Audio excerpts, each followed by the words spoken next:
stand. Nigerians all are proud to serve our sovereign motherland.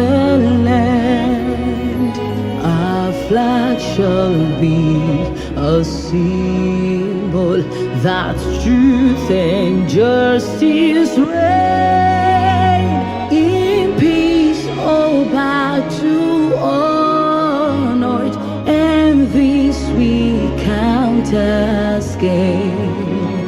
To hand unto our children a banner without stain.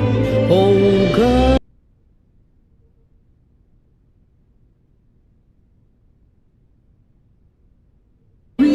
Request, help us to build a nation where no man is oppressed, and so with peace and plenty, Nigeria may be blessed.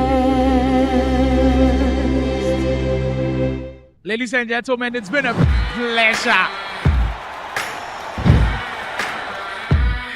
The best of the best players feeling the pressure and the nerves of King 24. My goodness. Wow, what are we seeing? Bringing to you this live broadcast of this huge matchup. We got to you.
Medicine.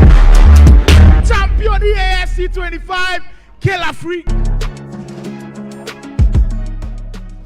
From everyone that competed today, whether you won or lost, your presence today has contributed to the growth of esports in Africa.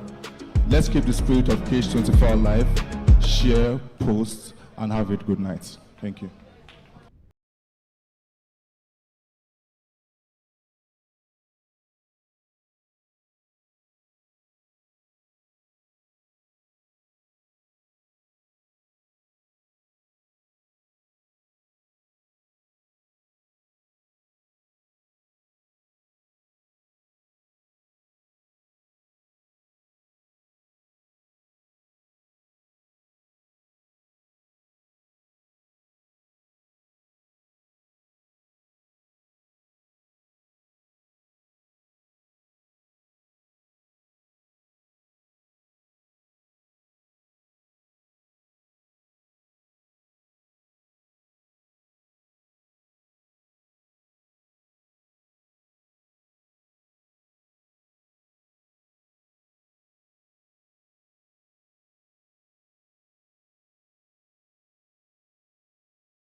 Time to wake up to a new reality.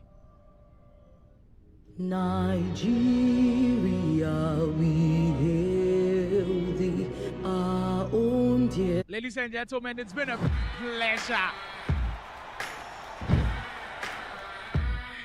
The best of the best players feeling the pressure and the nerves of Game 24. My goodness. Wow, what are we seeing? Bringing to you this live broadcast of this huge matchup.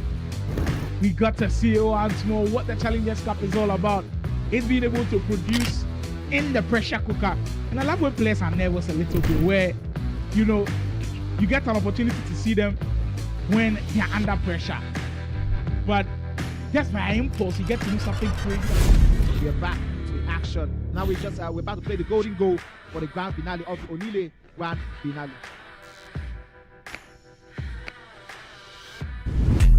Oh, we're just having an update. Oh, that is what I just found out, but not regret. See, not regret this. Oh, yeah.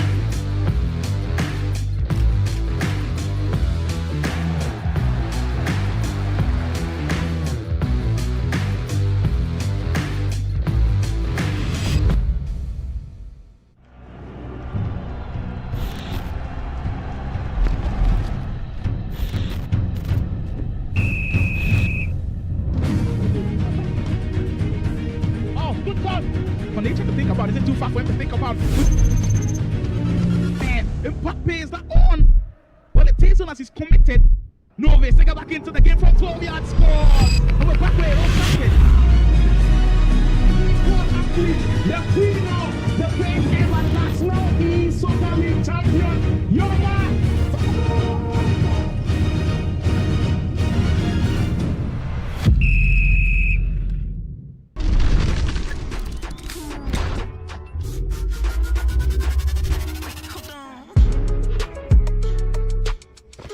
₦10 million in prizes are up for grabs.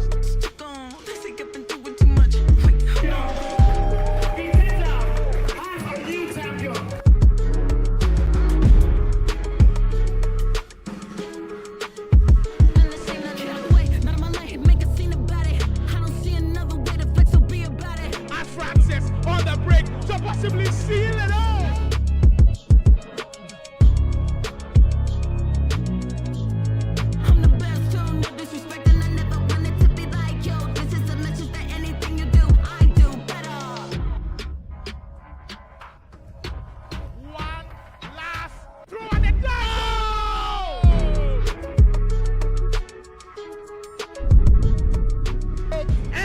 Perfection, and Chooks with the Akuma look on his face. Oh my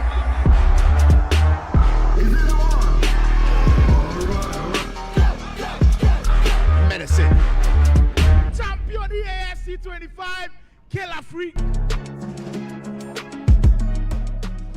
From everyone that competed today, whether you won or lost, Your presence today has contributed to the growth of esports in Africa. Let's keep the spirit of Cage24 alive, share, post, and have a good night. Thank you.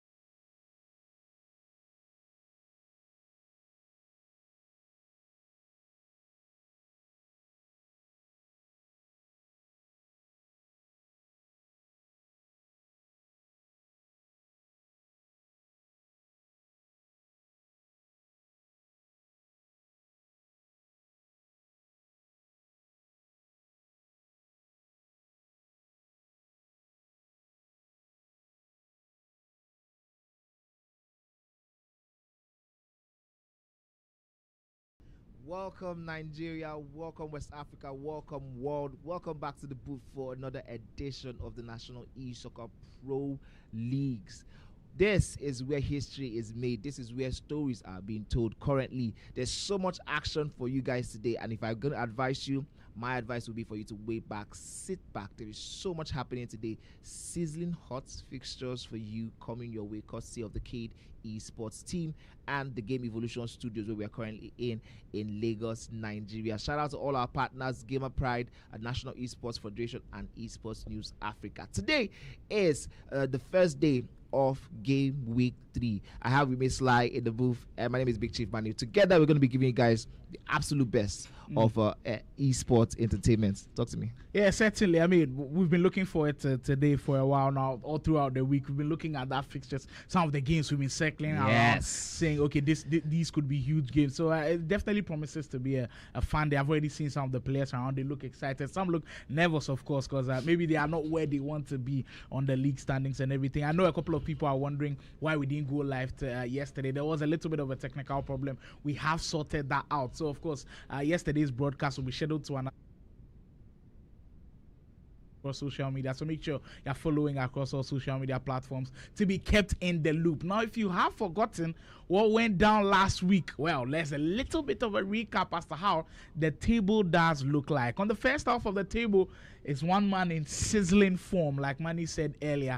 Elevation, 6 wins in 6 games played, totally unstoppable right now with 18 points. Following closely will be KK with 5 games in. Just those 4 wins end that one draw with 13 points. Kinonix suffered his first loss last weekend to Tactical, with him finishing on 12 points, and possibly the man in red hot form right now, Guru, the Abuja man, with 12 points as well. Yemi as well on 12. I like the fact that they are 4th and 5th. We'll be talking about them a lot more today because they might have a fixture coming up. Marvel, Son of God, on 10 points. We've also got a game with Josh with his massive resurgence into the top 10, also making his way there, with Rhymes following closely with 9 points. Kind of had a mixed bag last week. You'll be hoping to bounce back on another impressive showing from Anif, showing you the development of these players as he gets into 9th spot with 7 points, and Mr. Oga finishing with 7. Yep, that was how the first half of the table looked. And if you're looking into the second half, where you have people struggling a little bit and trying to make themselves back into the first half of the table, there are other 10 players. There's so much action, so much storylines that we don't have guys like Blaze, we have Tactical, Khalid. Absolutely. We also have Baloke, the Onile esports champion, who is currently languishing a little bit, I would say, in that second half of the table. But the beautiful thing we have seen in week 1 and week 2 is that there's shuffling happen at all times. Every single time you look at the table, someone is going up, someone is going down. And I think today, day 1 of week 3 will also give us the opportunity to see a little bit more of that shuffling happening again and again in the leaderboard. Exactly, and I think it has a really big thing to do with momentum. Now the momentum has clearly shifted for some players. Perfect example would be Guru. Mediocre start, red hot form. All of a sudden he turns it around. 4 straight wins, and the caliber of players is beaten. That's exactly what I was going to say. we always judge players based off who they are beating, based off who they are going up against toe to toe. And I think that's one of the reasons why another person I'm putting in the mix is Game with Josh, who won the Player of the Week for week 2. After like the first week horrendous showing, second week he was like, you know what, I have these challenges, I have these guys, I'm going to go toe to toe with them, and I'm going to take the fight to them. And he really did that one. So Guru, Game with Josh, and I'm looking at who else we can add into that mix that sort of fits that category. I mean, Khalid also kind of turned around the corner a little yes, bit. He did. He also did play well last week. I think for Khalid, the performances didn't really give him the results he needed. He did have that absolute fantastic. The first time we saw a chink in the armor for Kignones was the game against Khalid. He did win that one too, and the lowest scoring game ever since we have ever started the Elite and this one, the Pro Leagues. And then immediately after that, he followed that up with an absolute masterclass against Fleet, winning that game by 10. I think 10-2. 10-2 also, yeah. I think that's second highest, one of the biggest. Yeah, that's second highest scorelines we have, seen. Tied with Blaze and Game with Josh in game week 1. Well, certainly, and all of the build-up coming into week 3, day 1. We've got an action-packed one for you. There are new fixtures to look up for. I'm sure the fixtures will come up on your screen soon. We'll be able to see who will be facing who, and what matters most is that leaderboard, where the changes will be made. Because mind you, winning the whole thing, it's a different ball game, but I'm sure for a lot of people, their main aim will be making it to top 8, because we've been hammering on this. Making it to top 8 guarantees you a spot in the elite division as well, and that's what a lot of people have set their eyes on. And with just 5 games, 6 games being played, some people kind of know where their fate will stand a little bit. There's still a lot more work to be done, but knowing how poor some of these players are, you can feel like there will be a lot more improvement and different styles of gameplay. Speaking of this week, every single week we kind of have a shift in how Ultimate Team is, and you feel like this week there might be a little bit of a shift as well. Officially now, Team of the Year has ended, so we'll not be seeing a lot of people pack Team of the Years. Maybe across the week a lot of people got lucky, or they got some coins from somewhere that we don't know about, and maybe they've upgraded their team. But now we are entering into future stars a little bit, and there might be a couple of updates here and there to look out for. So there might be a couple of changes that we might see going into week 3. Well, that is the itinerary for week 3, day 1. We're starting our action off here on the main broadcast with Mr. Oga going up against Blaze, 2 of them looking to turn their season around. And of course, in the secondary matchup, we'll see Khalid take on Tactical. That could be a very interesting matchup as well. 2 hot from exactly. Hot guys. Yeah. Them turning their seasons around are pretty important. Then Yemi versus Guru. I was looking at the games, and I think maybe this could be the pick of the bunch. I mean, 4th versus 5th should definitely be exciting. Yemi still hasn't lost, by the way. Guru just that one loss earlier to Baji Senior, and then the secondary game for that one, Baji Senior taking on Dracarys. Yes, the thing is, when I'm looking at this particular fixture, I'm salivating, because every single fixture here is a tough one to crack. Khalid and Tactical currently red hot for Mr. Oga and Blaze, 2 guys who started out very, very well. So you expect to see a whole lot of talking points, whole lot of movements and shifts. And you're looking at the second part of today's fixtures, another mouth-watering event, Anif versus Dada Boy. The question has always been, after the first week where Dada Boy was decent, he had a slump in performance. Can he start this week 3 with a turnaround performance? We find out when that one kicks off. While Rhymes go up against Blaze, that one, you better not miss it, because based off what happens between the game between Mr. Oga and Blaze, I think it will really, really shape how we look at that one. Son of God versus Tactical, another game. Like all of this week 3 is just giving us back to back tough game. Mr. Oga Brides will be happening in the background while Son of God and Tactical do battle. Son of God is another player who really needs to step it up in terms of performance. Amazing performance in week 1.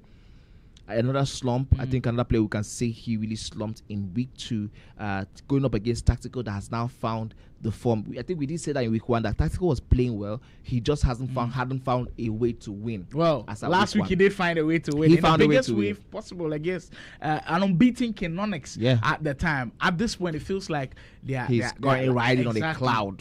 So we'll definitely be looking at this week as a positive one. KK, man, in second place currently with 13 points. Will take on Anifu as kind of bounce back a little bit. Then Rhymes will play Baji Senior later on today. KK will later on play Flick as well. So those are some interesting games for KK to start off with today. And of course, Dada Boy will be facing off against Khalido. I feel like in the positions where it's like some people are becoming the hunted, where they're just wolves around them, because now you cannot afford to drop points Yeah, anymore. absolutely. Immediately you drop points, somebody is leapfrogging you, and that's the beauty of the National Esoccer Pro Leagues. Everybody's scrambling for points everywhere. Yeah, we did talk about the first week and second week, not really looking at the leaderboard in terms of position because there was a lot of movement. Yeah. But going into week 3, this is where the action starts. Now everybody's beginning to choose positions. If you're number 1, you don't want to lose the spot.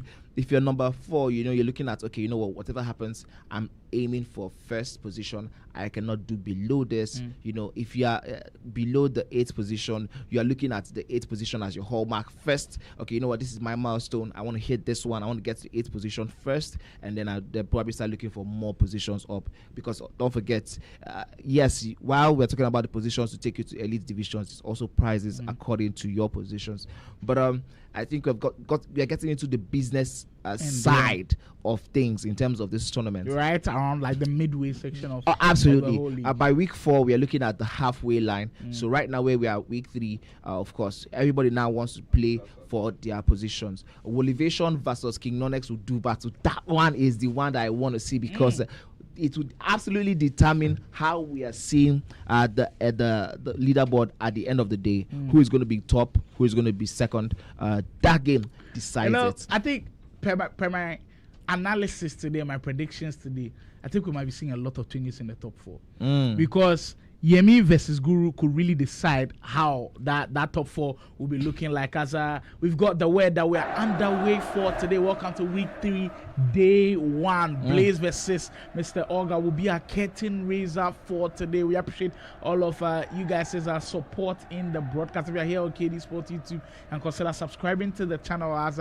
this is where the home of some of the best FC action in Nigeria and beyond resides. So make sure you are part of the family as we do start this one off excellently with Blaze looking to make his mark early. My goodness, Blaze starting this one out. I was going to say before he scored the goal that I really like the way he's building up. It's such a measured approach to it. It did look like he was going for the approach of not losing the ball in the midfield, which we did mention in game week 2 that was one of the reasons why he really struggled in those games he lost. We do talk about it a lot, especially when you're playing FC 26. You cannot afford to be losing the ball in your own half. That leads to quick transitions against you. We're talking about the Smaz approach. Look at how Blaze is turning around this game on his head. That one is an offside, and Mr. Olga now has a chance to respond to the early conversations Blaze is having with his players. Oh, certainly. There are a couple of things to look out for. I think every single week, Manny and I always kind of enjoy the changes to especially some of the teams that we see on display, as we see Blaze trying to possibly get a 2-goal lead early on in the broadcast. There have been a couple of changes for some players, though. I mean, if you've been following the team of the year and their promo items that they did bring out, there was one last one that they finished off with. I think we saw a Totti item being released, Francesco Totti, right in the middle for Blaze 99. And I don't think that one was directly from Team of the Year, but it just came in those promos. If you have been following the FC Pro Open, it just ended last weekend with Anders Vergang, of course, winning back-to-back. He had the opportunity to pick a player to be in the SBCs. I believe he went on with Francesco Totti. I believe 5-star skill move, 5-star weak foot. He's also got finesse, playstyle plus, and that is who currently Mr. Olga has playing as his cam in his 4-4-1-1. So that's somebody to look out for. If you are still contemplating on completing that card, you could look at this game as maybe a test for you to see if the card is going to really give you the performance you're looking forward to in the games. But going back into this one, Blaze getting himself an opener. He doesn't really care about who Mr. Olga is using as he gets himself another goal. This might be offside. I think it is from his reaction. Yes, it is. But Pina, again, in week 3, still the hallmark of the strikers. Yeah, certainly. At what point do you think we'll probably see a different a striker being used? You know what? If you had asked me this question in week 1 or week 2, I would have said I think she should dominate through the whole game. But there has been new developments in the game. Actually, there might be a couple of players that might be released. As we'll speak about that one right after this attack, as Blaze keeps on pushing. Look, I get that Pina right now, she's the goat. Like, I mean, it's easy. She's easily accessible as well because there's so many evils where you could push Pina into some positions, even if you don't have the Team of the Year version, which is so expensive. Not all of us can have it. Just a couple of people do have it. But with the new icon swaps coming in, I believe if you're able to complete 19 icon swaps, you get to have the main man himself. R9 Ronaldo will be available if you're able to complete the 19 swaps. So I know doing all of the 19 is going to be difficult. Blaze will be in a position. Well, he is right on the money in these first 17 minutes. Blaze looking like a positive start to him. But just to confirm that one, 19 icon swaps, you'll be able to unlock R9 Ronaldo. He always is like the best striker in the game. It's just that this year, Pina's overtaking that spot. So maybe we might see a couple of changes if people do grind just like that. I mean, Blaze's goal right here certainly showing you that he is coming to make a huge statement. Yeah, I mean, especially with Pedro Neto on that weak foot, getting that shot. I mean, I love the fact that he didn't want to turn back to Pedro Neto's stronger foot. Yeah. He took that one once, and that's what I love to see. But he has an opportunity. Poor defending there by Blaze, just committing a little bit too early. But that's what the tournament is about. That's what the competition is about. You know, looking forward to taking the advantage of your opponent's mistakes. That one was probably the first time we have seen Blaze put any foot wrong, and it might just have changed the complexion of this game, because as you know, goals change games, and this one definitely looks like he has changed, because all of a sudden Mr. Oga is coming out of the braces with renewed vigor and renewed passion. This time around, goals but Fina. Oh, that 30 card gets himself another goal. How many times have we seen this on the broadcast? Once one goal goes in, you know, it is as quickly as possible for the next goal to go in. I say this again and again and again. Once you lose the ball, once you get scored, the best thing you can do for yourself is to retain possession of the ball for another time, for a couple of minutes, to allow, you know, a time where your opponent doesn't really capitalize on that momentum. But my goodness, 25 minutes in, we've already had a couple of twists in the tail already. We did say this one was very close. They are not far off from each other on the leaderboard as well, so you can tell that it's players performances make sense. Exactly, it's players who are in that same ranking when it comes to the ability level. Blaze, though, will be disappointed of giving up the 2-goal lead early. One thing he's got is time indeed to recover, but it seems like Mr. Oga has picked up some momentum. There's Biscoff, will exchange passes with Shara. Both of the attackers using that Kevin Shara item. Quite interesting. I mean, in the sense. Do you think we're going to be seeing less of a Shelling card this time around?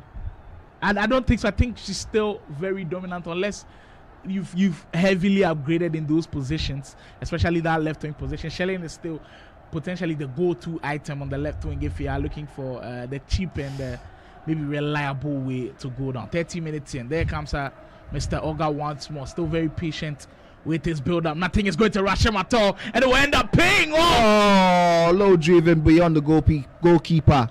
The most effective way to score from that angle, because if you try to go for that finesse, it might just have that one hitting the goalkeeper's body. But that was incredible. That's an incredible performance. It does look like we have had 2 different 15 minutes in this game. The first 15 was for Blaze. He did score 2, and the second 15 has seen Mr. Oga. Look at how he broke through this defense here. I mean, you look at how that goal went in. You'd see maybe the switching was a little bit late from Blaze, because Mr. Oga already had triggered the winger. It's just that Blaze wasn't quick enough to get it to his fullback, and that's how come you get punished in this game. Again. Oh, and the passing is exquisite. Oh, Mr. Oga himself, the man, the legend, the OG of the game, showing us how to really turn things around on its head. The first ever ENPFL champion shows us he still has some things in his locker. But here he goes again. This one might be the one that goes for the 5th one. This is Pina bombing down that left channel. Holds on to it. 30 decides to go for that low driven again. Probably would have benefited from a very heavy shots there. Wow. My goodness. It just clearly shows that in 9-minute house, you can be 2 different people. Mr. Oga coming close again. It seems like he's turned it right on. And for Blaze, it will all be about rediscovering how he did start those first 15 minutes. Is this one onside from Lippmann? And it was. It is onside. I think in his mind, that was he probably thought it was going to be off. Wow. Oh my goodness. But at this level, you have to always take the goals first. Takes the shot first, and then allow the referee decide. That usually is another problem that I face, because sometimes I don't see whether it's on or off, but surely this one will be on if it goes. And he'll take that one all day long. Blaze, after those first 15 minutes where he's dominated, Mr. Oga coming back in, but this goal will go a long way to help him. 7 goals already in 40 minutes. We do say that usually are starts in the National Esoccer Pro League are electric. It seems like this one wants to overtake any other starts that we've ever had. I mean, this one, it definitely gives us so much to talk about, because what we did expect this kind of electric performance, but I don't think that we expected this level. Lodge even just shy of the post. My oh my, Mr. Oga and Blaze turning it up in the dying embers of this one. Well, just confirmation of that 30 item I was speaking about. Apparently, Anders did pick Del Piero, not the team of the year 30 item. So I believe the 30 item was released with the team of the year promo, sir. So just apologies on the correction on that one. But the Del Piero item is in the SBCs right now. So maybe we might see actually today somebody use the Del Piero item. So keep an eye out for that one. But Totti, I believe, is still in the SBCs. This could be an audition period for him. So far, I think I've liked what I've seen. Dribbling, he's got incisive, he's got finesse as well.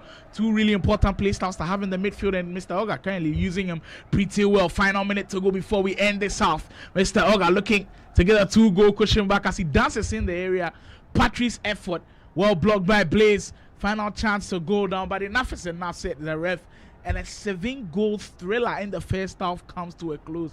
I mean, contrasting, points in the game for both of the players. Like, it's like a hot and cold affair. Absolutely. Play starting hot, he goes cold. Mr. Oga hot at some point, also cold in this one. I think it's clear testament to show that a lot of players have worked on their game so far. Yes, I mean, earlier in the day when I walked into the studio, I had a quick conversation with Drac Harris, and I was like, oh, are you waiting for someone to grind? And he's like, you know what, I've been grinding all night. So, I mean, that's to tell you the amount of preparation being put into making this work for the players. So, shout out to these players. When you see them with performances like this, you don't see the hours of preparation they put into it, but at least the performances on the day can just give you an insight into what goes into making this work. Ooh, that was so close. Shout out. Well, I think it's quite interesting to keep seeing his item, and I believe it's been a consistent thing for Mr. Oga using that Kevin Shadow on that left hand side. So he's also somebody that you've got to keep a close eye on. I believe with the Future Stars promo out now, we might see a couple of people use different types of items. And for Mr. Oga, I think what he's doing pretty well is always kind of switching the flanks pretty early, and it's concerning for Blaze that he just can't find a way of stopping that. We've seen numerous occasions where his winger is always free and he gets an easy finesse attempt. I think it goes down to a little bit of a concentration problem for Blaze not being able to switch on in terms of getting those defense. Now he's able to get that one, but that again and again, if he keeps doing this better, he probably will stand a chance against the innumerable offense of Mr. Oga. But it really is Mr. Oga taking advantage of him slipping a little bit on those movements with the wingers. Here's another chance by Blaze. Decides not to go for that pass, even though Pina was free. Litterman was free rather. Litterman is the new card I'm seeing. First of all, tell me a little bit about that card. I'm saying I don't know if I'm pronouncing it correctly. Yeah, I think there are Litmanen, I believe from Finland, one of the icon items from Finland in this game. I've seen a lot of people actually use the item, so that's a new one to me as well. So that's probably he is under assessment as well. Oh, is that pass onside from Shada? I think slightly offside because nobody had seen that one coming. Now, I think we've seen Olise already, but people need to understand how good that Team of the Year honorable mentions item is playing on that right hand side. He possibly has two of the best play styles in the game. Blaze should be scoring from that one. Huge opportunity to get this one back to a one-score game. Just can't finish. And speaking of the man Olise, look at those two play style pluses that he's got. He's got tiki-taka paired with finesse play style plus. That is an insane combo to have as a winger. So you can do multiple things with him. When he's in position to finesse, you always find the back of the net when you do it. Also, he can also find the perfect pass when you need it to. Lofted pass one more time. Mr. Oga turning up in style. Indeed. Rolling back the years. I mean, he might have been integral champion from years back, but it seems like maybe his stocks has gone down low. He's here to remind you in the pro scenes, wants to make a run at the Elite League once more.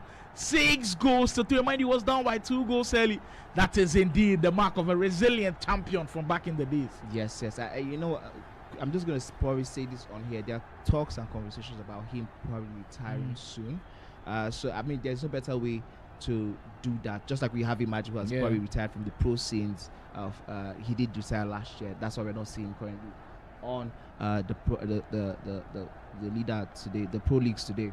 But for Mr. Oga, he has an opportunity to use this tournament, as a stepping stone. If he can be able to, at least get off this one, get himself into the elite leagues, and probably somehow find a way to win. That would be the perfect way. That storyline would be insane. I mean, we did see that one for Imagine, who won the Gamer X competition, and he was like, yo, this is like, I remember because I was with Imagine that day, and there was this sense of fulfillment. Here is Blaze, gets himself a beautiful goal there, cutting down cutting out the difference into 64 minutes on the clock. We have about 26 more minutes in-game action to go. But going back to the Imagine retirement, retirement party, where he beat I think one of the players from Senegal to win the Gamer X championship.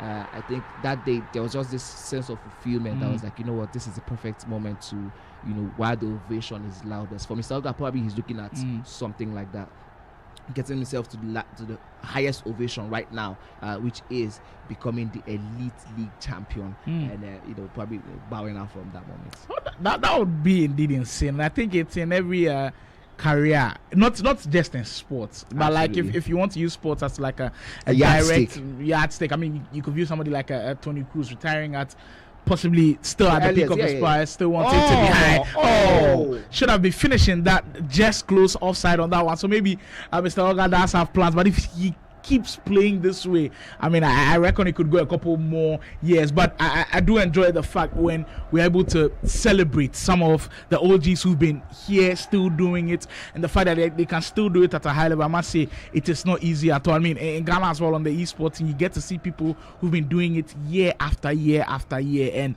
it just shows the longevity, the consistency, the ability as well, because it takes a lot of ability. Look, you maybe back in, let's say, the FIFA 12 iteration of FIFA 12, you could be good at the game, but if you're not that good, you can't be consistent every single year and still be very, very good. So it's a massive kudos to those types of players when they do perform year on year out, like year after year. You keep seeing them at a very high level. Guys, maybe in the Nigerian scene, guys like Imagine, who did that for a very long time. Mr. Oga did that for a very long time. I'd say Adefola, you could put him in that mix as well. All of these guys definitely deserve a lot of flowers. Absolutely. I mean, for Adefola, I think the fact that he came on the scene very early on as a younger player, I think at 16, probably gives him a lot of time, longevity, just like we have Farouk, who also came onto the scene, I believe 16 or 17, way early, so it gives him a lot of time to grow into the game, have a longer career, lengthier career than some of the guys who started a little bit later. But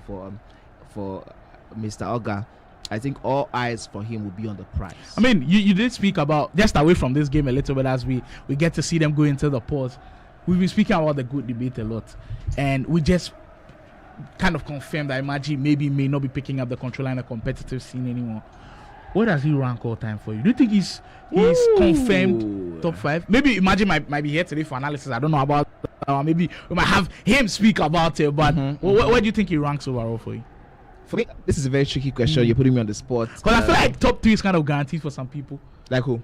Maybe Farouk is like top 3 all time. It's going to be hard arguing for him not to be in it. I think Fola, I would agree, has also done an incredible job to be in. But for the rest of the guys in the top 5, I mean, Killer Freak is still at the start, but he's done incredible things. Where does Imagine I'm going to say this as someone who really admires Killer Freak, is the performances have been absolutely fantastic, but so far so good. There's only been one major title to his name.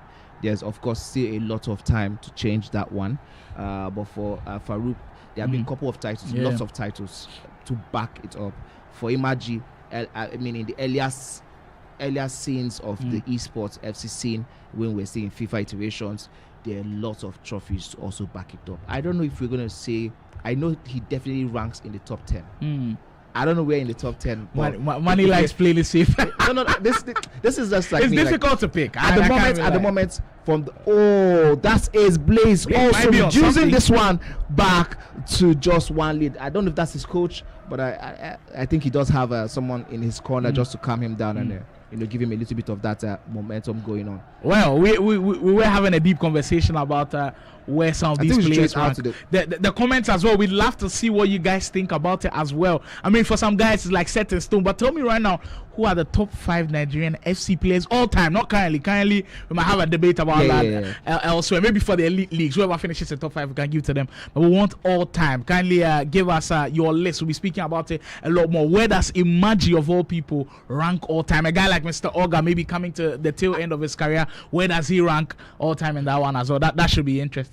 Yes, while we're doing that, I just also want the guys in the comment section to also have in mind that a player called Arogs, who left the scene, Nigerian pro scene, and moved out to the country.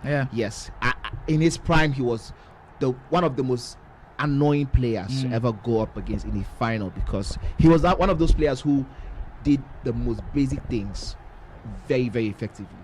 So there was Arogs. I also think we have Okoye somewhere in the mix. Maybe Okoye might not necessarily be in the top 5 conversation, but in terms of ranking, he's somewhere there, because I did witness Okoye win, I believe, at least 3 championships.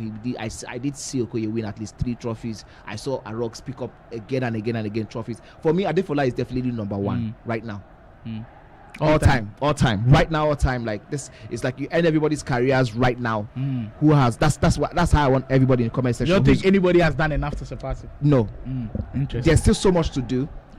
I'm also looking at the structure that was available for Adefola when he came on the scene. It's a little bit it's different. It's totally different from what we currently have right now. You've seen a lot of structures by Kate Esports, from the Game Evolution Studios. Here is Blaze attempting another shot. He's really, really knocking on the door. I think we might see another goal in this one. Well, surely it looks like with 9 minutes to go, Blaze still believes that for Pina could be everything. Well, that's where you'd want to have your fair start play style. I believe Pina has got the white version of that fair start play style. Definitely getting around that defender could cause a lot of trouble for Mr. Oga. But chiming on the debate as to who the GOAT of Nigerian SC is, surely during the breaks we will be speaking at length more and more about them. Final minutes to go. Mr. Oga knows how important these 3 points could be. Currently on 7 points in the leaderboard. I believe he's 9th position if you check currently on the standings. This could go a long way for Blaze, though. Already on 6 points and looking to leave the second half of the table into the top parts.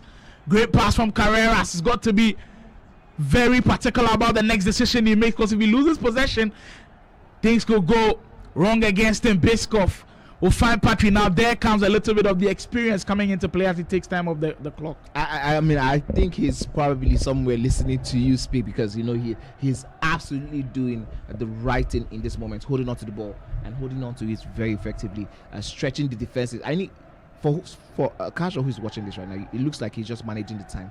But I think what Mr. August is also trying to do is stretch the defensive team, and if there's an opportunity, he definitely is going to take that one. But look at this time around. Then the commentators can strike with Pina. Woo! That tackle, absolutely insane. I needed that one in my life, but here is Pina refusing to end this one without getting something out of it. My goodness, blocked by Blaze on player. Wow. The Pedro Neto gets in the way of a potential equalizer.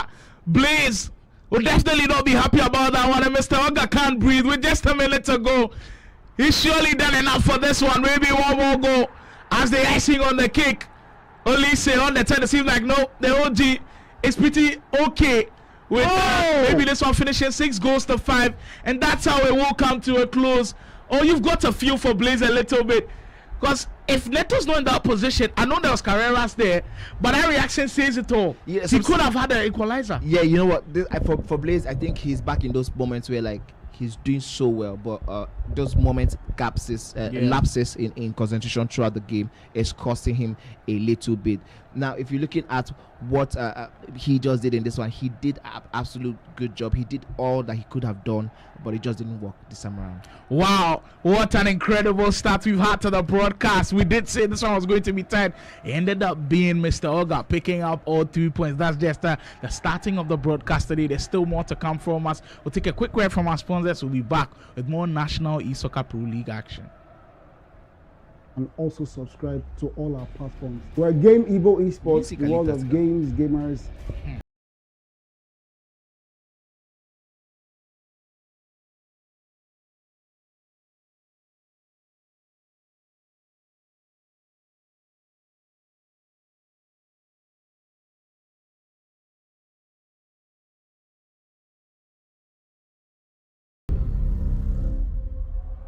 Time to wake up to a new reality. Ladies and gentlemen, it's been a pleasure. The best of the best players feeling the pressure and the nerves of King 24. My goodness. Wow, what are we seeing? Bringing to you this live broadcast of this huge matchup. We got to see once more what the Challengers Cup is all about. It's being able to produce in the pressure cooker. And I love when players are nervous a little bit, where, you know, you get an opportunity to see them when they're under pressure. But just by impulse, you get to do something crazy. We're back to action. Now we're about to play the golden goal for the grand finale of the Onile Grand Finale.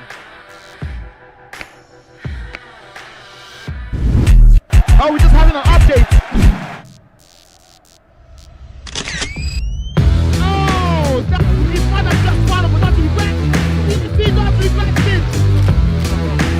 Oh, yes.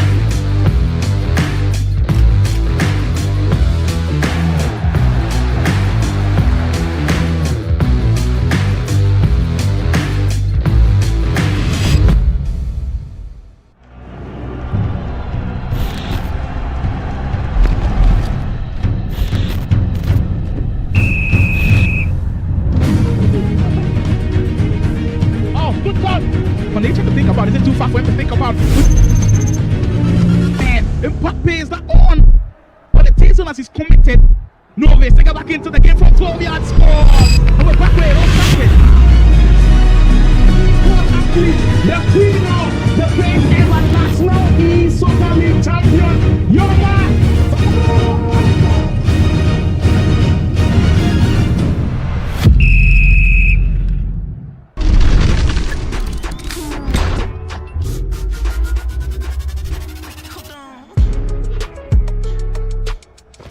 ₦10 million in prizes are up for grabs.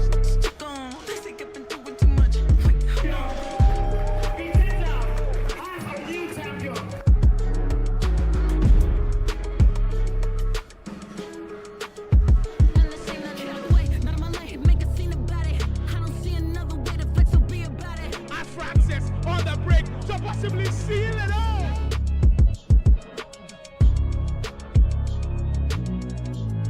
I'm the best, so no disrespect, and I never wanted to be like yo. This is a message that anything you do, I do better. One last throw and it goes!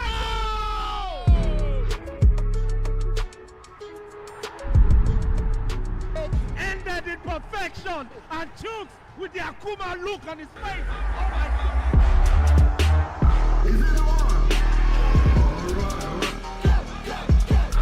Medicine.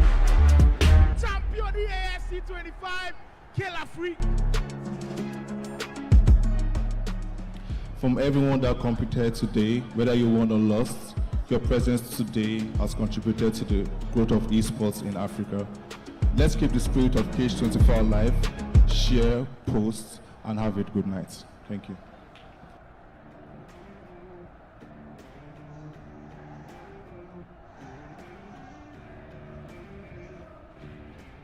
Do you love playing video games?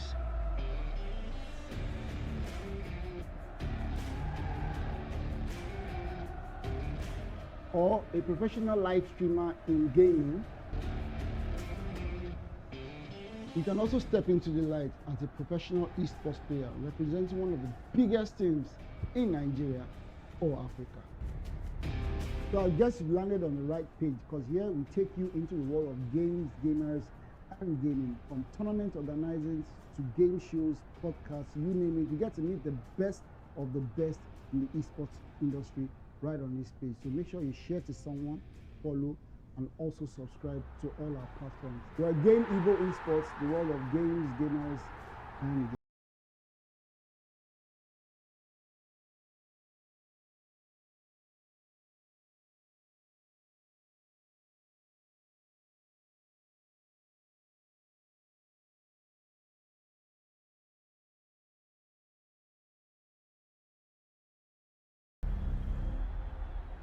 Time to wake up to a new reality.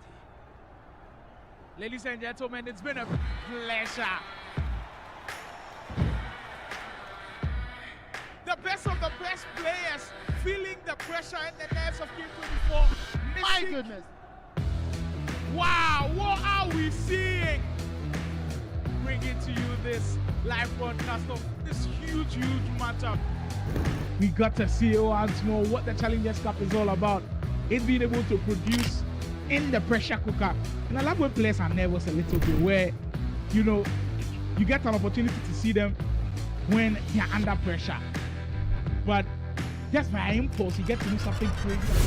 We're back to action. Now we're about to play the golden goal for the grand finale of the Onile Grand Finale.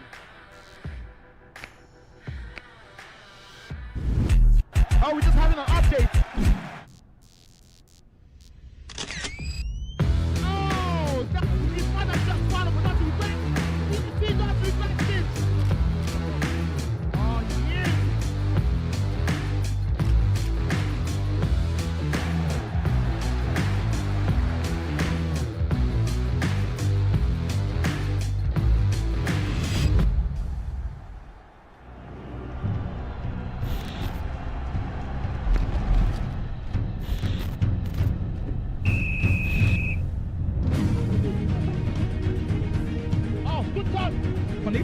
Is it too far for him to think about? Man, Mbappe is not on. Well, it takes on as he's committed. Novis, take it back into the game from 12 yards, scores. And we're back where it the queen of the great game at National E-Soccer League champion, Yoruba.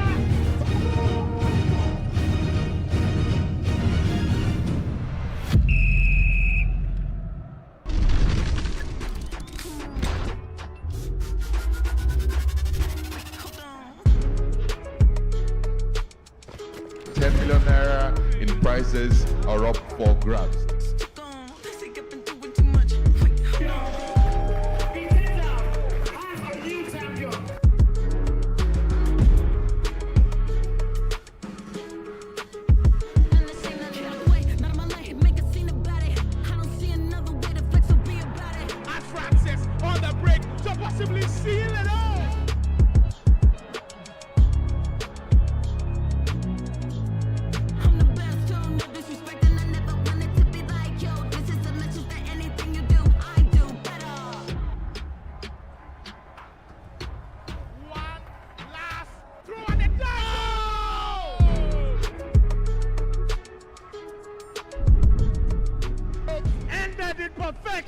And Chooks with the Akuma look on his face. Well.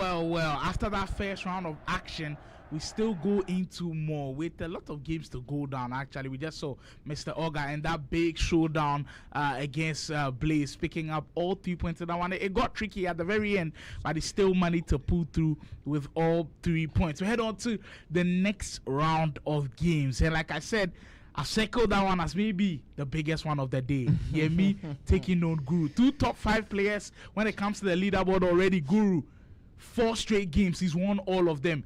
Yemi also hasn't dropped a single game, hasn't lost a single game here in the National E-Soccer Pro Leagues. Who gets to drop points? We find out pretty soon, but it's going to make for excellent drama pretty soon because both of them on red hot form.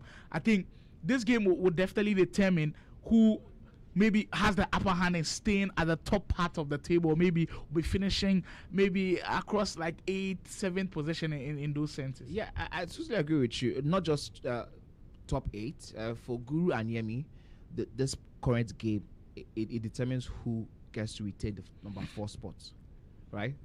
Guru is knocking on the door. Yemi is trying his best to barricade the door, but this one is going to. I think it's another game that is like a 6 points. I think we could call it a 6 points game, right? For Guru, win Yemi, and not just have you made a statement, but you have gotten yourself into the top 3, top 4 conversations. That's a decent place to end week 3.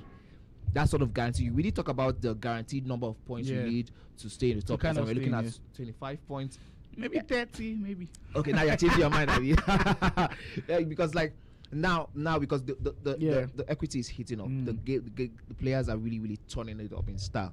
as you can see. This week might be one player.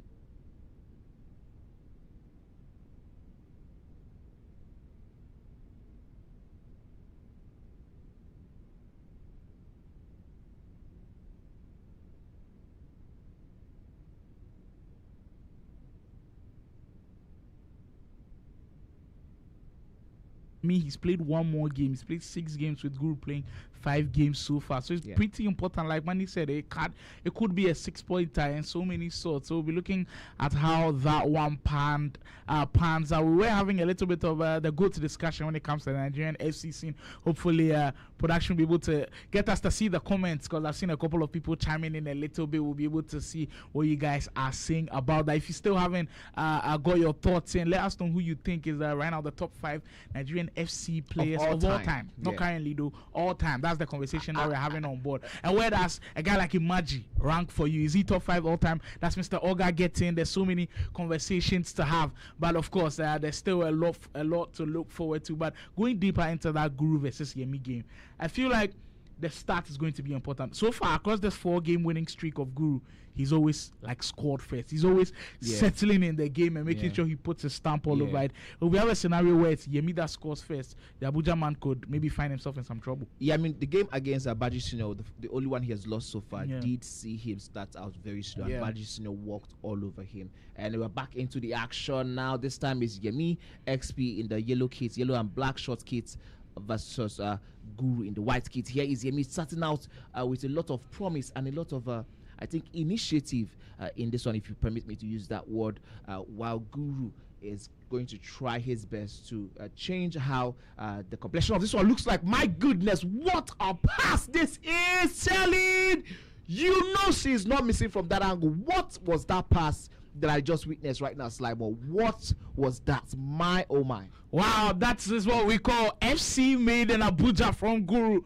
Where did that one come from? Triggering the run, kind of on the blind spot of Yemi, as he didn't recognize that. Mind you, in week 1, we're saying that when it comes to the through balls, nobody can touch Yemi. Well, maybe he might have just met his match on that one. But 5 minutes here, we've spoken about the explosive starts from Guru. And here we go with yet another one. Wow, what an incredible start once more from the man who's on this 4-game winning streak as we speak. What a start for Yemi in this game. For Guru, though, it's pretty important that he can maintain momentum. He can maintain maybe a little bit of composure going into the next 80 minutes of this matchup. But pretty impressive start from Guru. I think these are some of the things that you kind of admire from players who are in a lot of form, in the sense where for Guru, it was important for him to stay in control. And immediately he made that first defensive possession, you could tell he wasn't waiting to settle at all. Like, they're still so contrasting as compared to how he played in week 1. Week 1, if it was week 1 Guru, we don't see that transition move. A little bit, hold on to it, recycle a little bit. But this time, knew what he wanted, and immediately finding out that, you know what, there was a run from shelling down that line. So it clearly tells you there's a change in mindset, there's a change in gameplay, and it's clearly paying off for him. I mean, if you do recall the interview you had with Guru on the show, on the broadcast, he did say that week 1 was definitely not his style of play. Week 1 wasn't the way he built up and all of that, as he was one of those persons who really wanted to do explosively. Yemi now! Oh, talk about the battle of the true balls. Yemi now scoring an equalizer. With shelling on the other end as well. Absolutely. What an equalizer that one was. A good use of that true ball from Yemi there gives him an opportunity that he takes with a lot of gusto. Now we are back into the action, 1-1. The next goal is going to be very important. Oh my goodness, that would have definitely been something for Yemi if that one had gone through. But Guru saw all of that and was able to neutralize it on time, quickly as possible. Good use of the move there. Yemi now, this one might have slowed down a little bit, but you have to watch out for those true balls. These players are absolutely disgusting with the use of their true balls. The way they use it, the way they play, the way you want to set up their teams is absolutely insane. We are back into the action. Yemi tries the true ball again, but this time, well, we did have a tactical versus Khalid also currently ongoing on the broadcast with, I believe, Khalid getting back on track. Both of them have kind of really had positive week 2s, and they're looking to continue in the same flow with week 3 as well. Guru right on the edge of the area, as dangerous as he is. We know how important these moments are for him, as that time Yemi will defend perfectly. I mean, for Guru, he has kind of been using Sophia Wilson ever since she was released into the SBCs, and I believe Yemi has also now joined the bandwagon. There's been this huge debate about who the best striker in the game right now, the best budget striker in the game, and I know it costs about like $1 million coins to finish off on Wilson, but if you've got the fodder, are you completing Wilson or you're still using the normal Pina in your squad? So it's always pretty interesting to see that these days a lot of people are tilting towards a little bit more of Sophia Wilson. You look at her play styles as well.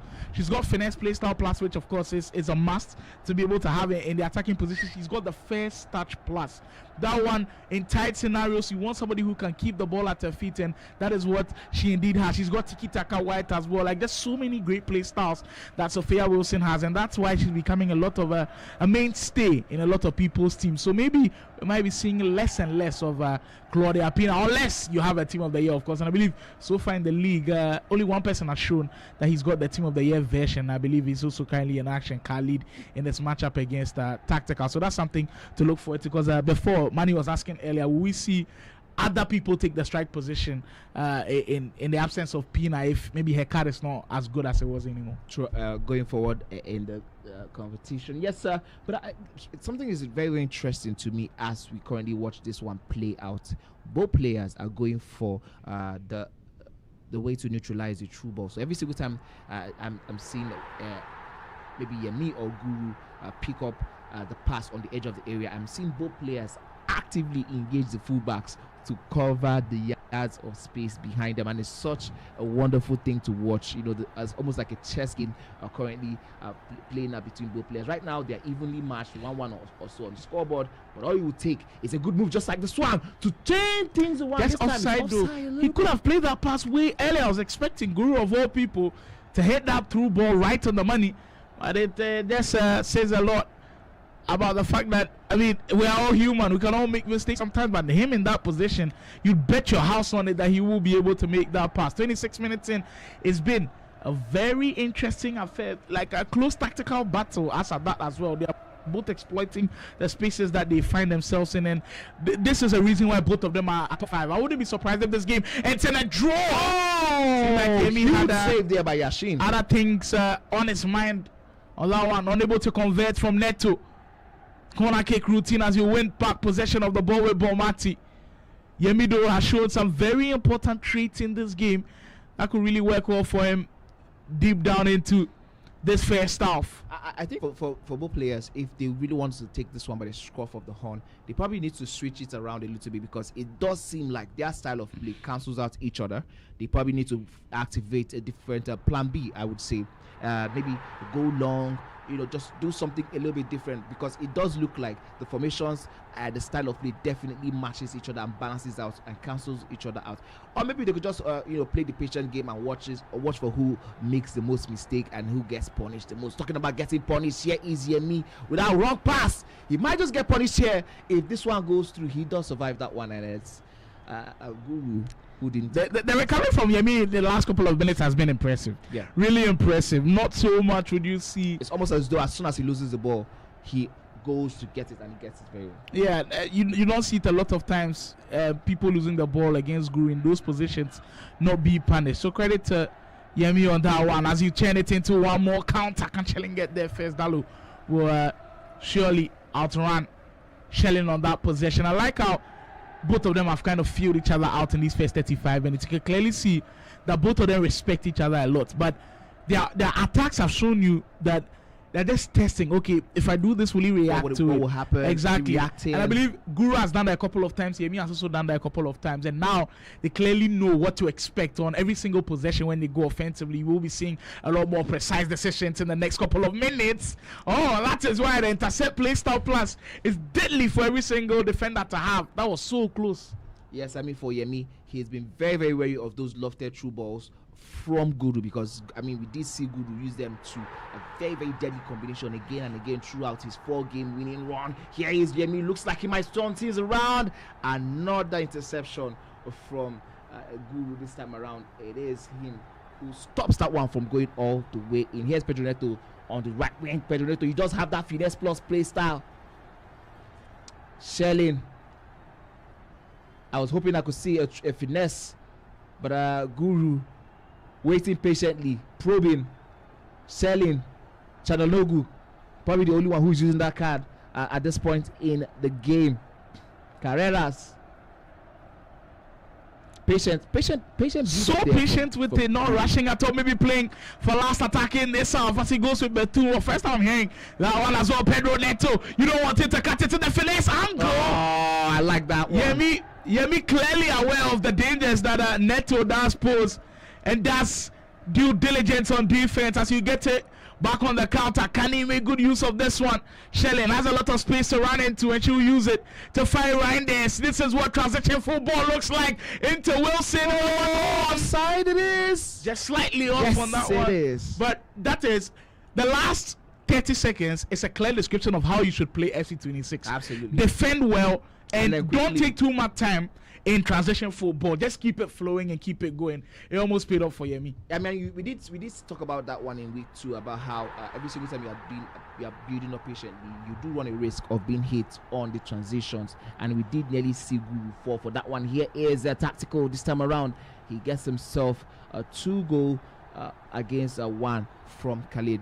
That one is still happening in the background. So much talking points. We'll come to that one at the end of the game between Yemi and Guru. A great first half from both players, I have to say this, and I love the fact that it currently is balanced out.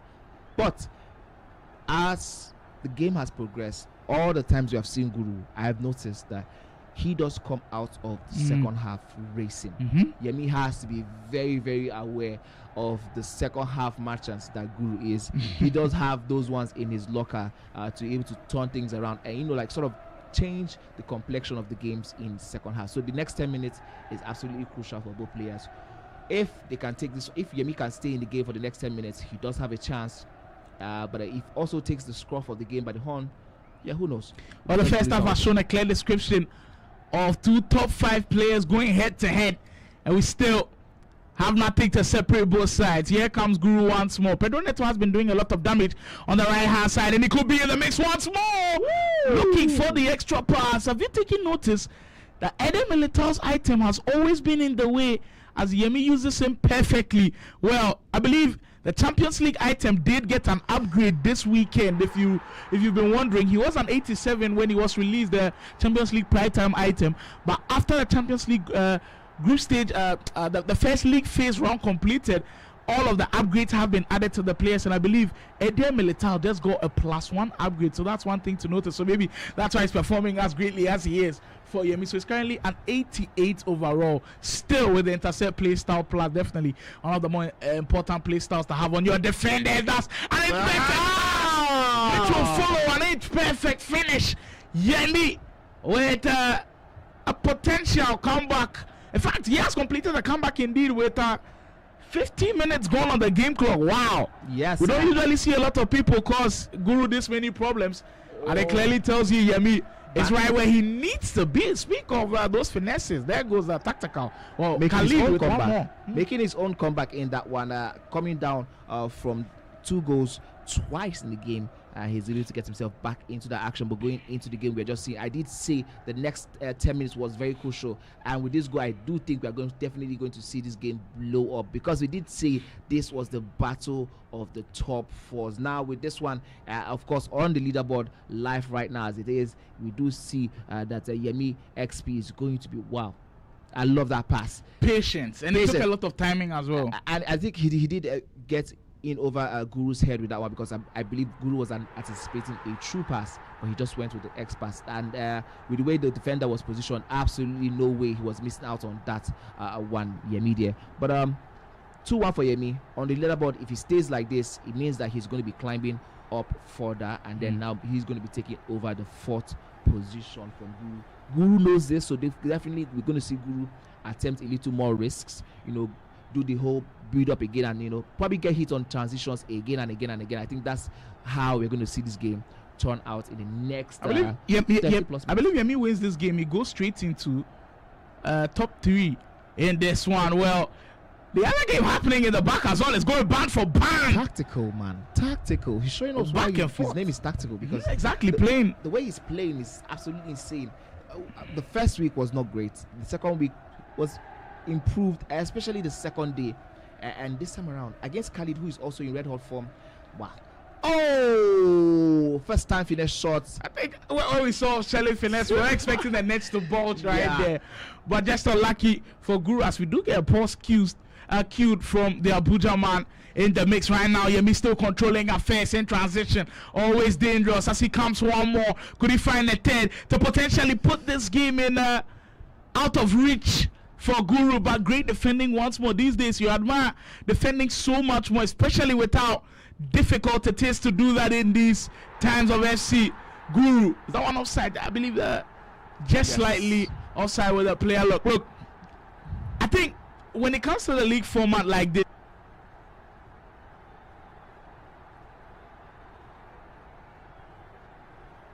and not just the African scene, and most of our esports scene, especially when it comes to FC, usually a tournament happens for one day. If you're able to go on like a 6-game winning streak, you can win a tournament. Yeah, absolutely. Because from the groups, you can win 3 games. Round of 16, one more. Quarter-final, semi-final, final. Because the one day event, Guru probably would have won. Exactly, last week. But the thing is,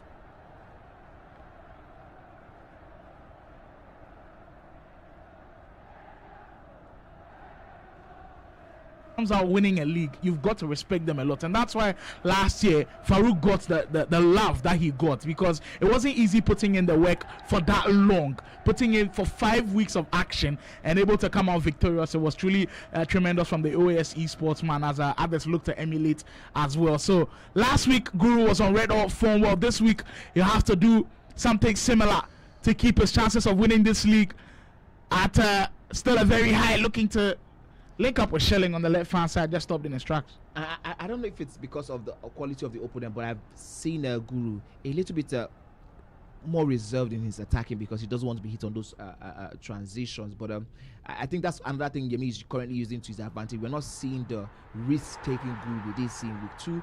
Well, it might change anytime soon, of course, because with the time winding down, you expect that Guru will take more risk to see if he can get himself back into the action. But I can say definitely that right now it is currently poised for Yemi, because he has all of the cards. Talking about Yemi and all of his cards, where did he pull that one out of? Definitely one that he's definitely going to enjoy. What a way to kickstart week 3. Wow, you not entertained. Indeed, there might be some huge score lines at the end of this one. With 20 minutes to go, you get to see Yemi's coach just whisper a little or something. I think it might just be him telling him, you know what, you're in cruise control now, you've got to calm down. Wilson will give Guru a lifeline. That's a belter of a strike. Finally, we see Guru sip some water. Yeah. Will we see a change of fortunes now? I mean, this is what I was talking about, not taking risk throughout the game, especially because he was worried about those transitioning attacks from Yemi. This is probably the first time we're seeing Guru attempt those finesse shots. Here is Khalid. It does seem like Khalid has gotten himself back into this one. Khalid is refusing to die one. Oh my goodness. Tactical.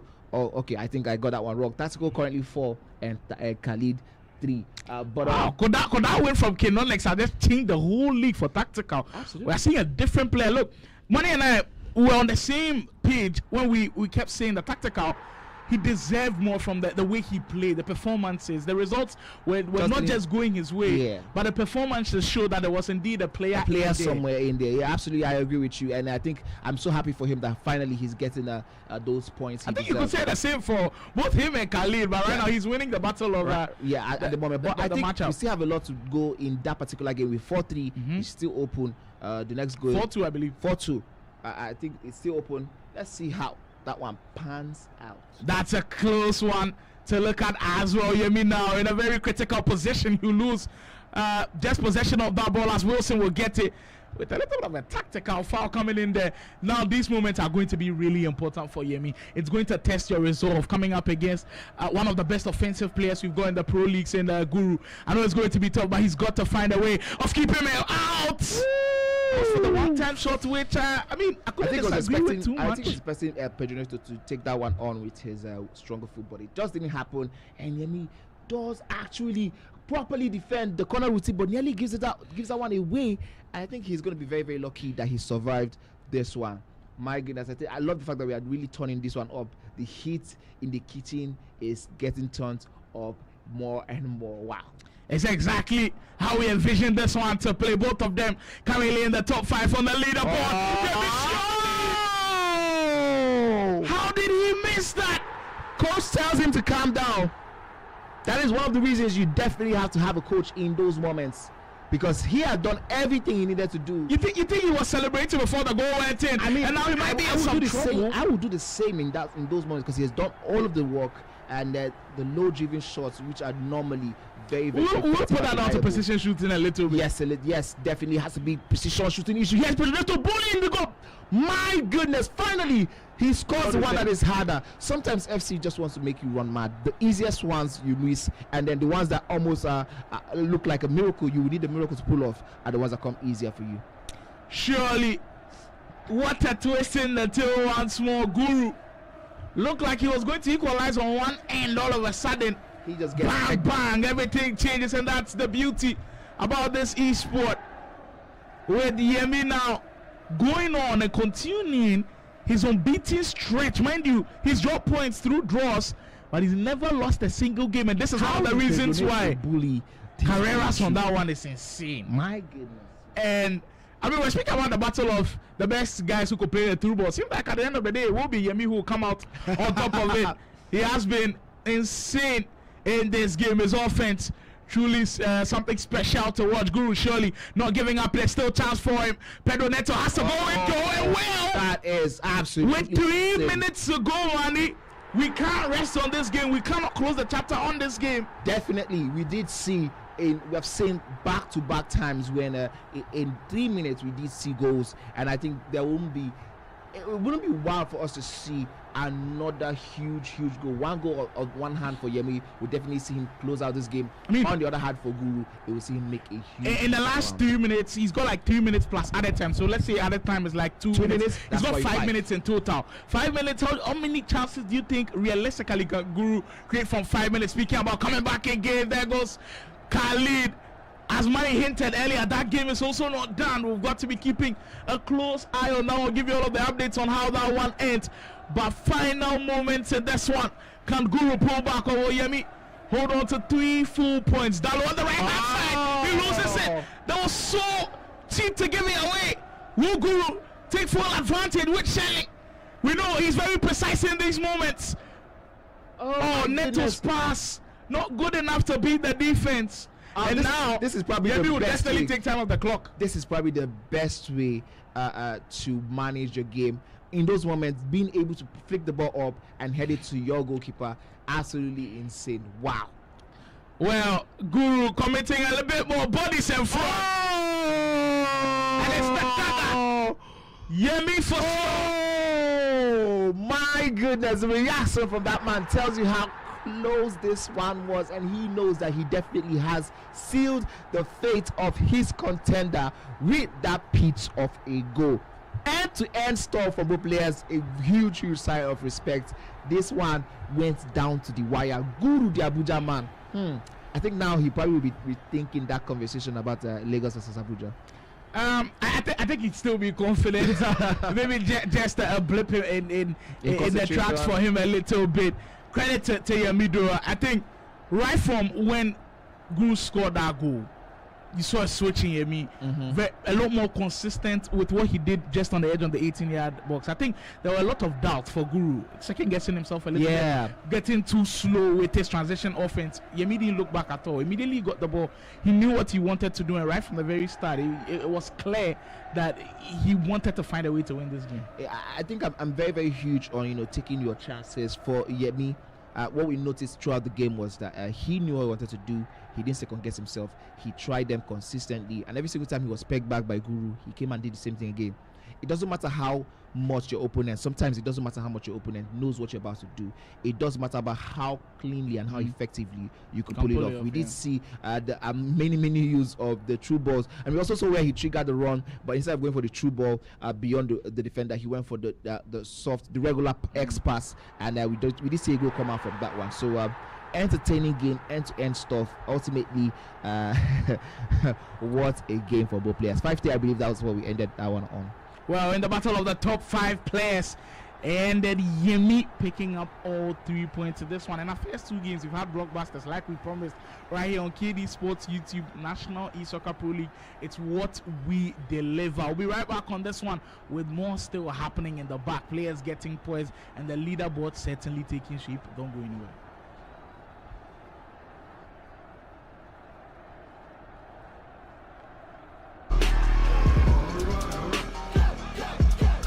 Medicine. Champion EASC 25, Killer Free. From everyone that competed today, whether you won or lost, your presence today has contributed to the growth of esports in Africa. Let's keep the spirit of Cage 24 alive, share, post, and have a good night. Thank you.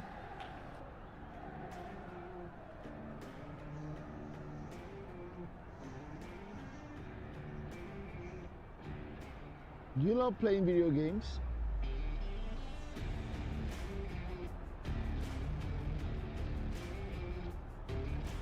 Or a professional live streamer in gaming? You can also step into the light as a professional esports player, representing one of the biggest teams in Nigeria or Africa. So I guess you landed on the right page, because here we take you into the world of games, gamers, and gaming, from tournament organizing to game shows, podcasts, you name it. You get to meet the best of the best in the esports industry right on this page. So make sure you share to someone, follow, and also subscribe to all our platforms. We are Game Evo Esports, the world of games, gamers, and games.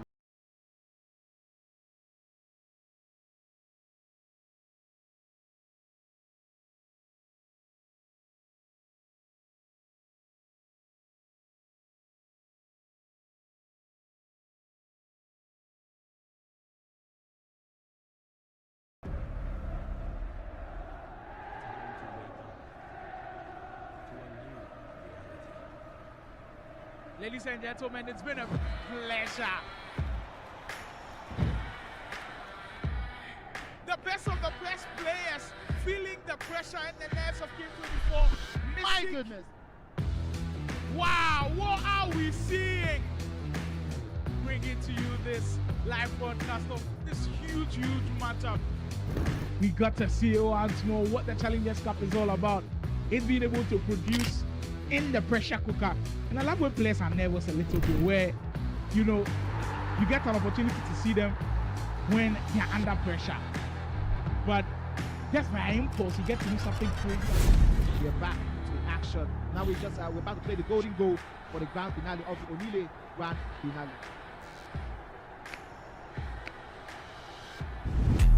Oh, we're just having an update. Oh, that is more than just one of us. We don't regret this. Oh, yes.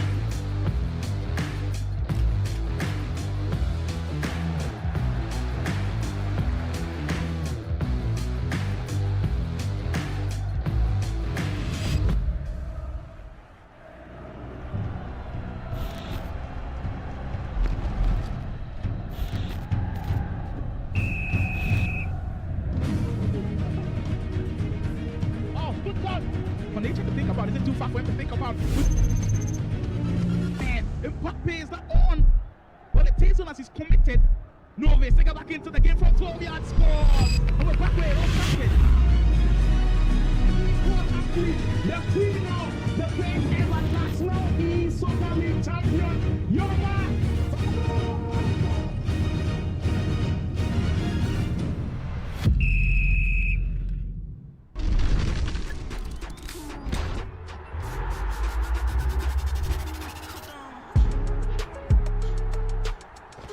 ₦10 million in prizes are up for grabs.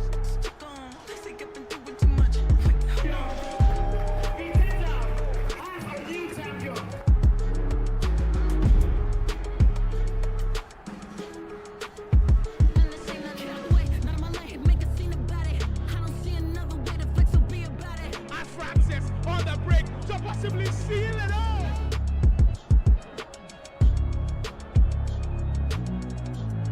I'm the best, so no disrespect, and I never wanted to be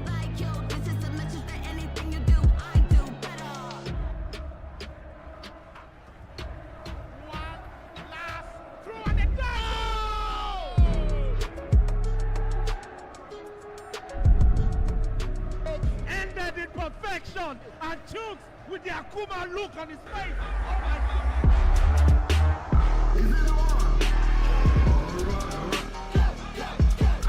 Medicine. Champion of the AFC 25, Killer Freak.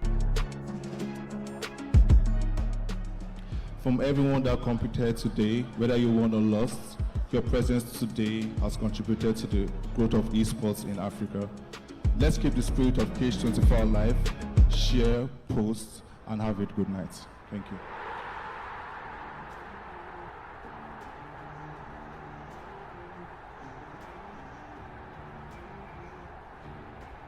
Do you love playing video games?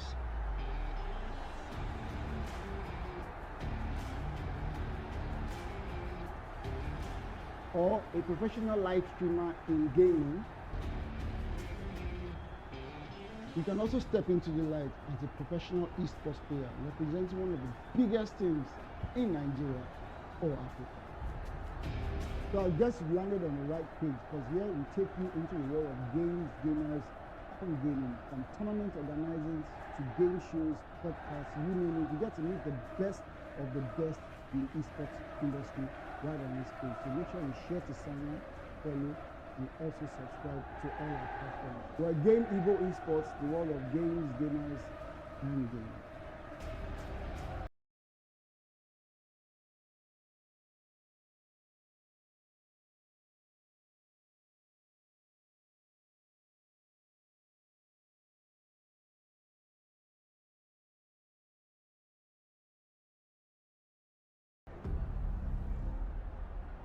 Time to wake up.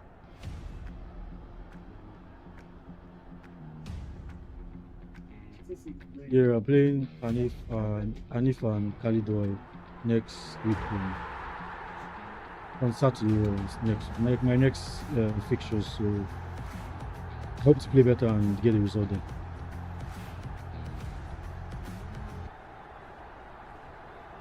We're back into the action. We're back into what we're here to do today. Week 3, day 1. We just saw an absolute masterclass from Yemi on how to, withhold the press from a red hot man in form, Guru, the Abuja man Guru. He did win that one by 5 goals to 3, with the late goal sealing the fate of Guru in that game.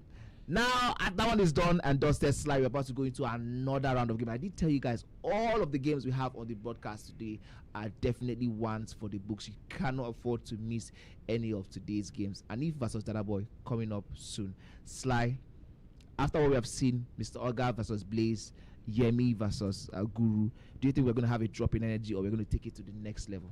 I think out of all of the games that we are seeing, you'd realize that Mr. Oga had 7 points. Blaze had 6 points at the time of starting. I mean, Yemi was fifth, Guru was fourth. Now we are seeing Anif and other boys in that same stratosphere. So we're having like players who are kind of in the same. Players are climbing and players are dropping. Exactly. We're having players in the same area or the range in the leaderboard. So it should be another close game. With how Anif has been playing lately, I expect him to really, really do well against that boy. Okay. My issue with Anif had always been that concentration, that consistency, to do it week. We've always said, you do it in week 1, you have to do it in week 2. You do it in week 2, week 3 is still there.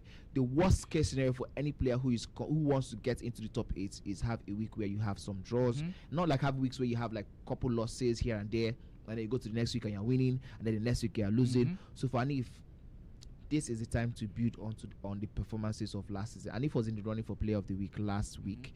For me, against the boy who is really struggling right now, this is the best time to pick a win. For the other boy, this is a time for him to turn things around, pick himself a huge win in this one. So I think that's how we're looking at this game. Yeah, but both of them will look at each other and say, you know what, I could pick up some points from you. And that's, I believe, the nature of how this matchup could potentially go. And that's how all of the matchups we've seen on the broadcast lately have been like. That's the beauty of the National Esoccer Pro League, brought to you by Cade Esports. We are currently watching on YouTube. If you are on there right now, subscribe to the channel. Turn on post notification. When we go live, you will be the first one to hear about it. Have you still not checked out the Cade Esports app? If you are a big fan of the esports industry, that is the place to go for you. If you want gaming accessories, anything related to gaming, head on Kid Esports app right now, App Store, Play Store, go on and download it, and I'm telling you, you'd never regret that choice. Also making this one happen, we are live from Lagos, Nigeria, inside the Game Evolution Studios.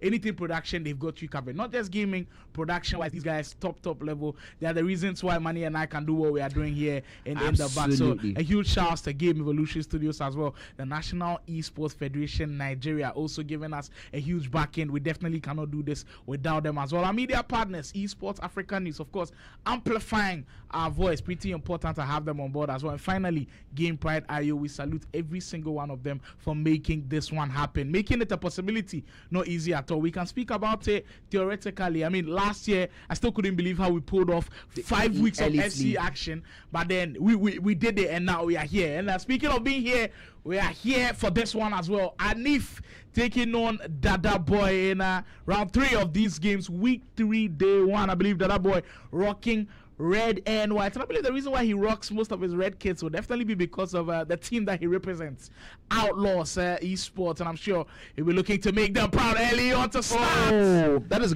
good finishing. That is a good way to kickstart this one for Dada Boy. Yes, he didn't score that one, but I think ultimately gives him a huge boost in this game, and he a little bit reluctant to engage his defenders in that angle, and that's something he'll probably be looking into working on for the next couple of minutes in this game. But Anife versus Dada Boy, this is a game that we have touted to give us loads of talking points again and again and again back into the action.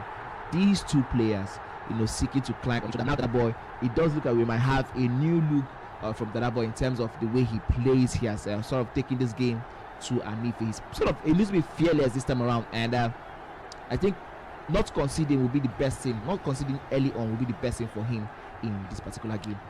Dada Boy, you can't give the ball away there early on. The former Anif will punish you. And we're speaking about how close they were together.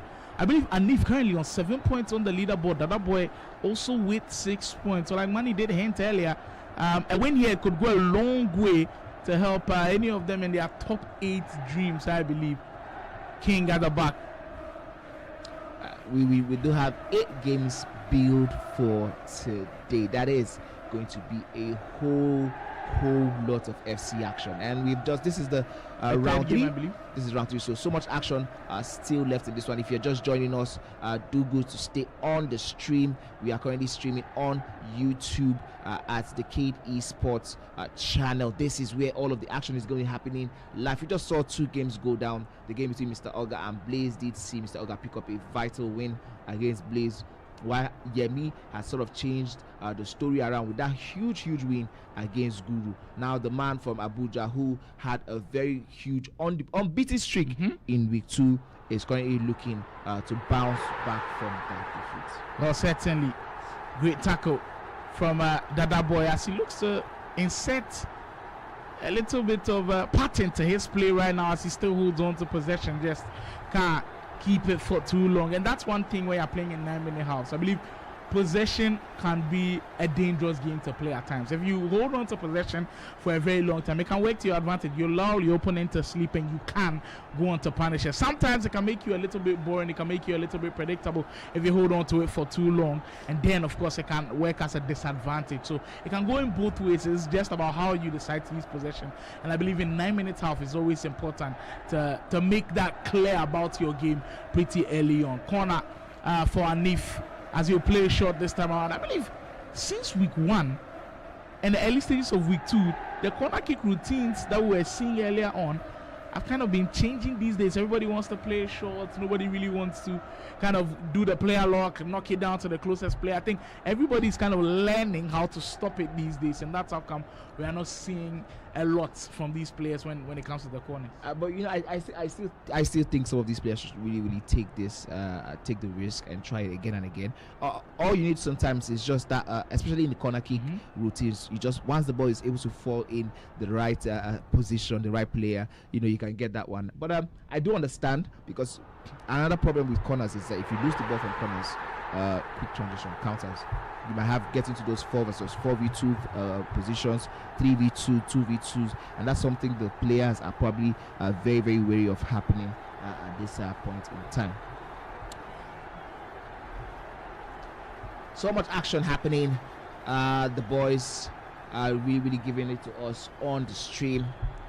That boy, I think this is a very big, better performance from what we have seen on stream since that first week, where we did see him have one win and then go on to succumb to lots and lots of losses. This is a very improved performance. So let's see if he can consistently take this one out. Here is that boy now.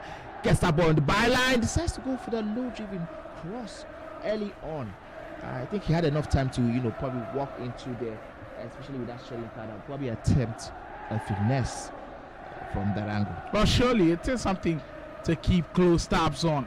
Fabian Ruiz's item, I believe from our FC Pro Live item, we just ended FC Pro. I can't remember the pro he was assigned to, but it's quite interesting to see him in the mix. There are a couple of upgrades that have been happening in the game. I believe UEFA Champions League prime time items have got an upgrade. I cited an example earlier on in the Militao. FC Pro Live items have also got their upgrade. So if you were using Darwin Nunes earlier, I believe you are getting your upgrades as per Anders Vega and going on, of course, the FC Pro open as well. So just a couple of things to note down in Ultimate Team this weekend, with the Future Stars promo also coming out. Great pass, that one is surely finesse will go in, and that's been Dada Boy's been all tournament long. His inability to just complete some of these chances kind of comes back to haunt him at times, and he'll surely be hoping that this is not the same case as well. I mean, for him, I feel a little bit of I feel a little bit for him in that sense, because he did everything right. Got the finesse in, got Shelling into the right position, just didn't go in that time. We did speak about that, especially in the game with Yemi and Guru. Sometimes you do everything right, but the game just doesn't go in your favor. In those moments, it is very important that you maintain your composure. You still stay true to your plan, your tactics, your strategy, and go again and again and again. And I think that's what Yemi was able to use to get himself that winner. Here is that boy trying to see if he could create something like that. But the decision making for me from that boy in terms of the passing have been, for me, the biggest drawback. Especially in and around the 18-yard box, his passing has been terrible. But this time around, he does get it right and decides to go for a very tame shot, which is probably gathered by the goalkeeper with so much thanks and gratitude. Well, surely. Wait, when was the last time we went close to 13 game minutes without getting a goal? I can't remember the last game that happened. It tells you how close this one is. Probably be King Nonex versus Khalid. Khalid in that game. That one ended 2-1, I believe, in favor of King Nonex. We did see an early goal. I'm not so sure. I can't remember again. And I think there was an early goal from Khalid in that one, but 30 minutes in without a goal, well, not something we usually see. The national Esoccer from both players, to be exactly. I think for the other boy, he would be disappointed that they still be. He should have at least 2 goals because he has created some very good opportunities. But for Anif, he's still yet to kind of go into the game. There's still more time in this one. If you're still wondering, that the format is 9-minute halves in this one, so you clearly tell that the game is not close to being done at all. King at the back will find Rodri, quick passing to get Bomati into space.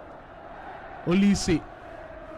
Can and he finally string a couple of really important passes just around that edge of the box. He's kind of been slow a little bit in finding the breakthrough. It did, and it could have been that moment right there. But Mati certainly in pole position to really do damage. And just at the dying minute, that one was important. Then that boy surely will get there first. Decision making.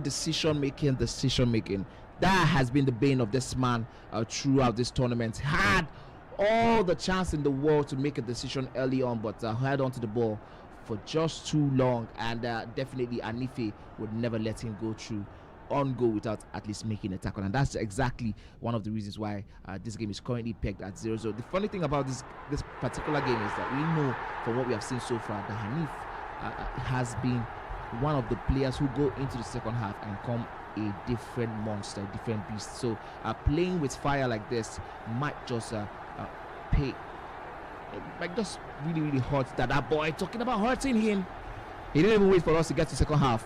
He has taken his first clear-cut chance in the past 10 That was minutes. questionable defending from Dada boy. I get that you're trying to track one of the runners, but in this game you cannot fall bait every single time somebody triggers a run. And Anif kind of lulled him to sleep with that one. He triggered the run of another attacker the run from Anif was to the right. too long. All of a sudden he parted ways Like the Red Sea. Exactly.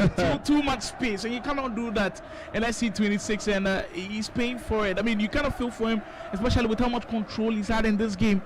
But like we say all the time, SC can be cruel at times, and all of a sudden it feels like Anif has got a new lease as he keeps on going. One more pass to find Shelling. 110 finesse could have been dangerous. Yes, Besides to absolutely. take the extra touch and invite more defenders. Absolutely, I was expecting one-time finesse, especially with the momentum going for Anif. Oh, good pass there from that boy. Now he has another opportunity. Can he take it this time? Again, the decision making letting him down in those areas. How many chances is he going to get before he decides to get one in the back of the net?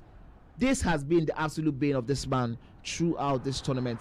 Good performances, good chances, but he just doesn't seem to know when to take it. And now his opponent is definitely going to show him how to make those quick decisions.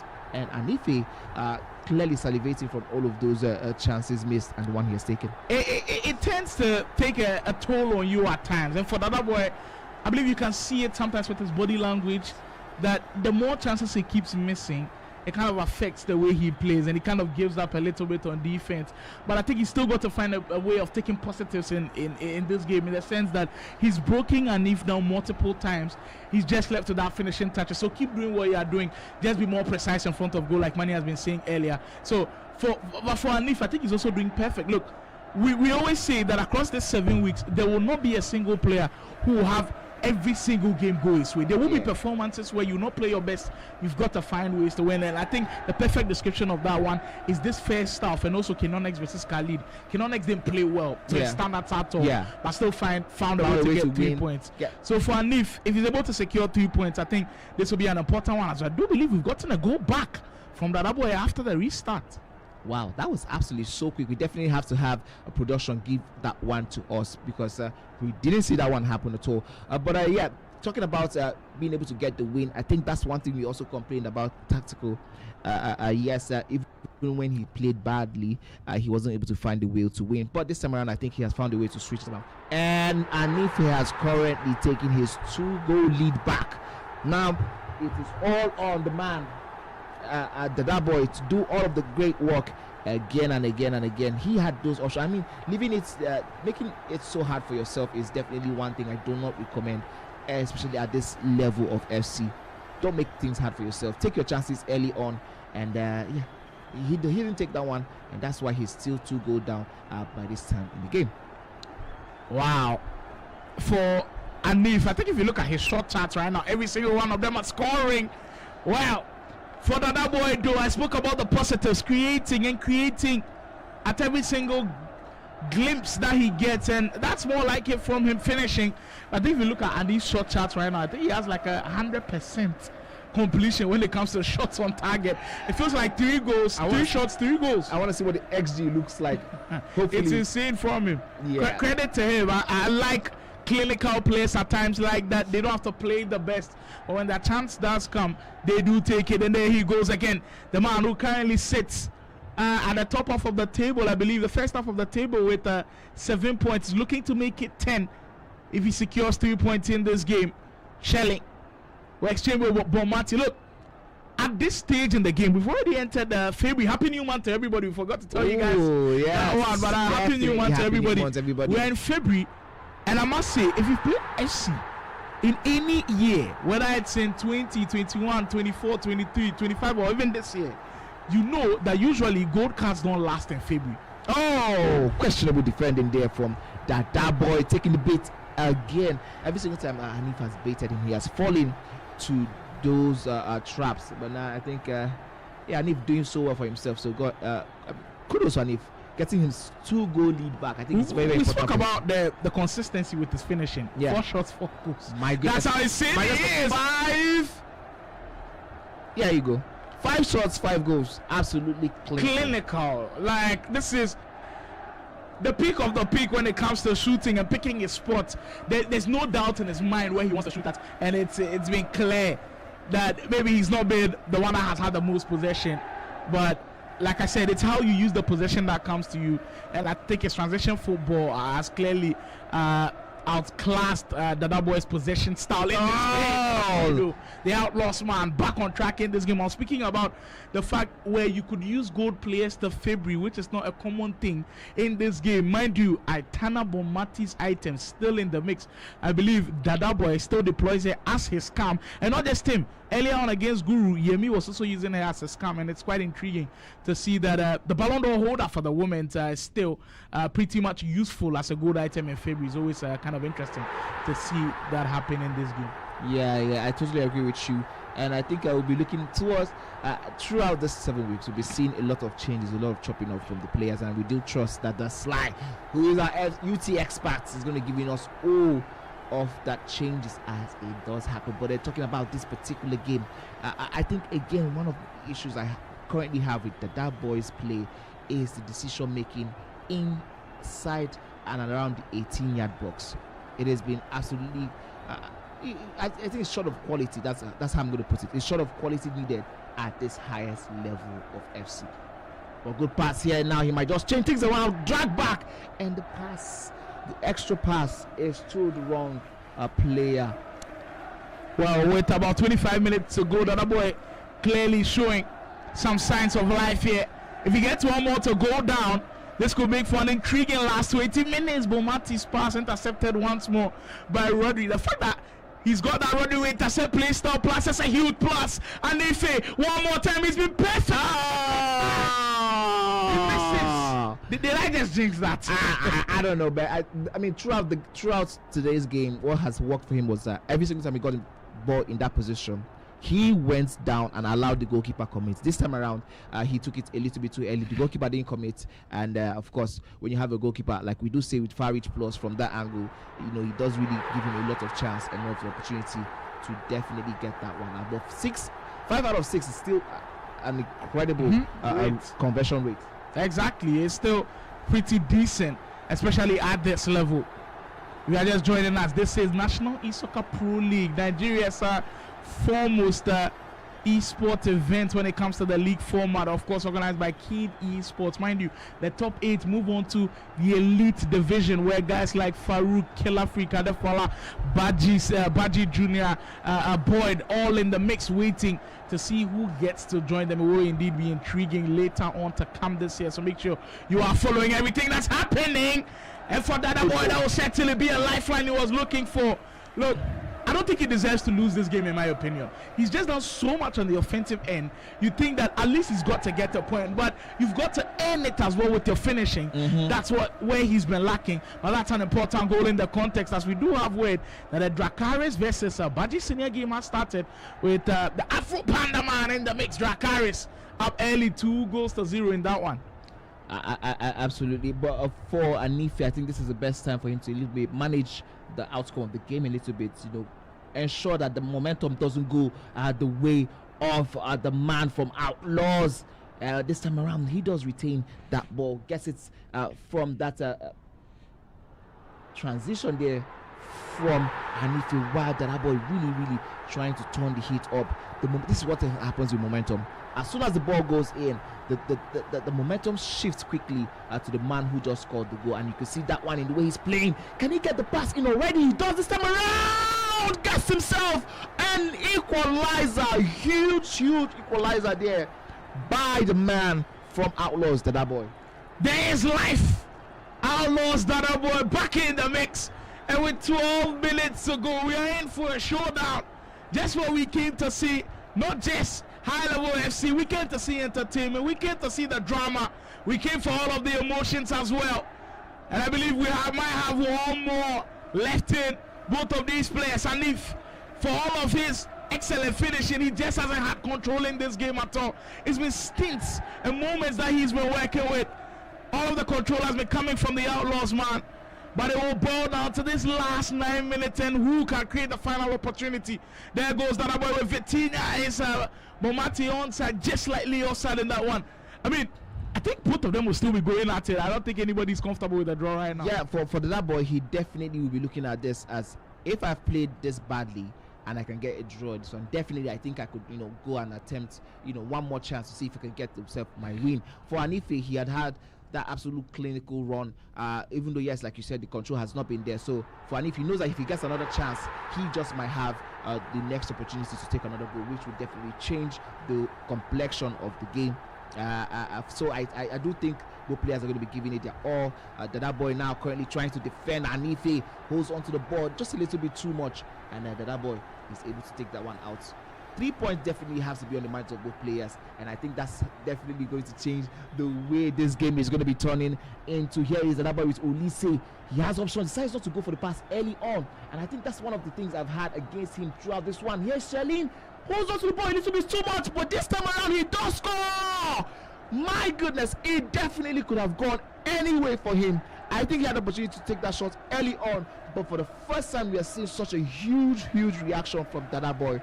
Kudos to the man. He's get himself back into the, not just back into it, now for the first time throughout this game, he is in control of the game. What a performance from Dada Boy. It took so much from him to make that comeback. And well, he might have just gotten the winning goal. 2 minutes plus added time to go. The Outlaws, man, looking for all those 3 points against Anif. Now with Vitinha surely looking to go. The game management, where you've got to be careful. He just still manages to hold on with Carreras. And I'm sure Anif will put everything with just 1 minute over the time to go. Dada Boy, minutes away from doing this one. And will surely clear his lines on that one. Fortunately for him, he wins the ball back. And he will do it. Wow. I told you, it does look like this is another week of upsets, another week of the players who are, we've had the 4 versus 5th, the 6 versus 7th, and this one we have had Dada Boy, who was also beneath Anife at the start of this one, gets the ultimate 3 points. So far, so we haven't seen any draw so far. In our predictions yesterday, I did nearly go for Dada Boy in this one.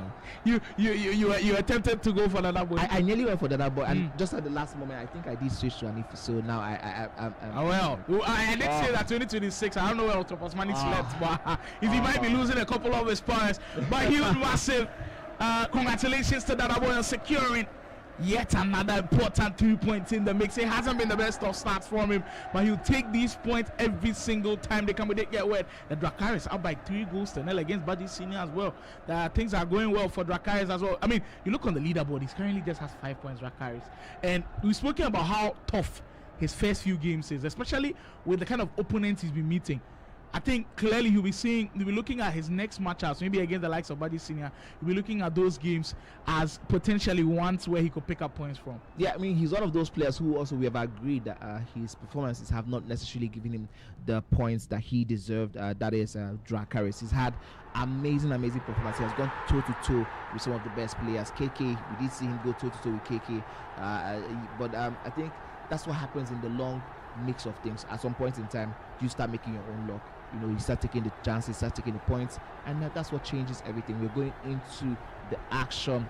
4-1 it is, 55 minutes from the game between Dracarys and Baji Senior. Baji Senior in that pink kit. Baji Senior's turn of form though, what do you make of it? After week 1, we were expecting him to be somewhere in the top 8 at the end of the competition, but my goodness, but after week 3, he has been languishing currently. I think is around 18th position or so.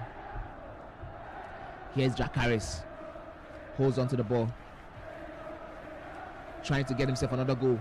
He did concede a lot of goals in week 2, so as many goals as possible for him here will do him a whole lot of good. I think we've had a lot of deep dives about some of these players. I think Baji Senior's underperformance has kind of gone under the radar a little bit, especially with how he started week 1. Remember his famous win against Guru? Well, since then, it's not been good at all for him. I believe he's just had that 1 win and 5 straight losses. That is clearly not what he was looking to do at all. To be fair, we did have 2 walkovers from him due to a no-show from him in week 2. But then still, the problem for me has been the performances, not necessarily the results. We do see sometimes players have great performances and bad results, but it's been the opposite for him. He's had bad performances and definitely no results to go with those ones. That's really what we're seeing right now, where Dracarys is currently tearing him apart in the 4-1 win for Dracarys. Baji Senior has really, he has so much to work on if he's going to go anywhere near the elite division for next Look, season. we've made it clear that potentially the points that you might need to finish at top 8 is like around 30 points. And if after like 6 games you only have 3 points, Yeah. you know that You're in trouble. you're in trouble. Yeah, absolutely. You've got to go on like a 5-game winning streak to be able to get you back in the mix. So it's not a good situation to be in for Baji Senior, and I'm sure he knows this as well. Definitely we're looking to work on. I think we've got Baji Junior in the studio today. I kind of see him in the shot right there as well. So maybe they are working on a couple of things to get him back on track, but not a start he was looking for at all in the National Esoccer Pro League. Here comes Baji Senior, though. Can he get one back to spice things up here with about 20 minutes to go?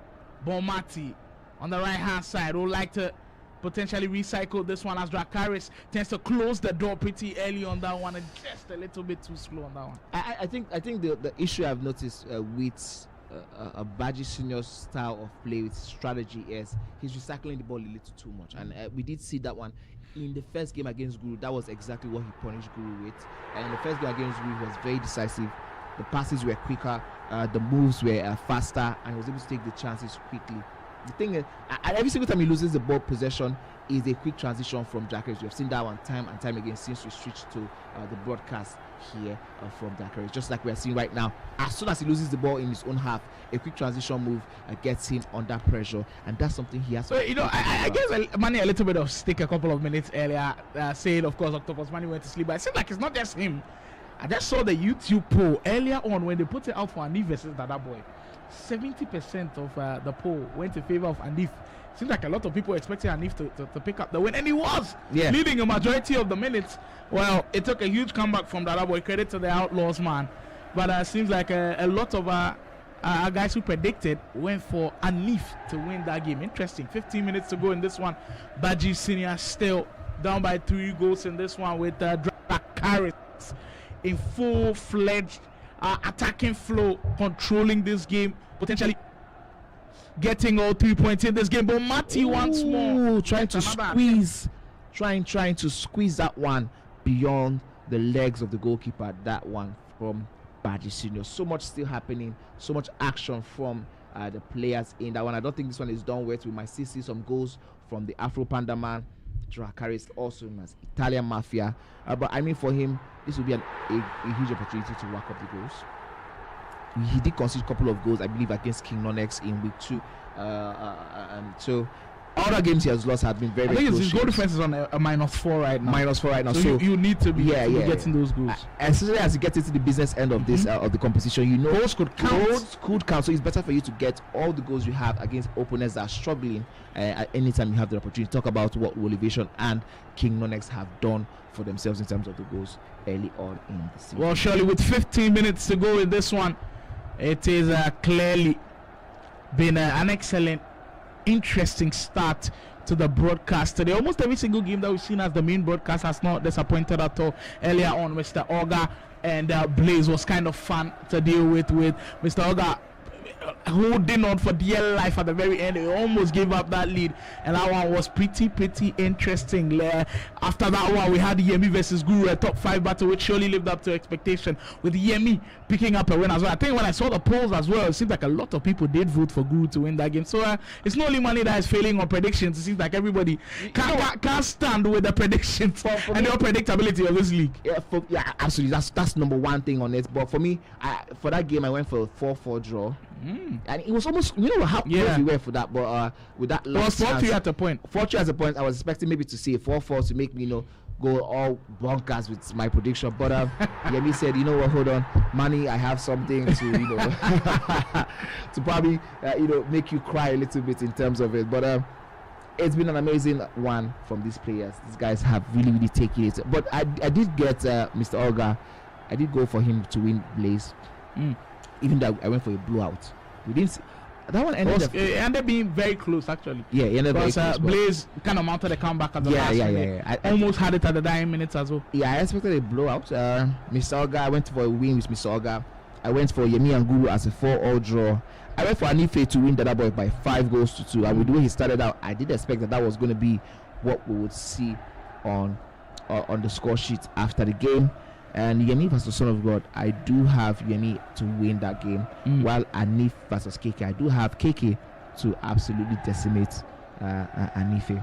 Well, per how things are going, it seems like we can't trust money too much. But we'll see. With the next fixtures to come and the unpredictability that comes with the National E-Soccer Pro League, this one looks like it might just be done and dusted as Drakari still controls affairs. One more goal to maybe help him with a goal difference. Like we said, he's on -4 goal difference currently, and goals are going to count at the end of the day. It might determine where you actually finish when this whole thing is said and done. It's still top 8 that is on a lot of these players' mind as we're looking to get the guys ready for the elite leagues to happen later on this year. Keep it locked on KD Sports across all social media platforms. If you're on Instagram, TikTok, X, wherever you are, YouTube as well, head on KD Sports now and be a part of the family as the 2026 calendar year for esports, especially KD Sports, looks extremely promising. 5 minutes to go in this one. Drakaris with Sega Pina. There's enjoying his FC right now, no pressure at all, and that's where you see some of the best of the players come out of their shell. Yeah, absolutely. As soon as there is no pressure. But talking about pressure, also later this year we're going to be having the second leg of the Nigeria versus Ghana. The first leg did see Ghana pick up a huge win against the Nigerian counterparts. There's also talks of we having the battle of the casters. Doing that period. Guys in the chat, let us know if you're going to like to see a game between the casters when we come for the Nigeria versus. Oh wow, that one was definitely amazing. That would have been probably goal of the day if that one had gone in, because quick turnaround and took that finesse, but it skipped beyond the post. Back to what I was saying earlier on, guys in the chat, if you're currently listening, let us know if you'd like to see a battle of the casters between Sly and myself. As an opener, maybe as an exhibition. Who's your money on? And let us know what you guys think in the chat. I mean, if you ask me, I'm extremely confident I'll get the job done again. For my years of play, I know I'm retired right now, but I still got it in the lockers. This one will come to a close. Drakari sealing it with 3 important points, and the clear smiles on his face. Afro Pandas man boost up to 8 points on the leaderboard, and I believe the goal difference will head on to -1 now. So that's certainly one that will make him happy. But like we said, Baji Senior hasn't had it at all. After 6 games, if it's just 3 points that you have, your hopes of making it into the top 8 grow slimmer. Yeah, it does grow slimmer, but I think the only hope he has probably is that we have 13 more games to go. So for him, it might just be all about locking in for the rest of 13 games and see if he can get himself. 30 points, take out 3 points. You probably need 27 points. For the calculation, you need to win the next 9 games. Which is insane to think of. I don't know, but yeah. The beauty of again, from what we have seen consistently from these players and from the competition, is that they have been different weeks, right? He needs at least 2 weeks of locked-in performance. Yes, dominant. Like if you can go 2 weeks without losing, do a good week too. Do a good for 2 straight weeks. For 2 straight weeks, and then you most likely might have a chance to get yourself into it. Do a good week 2, and I think if there's any time for him to do it, is week 3 or week 4, week 5. He has his brother who has experience at this level. He also has experience at this level, so they really need to go back to the drawing board and really switch it around.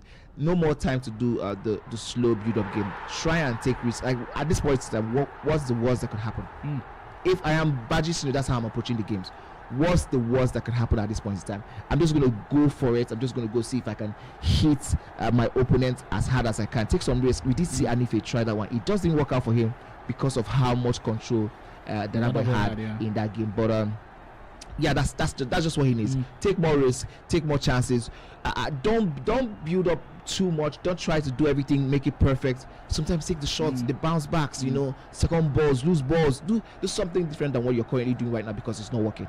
Surely. Well, advice thrown out from Manny, and we'll see if some of these athletes do pick it up. Like we say, for us talking here, it might be easy and all, but when you pick up that controller, it's a different ball game altogether. That's 3 games on the main broadcast with some interesting results going on as well. There's still more to come from us. I can tell everybody is getting anxious as to how all of the results will go down. We get to find out right here on KD Sports YouTube channel. Don't touch that dial.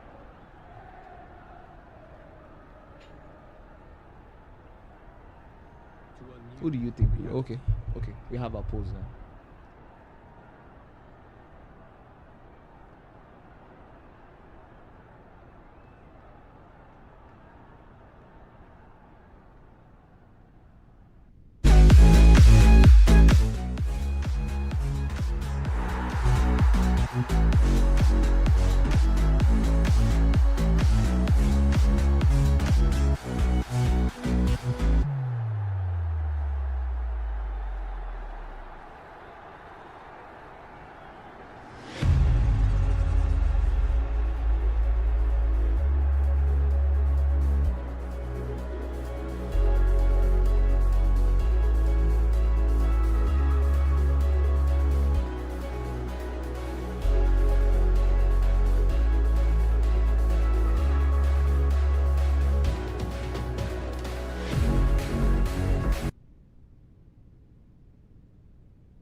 Ladies and gentlemen, it's been a pleasure.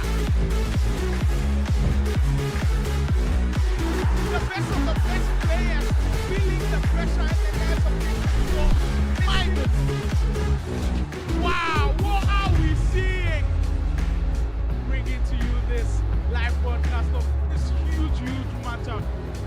We got to see once more what the Challengers Cup is.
action continues to unfold, just like how we like in the National Esoccer Pro League.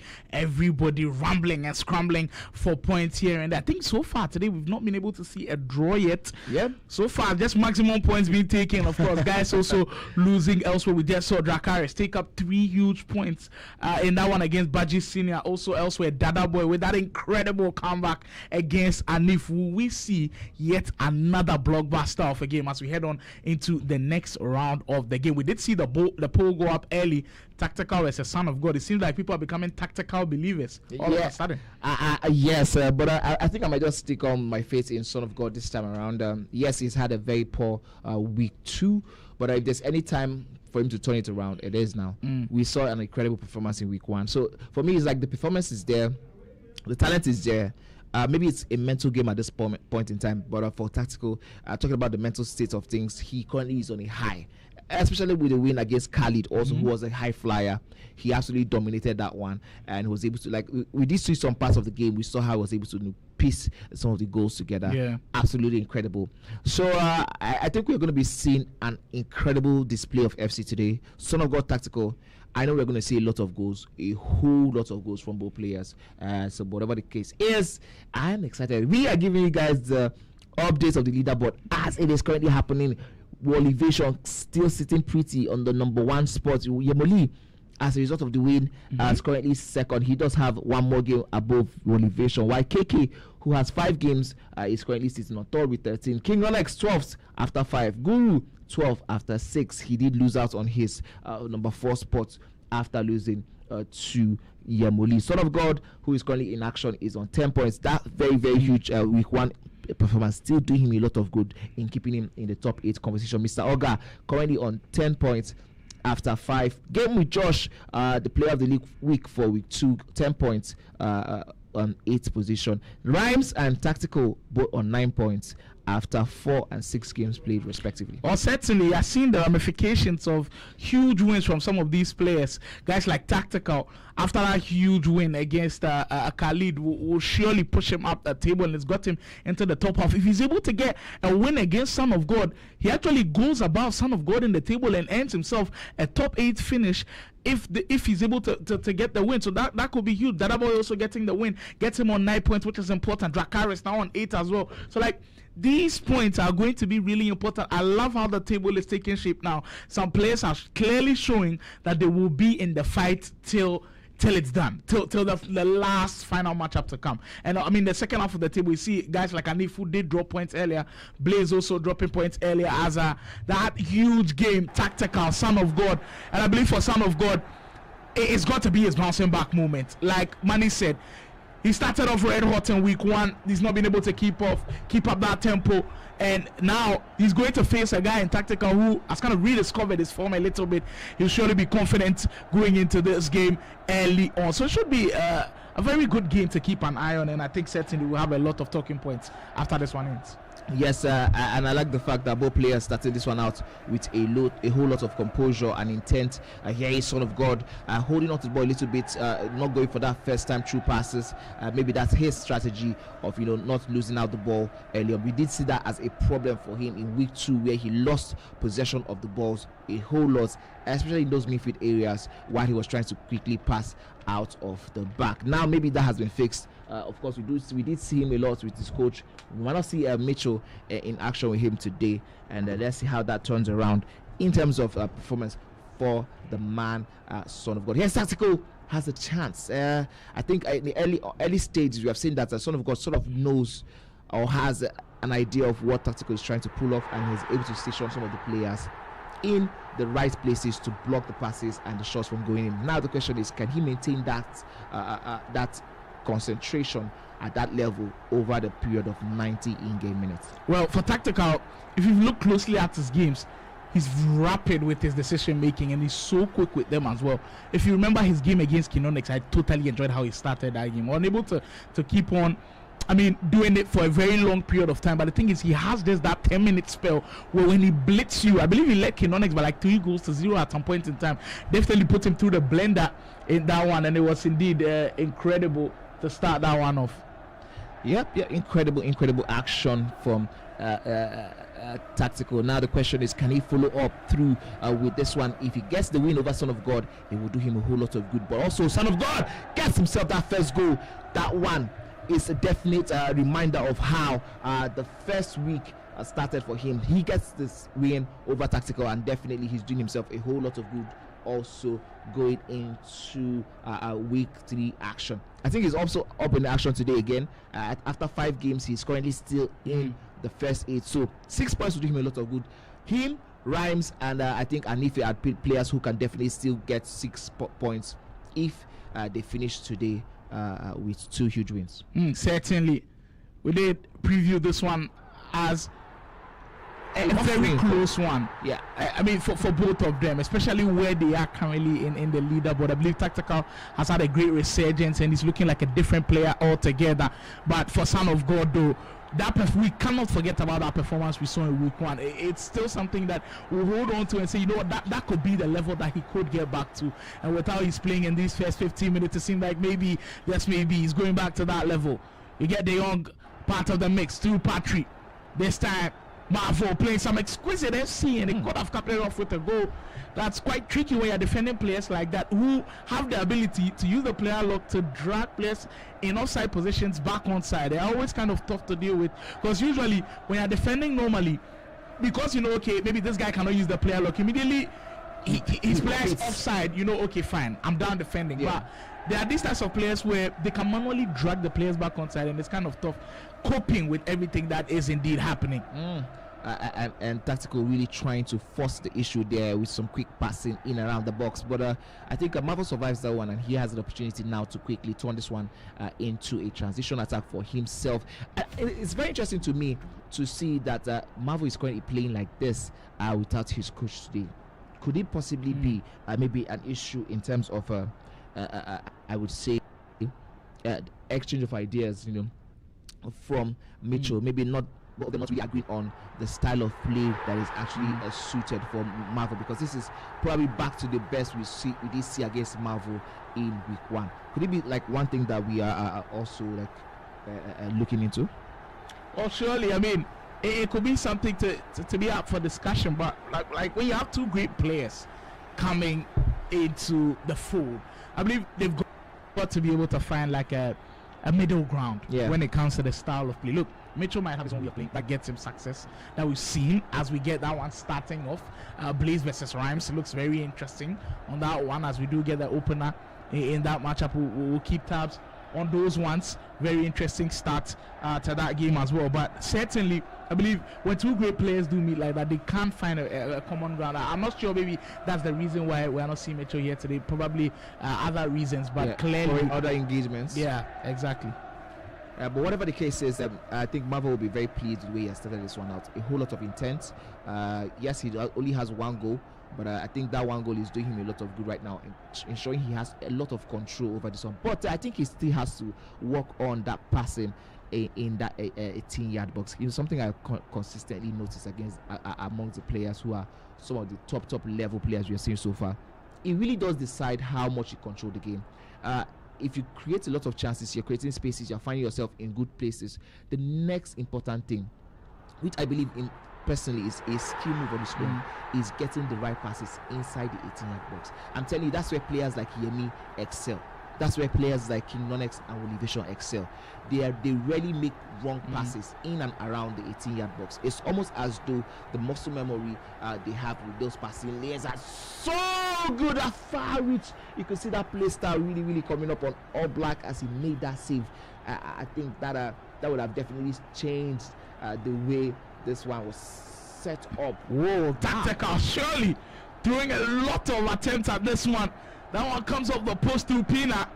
Well, this game's certainly coming to life now. 30 minutes gone. Tactical, after going a goal down, has had a lot more control. There he goes once more through Olise. This time the pass well read by Marvel. Marvel's got to realize that there's been numerous moments in this league where players have kind of felt like they've had control when they're leading by a goal, but it's not been enough. I mean, we've seen 3 goals 3 goals lead Wiped away. So I think for a 1 goal lead is I absolutely mean, today we've nothing. seen huge comebacks. Yeah. Clearly, look at that boy. Yeah, that boy, and the if way he, he at a performed. point in time, and if he held on to a 2 goal lead consistently over time, but that This one, was a huge opportunity for him. Kind of tried this My one goodness. just off the post, though. That's one thing that people have been complaining about the finesse this year. I think when a player has that finesse play style plus, as we'll get to see, tactical one more this time around. He's sure about it. Didn't go for the finesse at all. Go for as much shot power as you can. Vitinha smashes it home, and I think it's well deserved that he's back on level terms. yeah, you can see the smile on his face. He definitely knows how important that one is for him in terms of shaping the way Marvel approached the game. But good move there, good goal by Tactical. Change the approach of the game, change the complexion. It is currently 1-1, and he has the momentum in his locker right away. Well, at this point, if you are indeed a tactical believer, like I said, he is winning a lot of people's hearts over. You will be delighted with the way he's picked up steam after conceding the goal earlier. You're clearly seeing his patterns come to life a little bit more. Those quick attacking transitions that we speak of, Tactical certainly getting into the groove. But you cannot forget this man, Marvel. There's a reason why he's currently top 10 on the leaderboard as we speak. About 5 minutes to go in this one. Tactical, there he goes once more through Lavelle. I mean, Lavelle's SBC. I mean, I've seen a couple of people also use it, but not a lot of people do have it in the squad, which is also kind of in auditions for me. I know the XBC hasn't expired, so you can't still if you want. Salah's got the pace to beat everybody. Marvel do. The decision making have been absolutely criminal from Marvel. Any other player would have definitely taken that shot and allowed for the goalkeeper to do his work, or that one would have probably gone in. And my goodness, he probably will go back to the drawing board and regret that one if he ends up losing this game. But what a chance that was.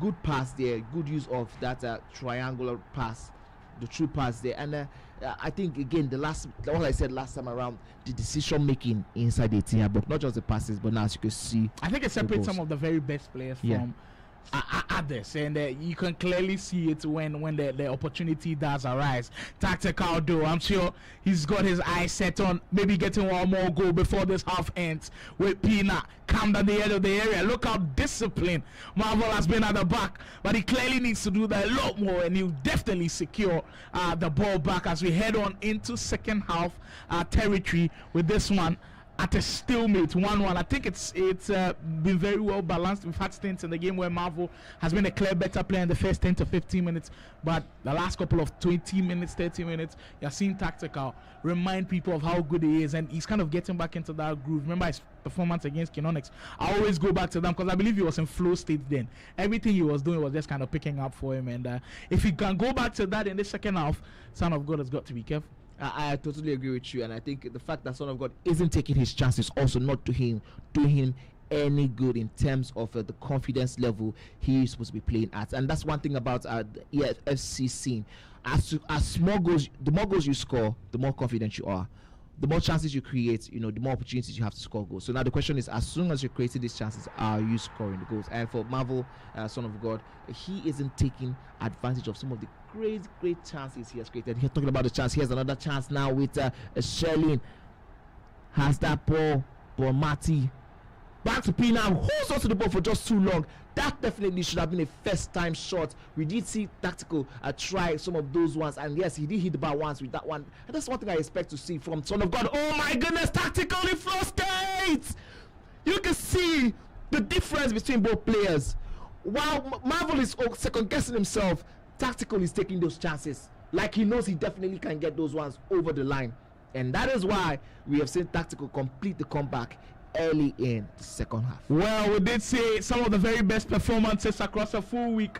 We've seen it from a guy like Guru in week 2 with an awesome performance. Will we start calling the Tactical week 3 as another masterclass? Because he's already beating a very good player in Khalid. Can he do it against Marvel as well? In the Rhymes versus Blaze game, it looks like Rhymes, OAS Esports Rhymes, is getting back on track. He did kind of have a blip in form a little bit. It seems like he might just be right back on track. The OAS Esports man has his eyes set on getting back to the elite leagues. He was one of those relegated players from last season. It was kind of a disappointment from him because I don't think a lot of people expected him to relegate from the elite leagues. I mean, and the way he started the elite league was very, very decent. At some point, he was one of the unbeaten players, and then he had a blip where for 2 weeks he didn't win any game, or you know, he was just dropping points. And I think I love the fact that he's showing that he's sort of head and shoulders above some of the players here.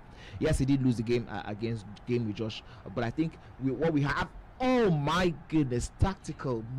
Oh my! The way this guy takes his chances it seems like he doesn't have time to be waiting at all. As one-time shots is all what he came for. Impressive stuff from tactical. But that's the reason. That's the reason why he's. Just look at it one more time. One touch, SC. One touch. Boom, he's gone. I mean, that's crazy. The interesting thing is Marvel has been. Speaking of Marvel, he's back on track. Marvel has been in this position 2-3 times in this game today, and he has decided to take one too many touches. For tactical, he doesn't care about taking too many touches. The game favors you taking risk, especially with those first-time shots. Especially with some of the players we have in the game, players like Bomati, Pina, some of the selling. So why are you taking one too many touches? Why are you second guessing yourselves when you can absolutely go ahead and take those one? Here is Marvel. Can he decide to go back? Just right on the money. Any other player like tactical would have definitely gone for far post. I mean, that's a huge gamble, especially with that angle. But like Manny said, you miss 100% shots of the ones you don't take. At least you've got to attempt them. I mean, we are seeing ridiculous goals go. Exactly. Speaking of ridiculous goals, another interesting angle. There you go. Well, for tactical, all he knows is immediately he gets the opportunity, he's going to shoot. And they almost played off once more. There he goes once again. Tactical in another position. If that was Marvel, we probably would have seen a fake shot in that moment. I think the thing is he is not confident in his angles, and he definitely has to take the chances. He is a top player. He has the quality to do it. So I think he has to really figure out the mental part of that particular game for himself. Tactical, really running away with this one. The man doesn't care about lots of touches. He does. Once the ball is in positions, he's taking the shots, and he knows his angles, and he's getting those goals. The tactical resurgence is here, and I hope you are enjoying what you're witnessing. It's clearly shown this one is clearly not a marathon. Well, it is a marathon. Actually, it's not a sprint. This guy, every single game he's been, even in the ones he's lost, he's clearly shown that he is a great player in there. And if he could keep up these performances, we'll surely see him in the elite league. There he goes once more. Tactical this time. We're expecting him to shoot one time. Kind of turn a little bit, second guessing himself. That's not what we've seen so far in this game, and he could be punished for it on the other end through the counter. Shelly, Marvel needs a goal, and he needs to back now. Patrick, I mean, there was a space for the finesse. The sides to ignore it a little bit, and that has kind of been the whole mark of how Marvel has gone about his business, and I believe Money's made it pretty clear that that's not the way to go about it. Valverde gets there. There you go with tactical. This man has no time to play around with the ball. Gets the ball and he takes the shot and he's scoring those goals. I mean, if you're looking at the XG for some of the goals Tactical has scored today, it's probably very low because you don't expect the balls to go in for some of those angles, but as soon as he gets the ball, he is taking those shots. And again and again, we see Marvel in this opportunity. Now decides to go. This is a finesse opportunity from any of the other players, but Marvel decides to go for the pass. He gets that ball wrong, and now this gives Tactical an opportunity to again hit him. While Rhymes is currently making a meal out of Blaze in that one. Well, I believe in every sport. Well, Marvel, get back on track, you say, as now he is within close proximity of Tactical. This one clearly not put to bed. I just want to make one thing clear. Usually in every sport we have like players who have fluke runs. We've got, I believe, if you remember football, there was a season where Mitchell was incredible. People kept calling him a one season wonder, and he just couldn't live up to the hype. Or for Tactical, you can't call him a 1 week wonder at all. This guy is showing game after game after game that he deserves to be here, and I'm so excited about the performances that he's got on board. For Marvel, though, he might be in trouble once more. Tactical. For the first time, he doesn't take those shots. This is exactly what happens. And I think for me, if Marvel is able to figure out the difference between where he currently is and where Tactical is, oh my goodness, what are the coaches of these players telling them? That, I mean, You think if Mitchell was here today, he's probably whispering in Marvel's ear to take more of the shooting opportunities. I mean, it's one thing to whisper in his ear, and it's one thing for him to actually take the advice on board. Whatever the thing is, I think is a mental issue right now, because it's obvious that he can actually take those shots. We've seen him take them 1, 2, 3 times, but the problem is he is currently second guessing himself every single time he gets into shooting positions. And for tactical, he has to also be careful. 5-3 is a decent lead, but it's not the kind of lead that is a blowout. It's certainly not the safest, and he might be under pressure a little bit. Can he defend his lines on this situation? Marvel do tried to thread that one through a tight space, and an excellent interception coming in. Pina will find tactical, and at this point, I think it's going to be a crucial one to look at how tactical approaches this. Is he going to look for one more goal, or is he going to take minutes off the game clock? He's got to be careful, as he does lose possession of this one. Marvel, if the comeback is going to happen, we've got to see the signs from now. Shelling, quick passing into Patrick, the finesse, a little bit of a short cancel, and when he takes it, maybe a bit too late. As you see the groans from everybody in the studio is kind of disappointed that he didn't take that shot earlier on. You know, I'm also groaning because I do have Marvel picked, in my polls as the one to win this, and I think he has absolutely got himself into those positions again and again and again and again. When he goes back and watch this game, I mean, look at how Rhymes is taking his shots, man.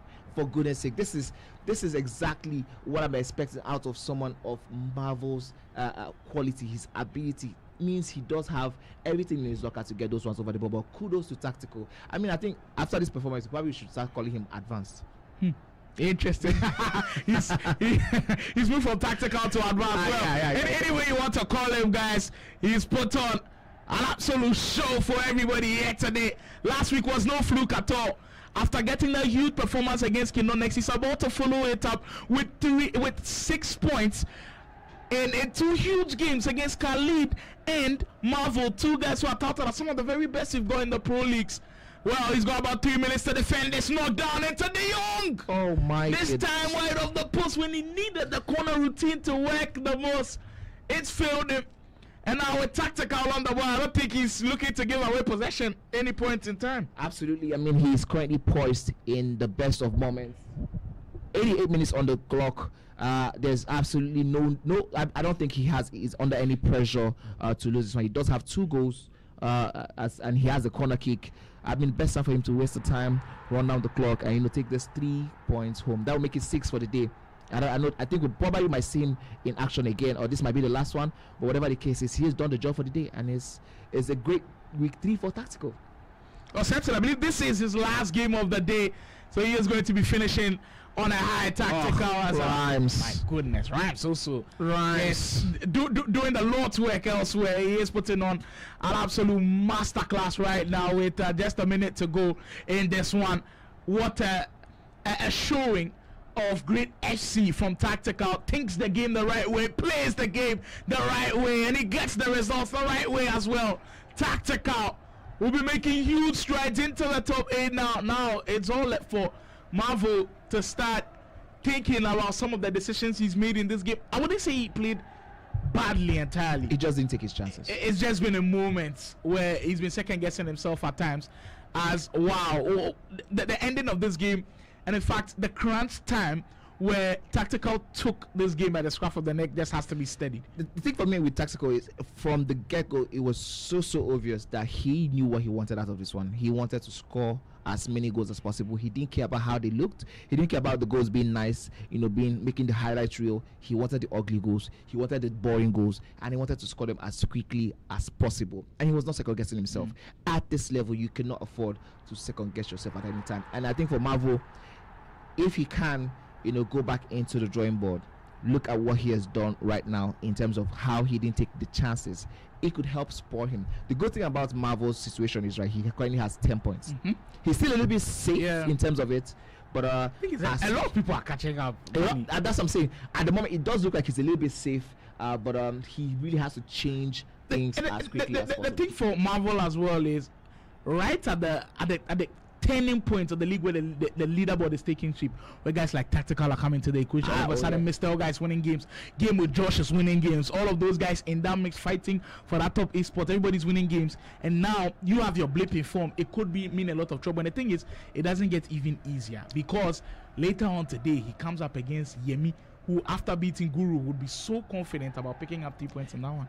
I think the only positive you will take from these performances is that it hasn't been a total blowout. So far so good, and it's been the kind of performance that where he has done well, but he has just not found the killer instinct. And that's one thing we said about Tactical, but he has sorted that one out, and as we could see in today's game, he's picked up 6 huge points today, and that's it. But going into the game we just have on the broadcast now, the game between Blaze and Rhymes. Rhymes totally decimating Blaze by 6 goals to 0. My goodness, I talk about your opponent, totally decimating your confidence level. This is not the Blaze we did see, but now he gets himself a consolation goal. I think after this performance here, you probably will go back to the game we just game with Rhymes and appreciate the win game we just had over Rhymes, because beating Blaze by 6-0, now 6-1, man, it tells you about the quality that the OAS esports man has in his locker. So I'm going back to it. I'm like, you know what? Game we just really deserved that player of the week because my goodness, not easy at all. Not easy to at pull all. it off. And I think that was one of maybe the huge shocks. Maybe that one end that loss that Kinonix had to Tactical was maybe the huge shocks talking points from last week. So it clearly tells you, but great players always find ways to bounce back. And I believe for the OAS sports athlete, surely going back to the drawing board, we are seeing a different player now. For Rhymes, I believe after this game, he will kind of exit here today. I believe this is the only game that he'll have, so it was important to come in here today, do the job, and make sure he goes back home with all of those 3 points. So it's pretty important to him. Just about 3 minutes to go. Late man and on the count. I mean, he's got numerous options to fire, and I'm quite surprised. And he didn't go for any of them. Again, now this is almost similar to what we did see. We did have a conversation about the game with I think Mr. Olga also, where he sort of dropped in terms of the quality of his passes and all of that. Rhymes decided not to. I mean, he's 6 goals up, so I think he can afford to do whatever he wants in that one. But for Blaze, though, it's been an absolute disappointing performance for me from him. The way I look at how I really expected so much from that man early on, and I mean, this is another consolation goal, but I don't know what to say about this one, because I didn't expect this amount of blowout. Exactly. I mean, well, to be honest, I really did. I think I had them at 5-2. Yeah. I think Now I remember. Oh yes, I did expect a 5-2 win from, but I think we have to make it 6. Yeah, surely impressive stuff from OAS esports Rhymes. Important for him to bounce back, especially after how last week ended. Still in the running for top 8, and that will confirm 3 points going his way. Another stellar performance, 6 goals to 2 for Rhymes early on in week 3, day 1. That's going to be important for him going forward. Now we are the middle ground for this week's broadcast, and we can clearly tell that some people have turned their fortunes around. Guys like Tactical, be aware of that guy. He's clearly looking like a different player altogether. Yemi could clearly go on to finish this week top of the leaderboard. Look out for that one as well. We haven't seen guys like KK in action. Well, I can tell you that if you're hoping to see KK in action, just wait for this one. After the break, KK takes on Anif in part of our broadcast. So that could be a tricky game. Anif is coming off of the loss. KK hasn't played in a while, needs to get back up to speed. How will that one end? We'll find out pretty soon.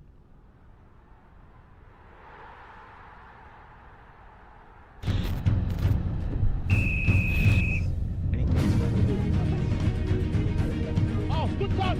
For nature to think about, is it too far for him to think about? Man, Mbappe is not on. Well, it takes on as he's committed. Novis, take it back into the game from 12 yards. Score! And Mbappe, don't stop it. The queen of the great international Esoccer League champion, your man.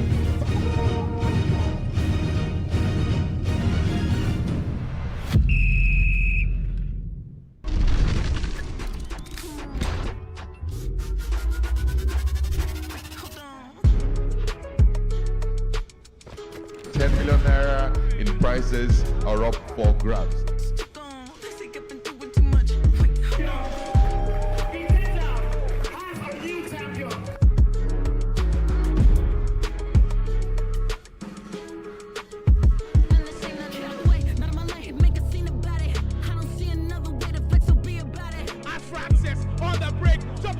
seal it all.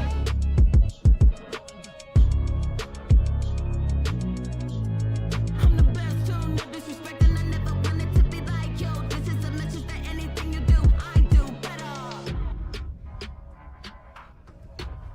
One last throw at the goal!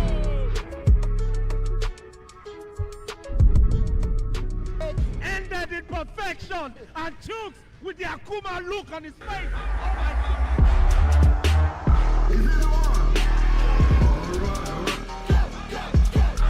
Medicine. Champion of the AFC 25, Killer Free. From everyone that competed today, whether you won or lost, your presence today has contributed to the growth of esports in Africa. Let's keep the spirit of Cage 24 alive, share, post, and have a good night. Thank you.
I thought that I'll be playing against Flick and Hanif. Opponents are not to be underrated. Tough match. I think I'll pull the 6 points, but let's see how it goes.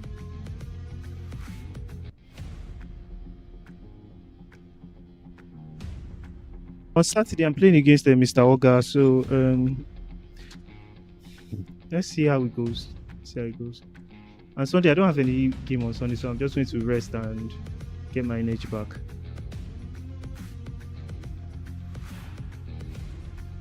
Next week on Saturday, I'm playing Blaze and Bright. Two really good players also, but I fancy myself to do well. And then on Sunday, I'm also playing Khalid Doy and Guru. Will be interesting matches also.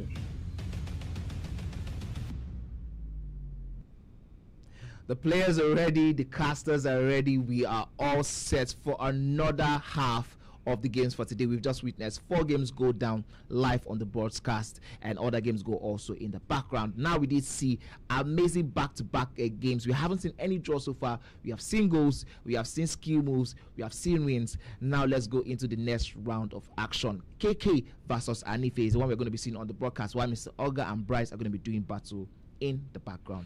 Slight more for you. This Anife versus KK match, it might be a blowout from KK, but it might give Anifa an opportunity to make a statement that, you know what, because we did see some clinical moves from him. We did see him get 5 goals out of 6 or 7 shots in total. That's probably the most clinical we have seen. And you can see the leaderboard currently changing and twisting. Antonio Tactical has gone into number 7. Huge leap. Against Son of God. Rhymes also making a huge leap, I believe, to 5th position. Oh yeah, I mean right now the highest number of games played is 7, so he still has 2 more games to get himself up a little bit more. Mr. Olga with the game against Bright is currently on 16th. If Mr. Olga gets a win, he's definitely ending today somewhere around the number 1 to 5th to 5 on the leaderboard. And if he also is currently on 7 points, a win will do him a huge boost into. So like the leaderboard is changing and twisting and turning. And Alif has got a better goal difference than Game with Josh. So if he picks up the win,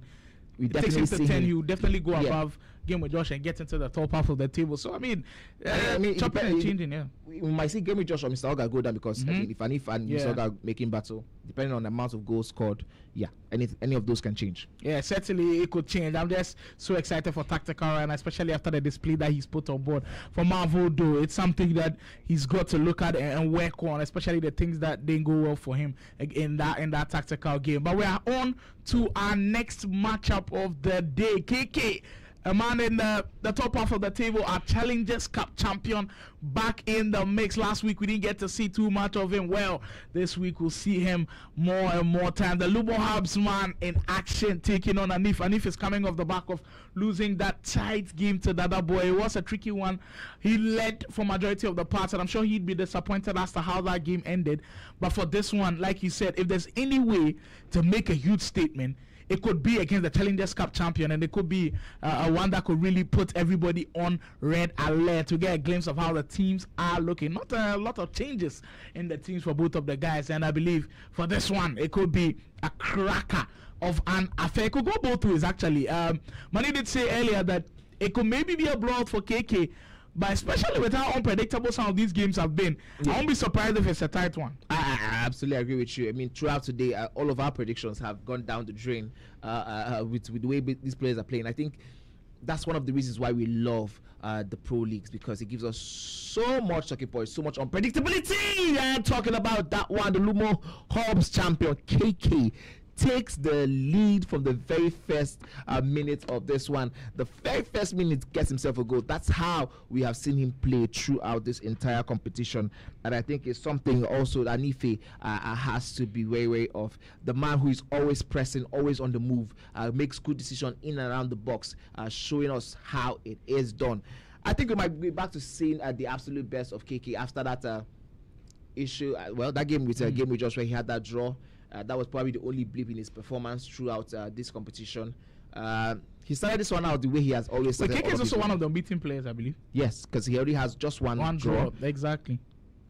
Yeah. So that's I think a very huge one for KK. That'll be something to look forward to, and I believe when we're making the predictions for who'd go on to win the whole thing, there's some players that have clearly shown that they could go on to win the whole thing. And I believe KK is in that mix. KK, Elevation, Kenonix, Guru, Yemi. Right now, Rhymes could also be in that mix as well. I don't know about Guru though. I think I struggle with looking at, because yes, we still have a whole lot of action to play. I mean, but I'm confident Guru will make top 8. Yeah, definitely. I think he will make top 4. But I'm talking about winning the whole thing. Yeah, you need a certain level of unbeaten streak. You know, like I mean, he's gone 4 wins in a row, didn't he? And Yeah, now, but he, the- of course, he's lost. yes, he's lost. So now we have 2 losses from Yeah. him. But for the guys we're talking about, the Olivations, the Kingdom Nexus, they have gone about 5-6 games, no losses so Yeah. far. Well, Kingdom Nexus has 1 loss, but for Yemi, he has had 1 or 2 draws. I think 2-3 draws, and now he has 4 wins for himself. So, I mean, I think the next week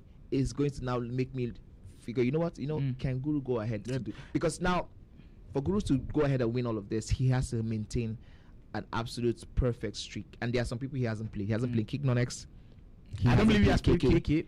He hasn't played Elevation as well. Exactly. Yeah, and the first test against Yemi did see him falter a little bit. So there's that. Yo, that is indeed intriguing. You can let us know what you think in the comments as to no who make up it entirely, and he should be scoring from there. Woo! That's a gift of an opportunity. And Anif, could that loss to that boy maybe that's be causing a couple of problems in the mix? Wow, what a big chance to get in for this one.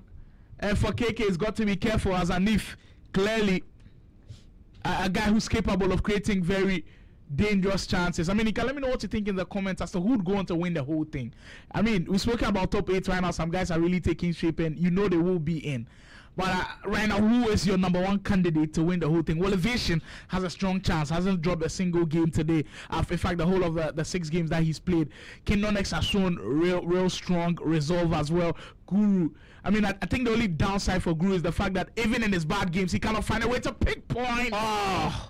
And if has deserved this equalizer. Yes, you could see that, man. He's back to a clinical streak. But I love the fact that has been a consistent thing we have been seeing with Anife. He wants to play the ball quickly. He wants to take those risks. And as soon as he gets opportunities, he ensures he takes them. And that's the best way to play against someone of KK's quality. Surely. It will be something to look out for. Where this one just kick started as well as Mr. Oga. Well, could it be another incredible week for him? Mind, he's already picked up points against Blaze. He was able to go 6 points out of a possible 6. That could do it. Right, quickly response in that one. But here is KK, gets a penalty. Wow. It goes flying in from everywhere at this point. And that's one thing we absolutely love to see. The goals totally flying in from all corners. The guys really giving us so much to it. This week has been absolutely incredible. Tactical, 6 points out of a possible 6. Mr. Oga might follow suit with 6 points. I know it's a draw right now, but if he's able to get those 6 points, like we said, if he wins that game, it takes him into top 8. That could be a very good position for him to finish week 3 on. Yeah, absolutely. I mean, in the marathon, we did say that last week. In the marathon, you always want to be closer to where the action is hitting up. You don't want to be left way behind. If you can stay closer to where the action is happening, then you can give yourself a whole lot of opportunities to probably get over the line. And that is one thing Mr. Olga would definitely be looking at. He definitely I think he will be looking at himself and say, you know what, I deserve to be in the elite leagues. That is where someone of my quality, someone of my caliber should be in. Here is Anif, quick counter, quick transition. Olise decides to go back for it, but the ball is still in the danger zone. Quick pass in and around the area, decides to slow it down a little bit. I was hoping he would definitely go for a blowout. KK activating offside traps, left, right, center. This one is really hitting up. Anif trying to get himself back into this game. It's still on. Anif, quick move around. Listen, the fact that these guys are holding onto the ball this well at such pace is something I really admire from them. My goodness. Here is kicking out the quick transition. That was terrible defending, but Anif finds a way to get back into this one with King. Tell me a little bit about that card. Yeah, that Lily King item is one that, I mean, you will not see a lot of people using, but there's the absolute blistering pace. I mean, it's got like above 80 pace or something like that. You can see that as well. It was on display. I think in everybody's teams, there are a couple of players that I really love. A couple of players that are unique and not a lot of people do use them. And I think for Anif, it will be that Rodri Thunderstruck item. Rodri having an intercept play style plus. Rodri's gold card is kind of slow.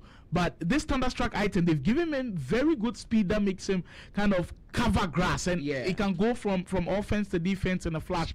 And already he's got great passing play styles. But you add that intercept and it makes him one of the best DMs on the game. Absolutely. I think it does really show in the way Anif loves to use him to stop some of those true passes from his opponents. And then talking about stopping those true passes, yeah, Anife now. Oh, good use of the roulette, but the passing to follow, not very, very clinical in terms of going past his opponent.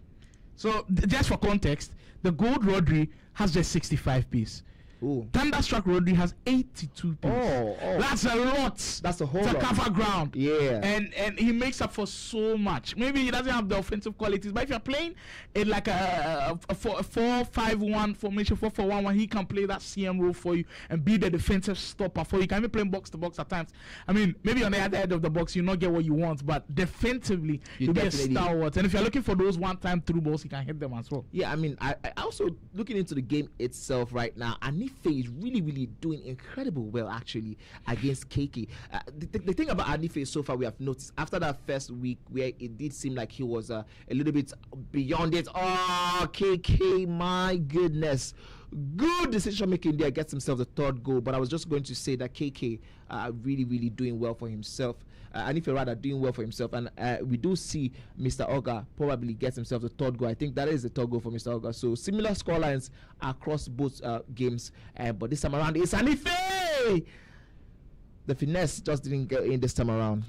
We say day in, day out, week in, week out about the impressive variety with Nigeria has got its FC players, and I did have a quick look at the chat, and I see a lot of support for Akwa Ibom's finest. I believe KK in the mix, so it might be in the game. Turn it on, Mr. Come at the man. KK has his eyes set on finishing top of this league, and after 40 minutes, he's up by 4-1. Incredible display.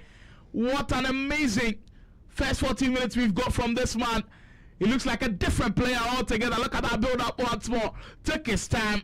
Allowed Anif to sleep, and that one pass broke the whole defense apart. And I mean, questionable use of the offside trap right there from Anif that just made that chance way too easier from KK. But you're clearly seeing the best players just pull apart and separate themselves from the rest here at the National Esoccer Pro League. KK, I mean, you look at the demeanor on his face. It's not looking like somebody who wants to stop scoring at all. That's the thing about the man. We did have a game yesterday, I and KK, and I think I did experience real time how very relentless he is. No matter how many goals, don't ask me how many goals he did score against me. It's confidential. So I mean, it is confidential, but hearing the money has been playing with KK, meaning that I've got to be shaking in my boots if we are supposed to have a casters battle. He has been training already, guys. People are putting in the work. Oh, definitely. The man is. Oh, here's Anife. But that concentration on the defense there is something we really have to give that man kudos for. Listen, KK's style of play is so relentless and is so end to end. In terms of his attack is great. His defending is always almost spot on. He doesn't give you any room for rest at all. The man himself currently leading by 4-1. Surely. I did go for 5-1 in my predictions. Let's see if this one will definitely come to pass. Interesting. Maybe Manny will be able to hit that one right on the head. Into the next 45 minutes we go. Everything settling here inside the Game Evolution Studios, live from Lagos, Nigeria. Myself, Manny, we've been your tour guides on this whole amazing, so far, 3-week journey. A journey which is going to span across 7 weeks, like we told you guys. So we are getting into the halfway mark of this one. It's been incredible so far. A huge thank you to everybody that has been on board KD Sports, first of all. Oh my goodness, what a pass! Galisa with another! What? Man, like Anife, what a true pass that was. That was absolutely diabolical. Clinical true pass. Yeah, I can't blame KK if he didn't see that one coming. Whoa. Because I didn't even see when he had triggered that winger, and it was incredible. KK, you've got to be careful, because if Anif is able to pull that one out of the drawer, he could create chances. Yeah, there's still something in this game. Interesting one at all from Anife. Sort of changes the game. You know how we do talk about it again and again. I might say it again. Permit me. Goals change games. Before that goal went in, it did look like a blowout, but all of a sudden, it does look like something interesting now is on the horizons for Anife against KK. Beautiful start from Anif. He's certainly building confidence. This man, just one tap too many. And the number of times I've seen KK on the counter attack, it's incredible. And you could tell that he's using these opportunities to full effect the Lumo Hubs, man.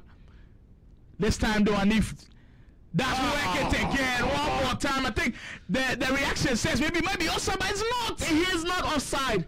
And he gets himself the third goal. All of a sudden, the 3-goal lead cut down to just 1. What a pass that is. This man was touted as one of the best first-time true passers in FC23. And now he's showing us that he still has a little bit of that one up his sleeves. That man, you definitely don't want him in those positions against. I mean, when you look at the run for Bonatti away from the midfield, and here, Anif kind of made a reaction that made me think, okay, maybe that one might be offside. But he wasn't taking no chances. Absolutely. At some point, I thought he had held on to the ball for too long, and he was going to not score that one. But I think kudos to him for getting that decision right. Every single time you take a gamble and get it right, of course you're gonna say what a pass that was. This time around, he goes for the near post and the goalkeeper. At this point, all of the chances fall into Bomati. KK just can't handle all these through balls from Anif, and he's certainly putting on the press, shelling on the edge with some space to work with. You know what him there? Gets the shot off Courtois, obliges. Well. Anif leading by 4. Well, KK leading by 4 goals to 1. Well, it looked like he had the game put to bed. And all of a sudden, say in the National Soccer League, no resting at all. No rest for the players and also us in the casting booth. Indeed, this guy's giving us so much talking points. Today has been a roller coaster of emotions for the players and for us in the booth. Oh, so my goodness, Anife! Turning up his style. Where has this Anife been all through the game? Oh my goodness, the pro leagues haven't seen this Anife so far so good. And my goodness, what a time to turn up. What a time to turn up than against the Lumo Hubs, man. KK thinking he had this one in the bed. He think he had this one beyond it, but Hanife has stood up and stood tall. The runs are just too much to handle for Hanife. Look at this one, is also going crazy with Mr. Hoga by 5 goals to 3. 8 goal 3 line, that one 8 goal 3 line, this one as well. Wow, everywhere the goals are flying in, and just like Manny said earlier, we love it when it goes like this. All of a sudden, KK, who look comfortable, is not in the driver's seat anymore, and because of the runs in this game, it is causing him problems. And I feel for it. Down 4 goals to 1, he's turned it on its head. The comeback for the week. My goodness, from 4 goals down, from 3 goals down to being in the lead, this man has definitely given KK a whole lot to chew. And my goodness, what a display. KK now, he has to get back into this one, and he does again. 5-5. What a game we are witnessing. Simon, what a game this is. That's coming from where Anif was at that boy game where he gave up the lead. Now he's having to make the comeback. So ironic. And you just can't write these scripts. I don't know how the National Soccer League always finds a way to do this. Listen, now at this point you can't blame me for not getting these predictions right, because absolutely these players have decided that, you know what, we are going to give you guys so much to talk about, because this is not going to be business as usual, as we have a whole lot again this time around. KK is very weary, and the lob through pass being able to be defended by KK, and I think that one looking at this from 4-1 to 5-5, what a craziness this one has been. Certainly, and I've got this feeling that the craziness is not going to stop anytime soon. I believe we've got a couple more goals in this game with 20 minutes to go. Live currently on KD Sports YouTube. If you still not subscribed to the channel after seeing all of this action, my friend, what are you waiting for? Hit that subscribe button. Turn on post notification when we go live.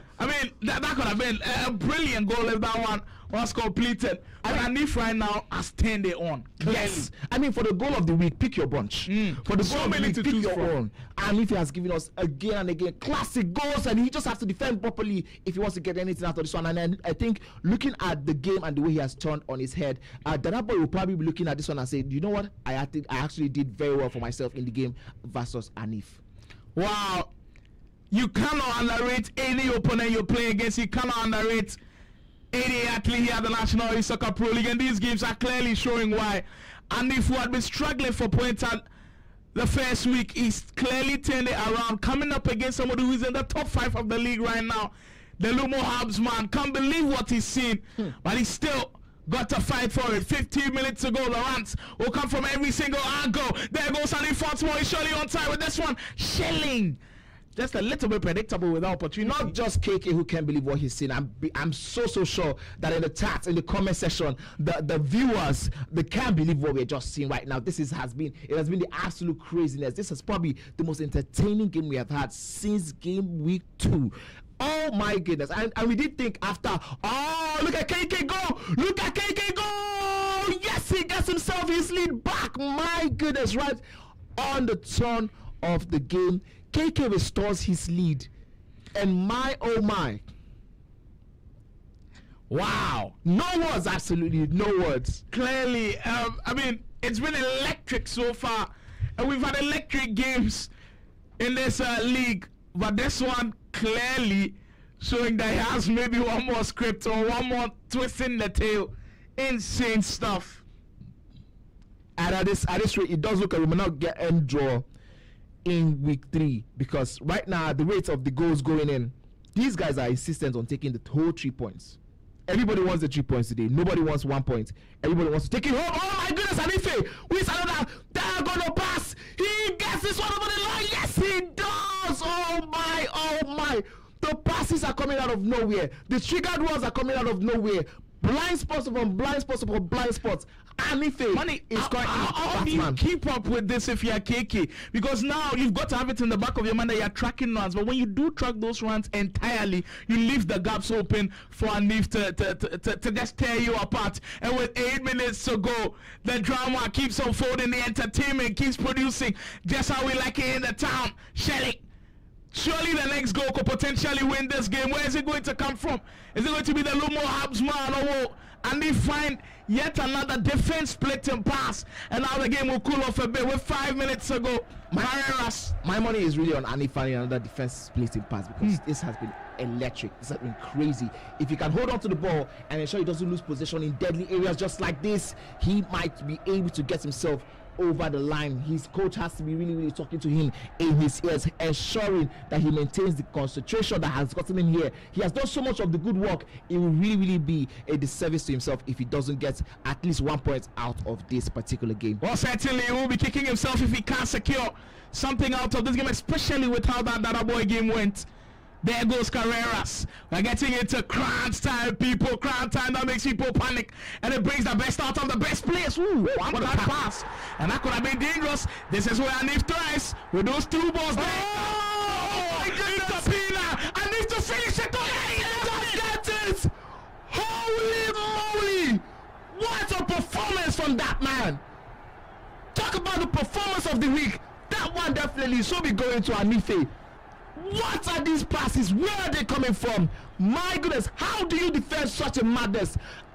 You did say it if you don't want to be KK in this moment, because the passes are coming from nowhere. You can't even find these guys. My goodness. And now Anife gets the opportunity to manage this one, to get his a very huge 3 points against KK, who has so far been unbeaten. What a way to hand your opponent his first loss of the tournament. When we speak about games that have certainly lit up this National Soccer League, we always remember this one. And if with a big win, down by 4 goals to 1, he's turned it around and handed the first ever loss to KK in this league. This game certainly what a part of the cream of the crop when it comes to performances so far. I mean, just to give you a little glimpse into the quality that KK brings. Throughout the Challenger Cup, he didn't lose a game. Yeah. And then he went into this one. 5 straight games. He didn't lose anyone. Even the game against Game just ended in a draw, a 7-all draw. And he did start this one out so good, 5-1 into the second half. And I did mention earlier today that Anif Singh is the man for the second half. And he came into the second half with an absolute master plan, which he did it to perfection. It's wanted to have a plan. It's wanted to implement it. The way I love the word he used, executed his master plan, has been insane. I really need one of our analysts, probably I can imagine when he has the time, to really come to the studio and really show us how to do what Anife just did. Master pass upon pass from the blind spots. I mean, if you're KK, you don't see that even coming. Look, I think if you're on KK's side, the players are not even on the radar. That's the exactly. So if you're looking at the radar, you can't find them. Exactly. I think for KK, he'd be so disappointed because for like 5 straight goals, he was beaten the same way. Ooh. And if you're a professional and you keep being beaten by the same style of play, you will be disappointed in yourself. Absolutely. You're expected that, okay, 1 time, 2 time.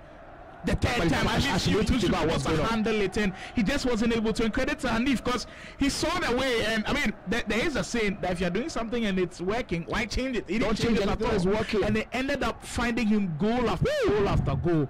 Insane stuff here inside the Game Evolution studios. Listen, I am so pumped right now. My bloods are flowing so fast because of what we just witnessed. This has been, I love the word you used earlier on, an electric performance from Anife. An absolute masterclass. This is a textbook performance from Anife. This shows you how to beat a top professional. Massive performance from him. Well, I'm hearing the comments are going crazy. Production, if we can get comments on the screen right now, I believe everybody's going crazy in the Bro, especially after that Dada Boy performance from Anife where he bottled the lead. A lot of people weren't expecting this. We saw the post that went up. KK was leading the charge. Yeah. Even you yourself kind of predicted that KK will win this game by 5-1. And as it did look like it was going in. My prediction did look like it was on 4-1. He was up by 4 goals to 1. I think maybe that might be the biggest lead we've seen somebody throw away. 4-goal lead from that commanding position is insane. As with 8 minutes to go, we get to see Bright and Mr. Oga in the final stage. It seemed like when it was going crazy in the Anif versus KK game, this one also was going bonkers with Mr. Oga trying to hold on to this 6-5 lead. Mind you, Mr. Oga's already picked 3 points earlier against Blaze. If he's able to make a 6 point out of 6, it sees him head into the top 8. Wow. I think all of these results it will only make one man smile. The great Elevation. Definitely be happy about how things are going right now. Yes, not just Elevation, also King Nonex also, who is also in that mix. Yes, he did have 1 loss, but now that means that he's 1 point, I believe 3 points above or 2 points above KK, no matter what happens in this one. But what a performance from these players. The interesting thing is that at the end of today, we might still not have any draw in all of the 16 games we have seen today. Do you know how crazy that will look like? And this is just the 5th game. We still have 3 more rounds to go. Bright probably trying to see if he can spot on a sort of a comeback for himself. He's really been in the mix, and I think this has probably been one of his good performances. He just needs the next goal to go in for him. Well, Mr. Oga surely will be looking to put this to bed. Well, he does lose the opportunity. And he had to take that one. OG move right there to take the tactical foul with just a minute plus other time to go as we head into the pause. Well, I just checked the leaderboard and we now have only 2 unbeaten players, Elevation and Yemi. KK was one of them. 1 more perfect record gone, and now we just have 2 standing. But what we have seen so far, I wouldn't be surprised if we see a change in the status for Elevation today. What we have seen today, you wouldn't be surprised if Elevation loses or draws. Yes, that's what I'm saying. I wouldn't be surprised if you see a change in the status. JC Millie said, Anife, why did you relax? But listen, I don't think with what we've seen, that was a relaxed performance. That was probably the best performance I've seen from Anife all time.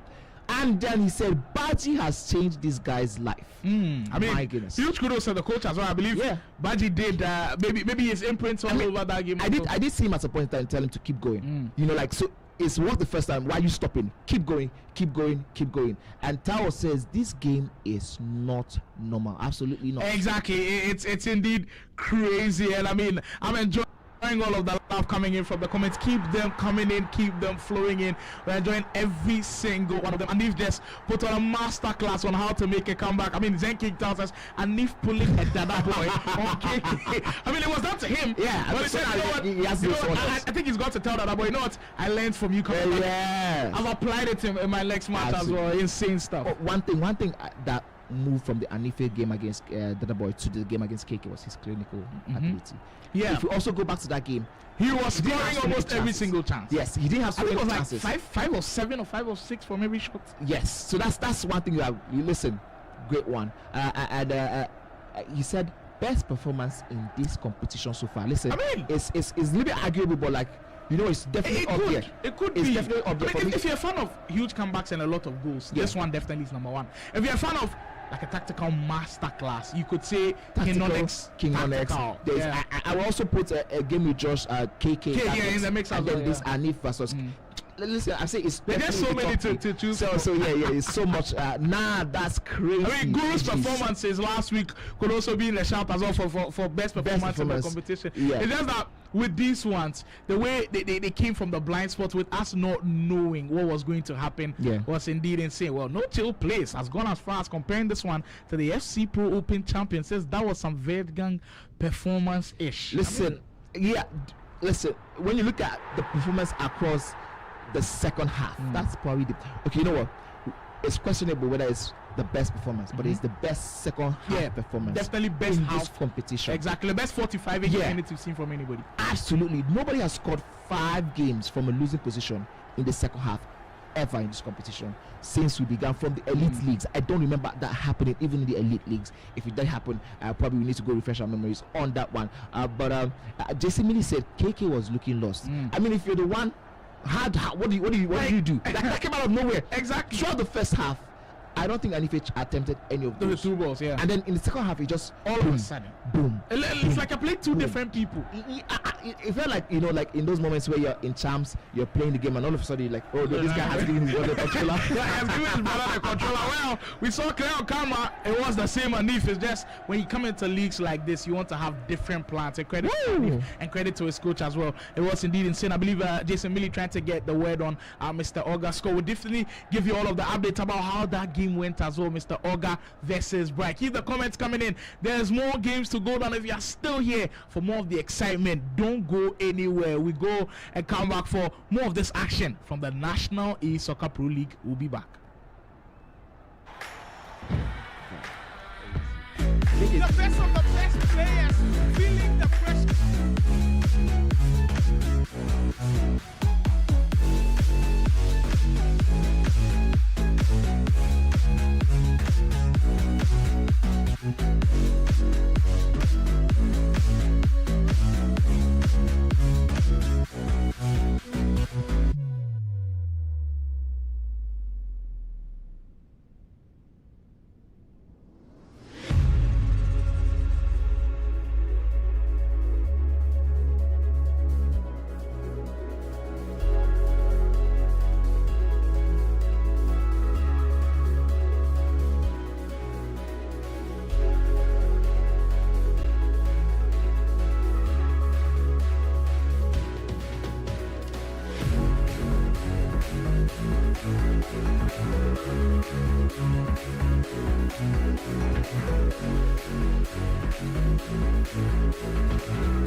ensure that there's no problem caused.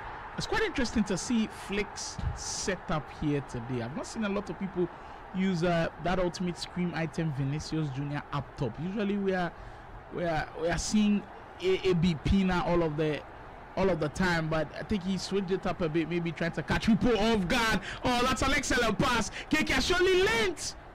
Apparently not. What's happening? Apparently not. He's executed a through ball. Just go. Your goalkeeper is coming out. I mean, I was expecting him to take a finesse or go ahead and lob the goalkeeper. He didn't do that, but he might just have the chance to rectify his wrongs. Flick is insisting that he must not concede in the first half, and all the good work done by KK in the opening half, in the opening 15 minutes of this competition, this game against Flick. He's still trying to get himself the first goal. Well, certainly, Pina on the left-hand side, something we don't usually see too much. It's usually in the middle. Will it pay off for Flick, though, as he makes inroads into just that middle area of the 18-yard area. That time, though, KK defends well. Diani, another item to look at critically. Oh, what a move that one was. KK's defending has been questionable.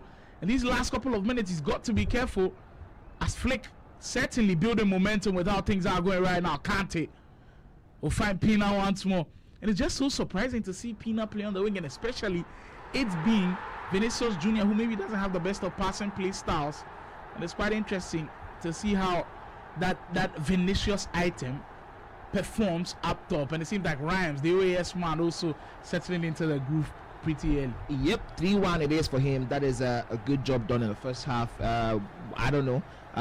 For me personally, I don't see a lot of promise in Baji Senior maybe mounting a comeback, but what a move that would be if that happens in that game. Rhymes currently right now doesn't have to worry about that one. It's 3-1 for him. He is currently leading while Flick is still struggling. You know, the thing is, we did have that conversation with Flick where he said he was not grinding the game. He wasn't really doing a whole lot of the grinding, and I think that shows in his choices in terms of the selection. Nobody has used Pina so far so good on the flank. I mean, it's like having a Rolls Royce and doing school runs with it. It doesn't make any sense at all. But whatever the case is, I don't think his opponent really cares. Yeah, surely. 23 minutes gone on the game clock still. No goals to show for all of that we've had. Couple of defensive lapses. Through will come in, surely. KK under siege with Flick. Oh my goodness. This is two players who you can clearly tell they are short of confidence. And I mean, for Flick, you can see the expressions. You can tell that the ghost of last week that was haunting him is coming back again. and it's rearing its ugly head, he should be finishing from that position. I mean, there's a finesse. Your player is positioned in the spot where there is a whole lot of space on the right. You should be going for the finesse. You should be going for the low driven, and you decide to go for the direct shots at that moment. Terrible decision making from someone of Flick's caliber. I mean, as a certain professional level. Oh my goodness, KK! This one is a gift, and Flick decides to take this one finally, and he gets himself the opener for this one. KK now in trouble. KK giving away goals. We didn't see that earlier on in the league. Could have that loss against Anif had just affected him. If he goes of picking up 0 points in these 2 games, that would be the absolute worst. I mean, we get to see it once more. And for KK, clearly not something that he was looking at. Should not be giving that one away to any opponent at any level. And I'm sure for Flick that will definitely be a huge sigh of relief. And could this be the one that just changes his whole fortune? So it looks like maybe a little bit of momentum into his stride now. Diani admit that run. I was expecting that pass to maybe go down that lane. Olise for KK. Through one surely on. Potaya so run away from everybody. KK, can he finish again? We used to seeing KK go with the low drivens. We used to seeing KK do the finesse. And now I'm wondering why both players are deciding to go for the direct shots when obviously the goalkeepers have, the play styles to stop those direct shots from going in. It is absolutely interesting, but I think that speaks a little bit about the mental aspects of the game. After all of that drama, the debacle with Anife, I think now for the first time we are seeing a chink in the armor for KK. He just might be in trouble right now. If there's any time he needs to have a cool head, it is this moment. But even then, I think it just shows the fact that he's still human at the end of the day. Well, certainly. Flick though smells blood, and it seems like he wants to take full advantage of it. Oh, it's some excellent dribbling. Wow. Both players not taking their chances the way they should, and I think it is showing. Here is KK. He has a chance to take the shot now. This is the way to take the direct shots. I mean, I'm the caster. I mean, I don't have the experience you have as a pro, but I think this is one of those ones where it's obvious that this is where you take the shots. And the previous chances he had were the finesse, but he had when those clear finesse positions in. I mean, for KK, all of these opportunities that he's missing, you can tell that it has affected him a little bit. The loss to the other way affected him a little bit. But if I'm flicking this position, I've got to take full advantage of it. I've got to pounce on the fact that KK maybe is not playing at his best right now, and you just have to take advantage of some of the situations that come your way, because sometimes you might play KK when he's roaring, when he's in red hot form, and facing him in those states are kind of difficult. But a league is a league. There will be moments where you will not play at your very best, and for Flick, I think he's got to take this full opportunity. Yes, I totally agree with you. We did say that in week 1 that the marathon is about moments. It's about moments. A marathon is about the moments where you're up, the moments where you're struggling but still find ways to win. And for Flick, you are facing a wounded lion who is currently short of confidence, so to speak. That is the moments where you take your chances. There's absolutely no need. I mean, let me go back to the game with Tactical versus, I believe that was a Son of God, where Tactical was taking those chances. First time shots. He didn't really care about dribbling. I mean, with the last move we saw with Pina and Flick, Flick had himself in 2 positions to take the shot off. Take the shot off. What's the worst that could happen? The goalkeeper saves it. You have the corner. You could do something from the corner. Take the shot off. You could have second balls, loose balls. That's one thing. And we also could see the ball ricochet off somebody and go into that's the beauty of taking the shots. Don't second against yourself at this level. Don't wait for the clean, clear-cut chances. Don't wait till the post is gaping wide. Take the shots with the players. That's why they are very powered players in UT. Yeah, exactly. And you see multiple scenarios where people have those moments, and I believe for Flick, he knows a lot about that, because remember Flick's game as well against Marvel where he lost like 5-0.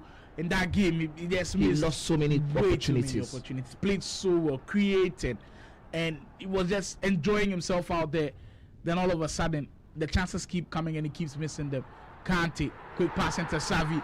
Oh, that's an excellent opportunity. That time Flick took it really quickly. Yes, that's the way to go, because you keep taking these chances. The goalkeeper saved this one now, but the next one might not be able to be saved by the goalkeeper. Now you have an opportunity from the corner kick to do something if you can get your acts right. Well, certainly. Flick on the edge of the area. Turns the wrong way. That turn onto the left hand side, but I mean, I think you clearly watch how both of them are playing, and you see maybe the quality of FC has kind of dropped from the last game that we saw, especially from KK, and you could see players who are maybe short of confidence, because a confident Flick is pulling this off in his sleep. A confident KK is scoring some of those chances that he missed earlier on in his sleep, and that's what confidence can do to you in some of the weeks.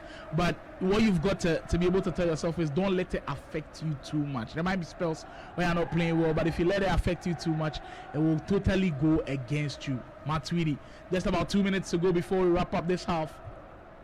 Yes, sir. But I think as it stands, the both players are currently on a 1 goal piece. This one is definitely playing in for Flick. An amazing performance by Flick. Yes, I have to say that also, because he could have definitely gone the other way for him, though. You know, he could have been a victim of a wounded lion after that game by KK. But whatever the case is, he has an opportunity. He has to start taking those opportunities as quickly as possible. This might be the last action of the first half, and this is only say out to Bomati. Bomati tries to try that one quickly to Pina, and he's holding on to the ball for so long there, Flick. He might get punished, but that is the action as it ends on the first half, and they can go into the second half looking to change their fortress. Well, this game has had a lot to talk about, especially with those 4 goals that has gone in. It could have been way more with the number of chances that both of them have spent. KK on one end missing huge opportunities. I mean, Flick on the other end as well, getting opportunities, just can't finish. It's just been a performance from both of the players that I'm sure they would not love at all, but going into the second half, they have an opportunity to completely change how things are going for them. KK desperately needs this win to get back into that top 4 contention, and for Flick as well, he's looking to leave where he is. I believe he's just currently on 2 points on the whole of the tournament, and for him, that's not somewhere where he envisioned to be earlier on. I mean, 3 points in this game is going to do him a whole lot of good. We have seen how quickly the ties are changing, the names on the leaderboards are changing, with points being gained and points being dropped. So I think for him, it's an absolute given that he attempts to get the 3 points off KK in this one. Oh my goodness, terrible defending, and the goalkeeper somehow takes that one off the line. What a save! What an incredible save that one was. KK now knocking on that door of that all-important lead. Murillo will find Llorente. KK pushing surely now. Maybe he might be able to get one back here, but this is certainly interesting stages as we get closer and closer. Loses that one out from the corner routine. Flick quickly spreading that one out to Vinicius Junior. Item you did mention about slide earlier on, but holding on to the ball just a little bit too long. It does seem like that one has almost gone away, but my goodness. Well, interesting stuff here inside the Game Evolution Studios. National Esoccer Pro League certainly delivering on all cylinders, and you can clearly tell that we might have one more close one on our hands. Great pass into Yaya Toure. KK bends one in. Claims that one with 2 hands and will surely hold on to it. I think both players have clearly shown that in their offense, you're seeing that second guessing that we've been speaking about, especially from KK's side. Look, even though he lost to Anif, I believe he was still really good. Yeah. Because at a point in time, he was sizzling 4-1 up. Even when Anif had equalized, he led again. So there's clearly the offensive ability from him. It's just that how that game ends, it might just affect him in so many ways. And I'm sure that's what's pretty much happening at this moment. It's all about Flick taking full advantage of that one. Flick holding on to it still. I mean, it's been a while on that left hand side. Quite surprising that you come away with it. Bombito for Kante this time around. This is so predictable from Flick, and something that we don't expect at this level. This is not the type of FC we expect at this level. I mean, given what you're seeing other competitors, and that's one of the things I think is a little bit disappointing to me also, because he has talked the talk, but I think he's one of the ones who has refused to walk the walk. My goodness, what an absolute horrendous defending that was. But you do see that finally he gets this one over the line. I think for KK, it doesn't matter how he does it, but a win in this game the is fact important. that it's going in is important for him. Yes. To pick up a little bit of the momentum, the confidence level to get back. And I think that goal showed right there a little bit of the confidence, because he could have gone far post with it. Knew that angle, and I went on near post a little bit. For KK, could that goal change things? Shelling This time, we'll find that Yaya Toure ultimate scream item. I believe it's only KK that is also using the penalty. A little bit harsh, but I think KK will take that one. We'll take that one all day from 12 yards to get the goal back. And for the first time in this game, he has a little bit of breathing room. But shades of that game against Hanif will certainly be playing through his head. The videos will be playing through his mind. I was up 4-1. This is 3-1 with 30 minutes to go. You cannot afford to give it away from this position. I would say though, to his defense, in this case, I think the quality of opposition is totally different. The way Hanif attacked the game, even when he was losing, it's totally different from what we are seeing from Flick. This is probably the most low quality of FC I've seen from Flick all through this tournament. I think low quality from any opponents all through this tournament. We're not seeing those creativity from him. And the interesting part is we do know this guy as someone who can actually pull some of these moves off, and that's why we are sort of a little bit disappointed in the kind of. I think the excuse for Flick in so many areas has been the fact that okay, maybe he's been facing tough opposition in the first couple of games, but at some point you have to look at and take inspiration from all the other players who are taking points off them. Khalid 2 points off. Khalid, tactical 2 points. Game with Josh. All of those guys have been able to do the business against some of these top guys. So and you have to and if you take off points off KK earlier, so why not you? You know, getting the first goal, and he was not able to build on that momentum, and that's I think is one of the reasons why KK is currently leading this one by 3-1. He has a chance from Flick, but the passing is poor, and KK gets to breathe a huge sigh of relief on that end.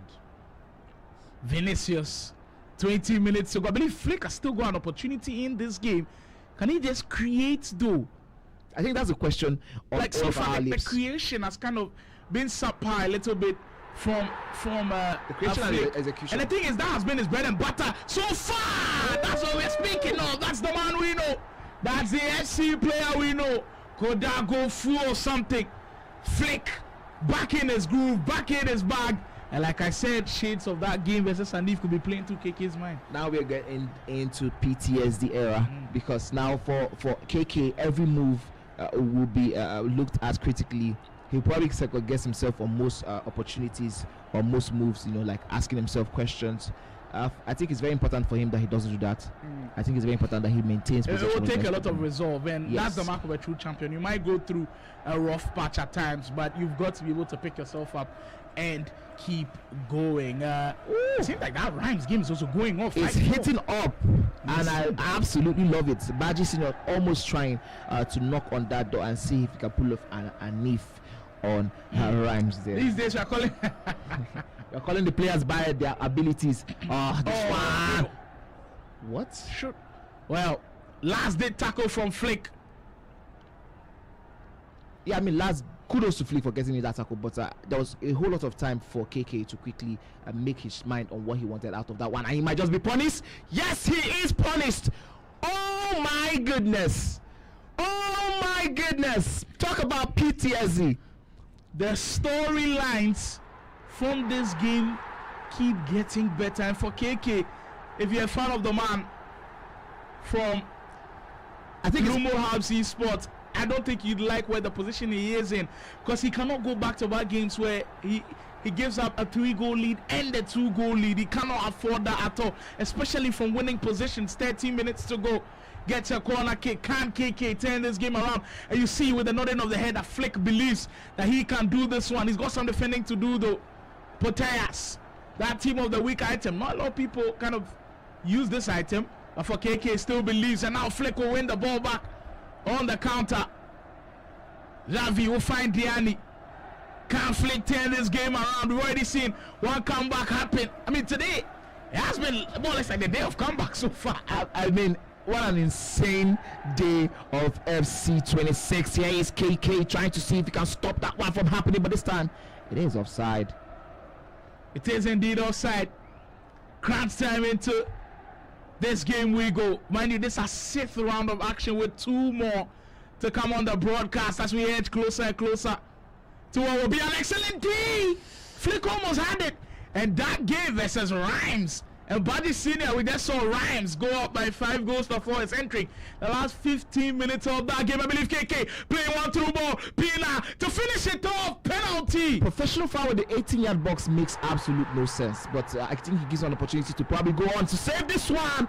But KK winning that mind battle. And there's a red card as well. More damage.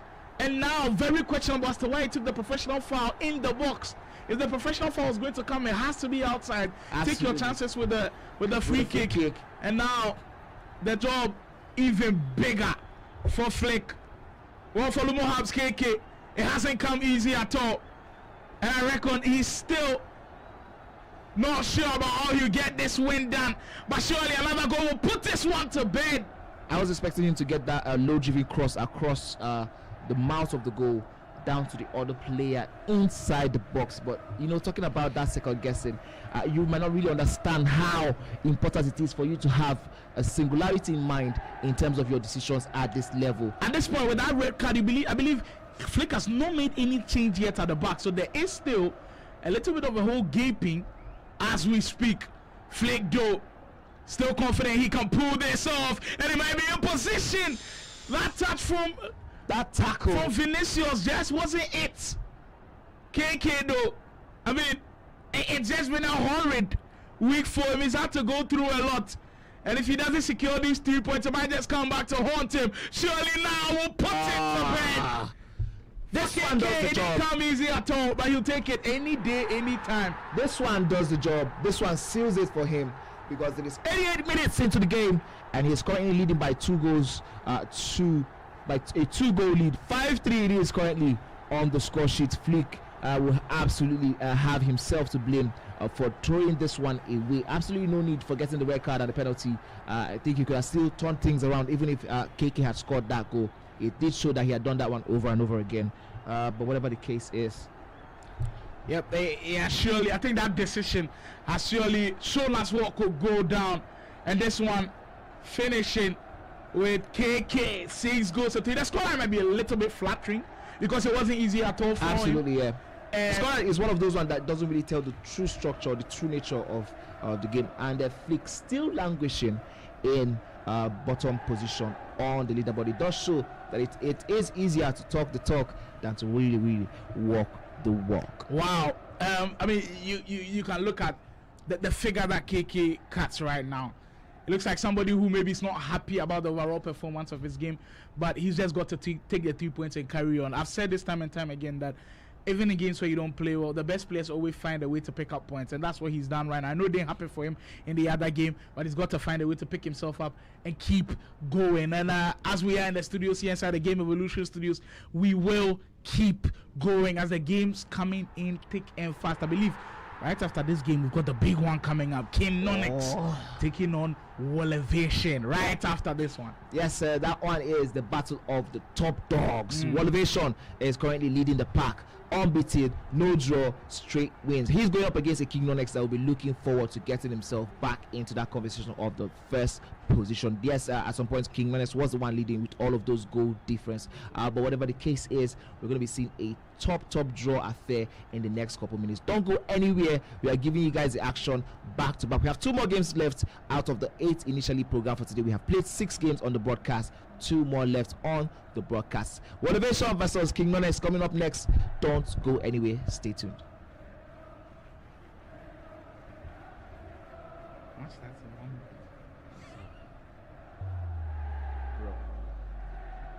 Now I'm happy with this Brentford performance because have they won? Yes, 1-0.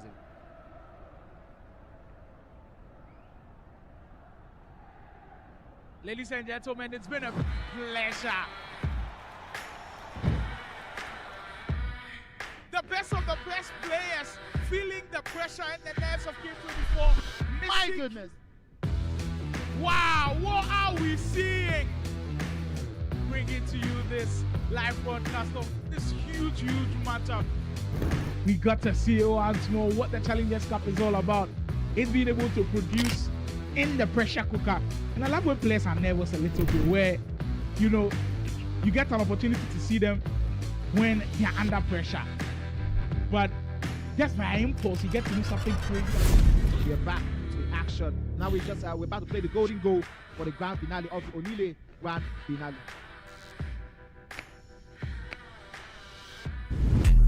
Oh, we're just having an update. Oh, that is more than just one of not to back. See, not to back this. Oh, yeah.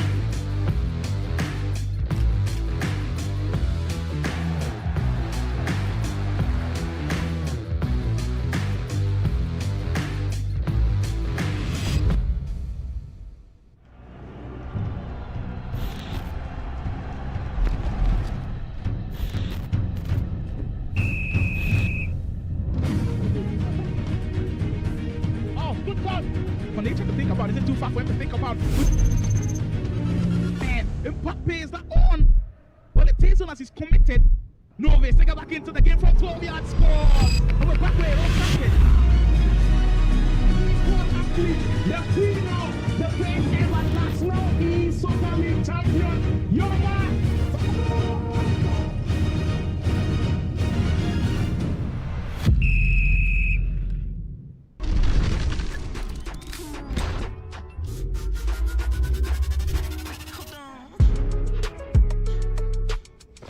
€10 million in prizes are up for grabs.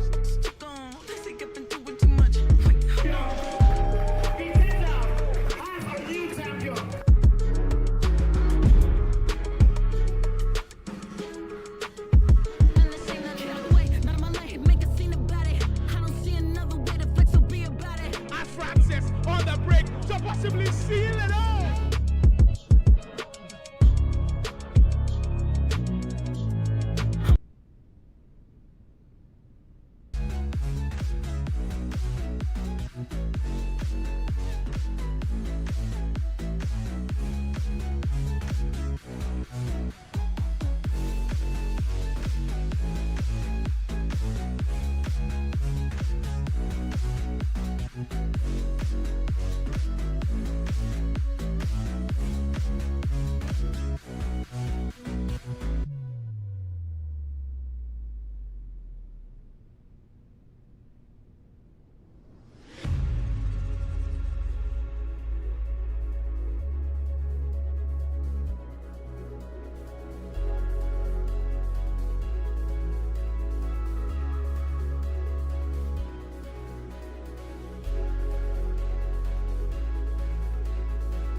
So yeah, after I'm done with King Nonex, it should be a W. Then I'm going to play Bright. I expect to do well, and yeah, looking forward to just winning all my games and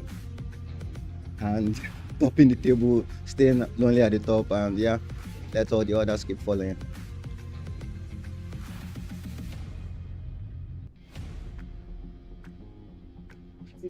Yeah, I'm playing Anif and Khalid next weekend on Saturday. My next fixtures, so I hope to play better and get a result then. Next week I'll be playing against Tactical. I believe he's a good player, so I just have to put in the grind and grind myself, and yeah. Also I'll be playing later in the day I'll be playing Dada Boy too. I think they are both good, so I just have to put in the work because I don't want to think less of my opponent and see very good in the tap. So yeah, make sure you guys not to mix it, and I'll see you guys there. Well, things are going on smoothly inside the Game Evolution Studios as we get to see how we progress in the National Esoccer Pro League. It's been 6 rounds of amazing action. We are on to the last 2. It's been, some of the games that we've seen today has given us a clear reflection of what we should be able to tell about some of these players. Nobody can go perfect, and I think KK will definitely tell you that today he didn't intend to have this kind of slow start, but it was important for him to pick up 3 points. Some players have been excellent. Mr. Oga picking up 6 points out of a possible 6 has been huge. Also, somebody like Tactical has been pretty good. And this is what it does to the table. Elevation is going to be an action pretty soon. He keeps his top spot. I believe KK with that win will get him to 16 points. I'm sure he will be disappointed that he doesn't have his unbeaten streak going on anymore, but he will be delighted that he was able to get that win. Rhymes with that win also in the last few minutes against Buddy Senior will also be important as it gets him into 3rd position. Yemi, I believe, has one more game today and could be in top 3 positions by close of the day. And look at where Mr. Oga is. Kenonex, though, hasn't played any game today. If he's able to pick up that huge win against Elevation, it could put him into top 3 contention as well. Guys like Guru, Tactical, Son of God, and Anif all in the top 10. Yeah, and if you're looking into the action on the second half of the table, game with Josh, who we haven't seen in action in this game week 3, is sitting pretty with 10 points after 6 games played.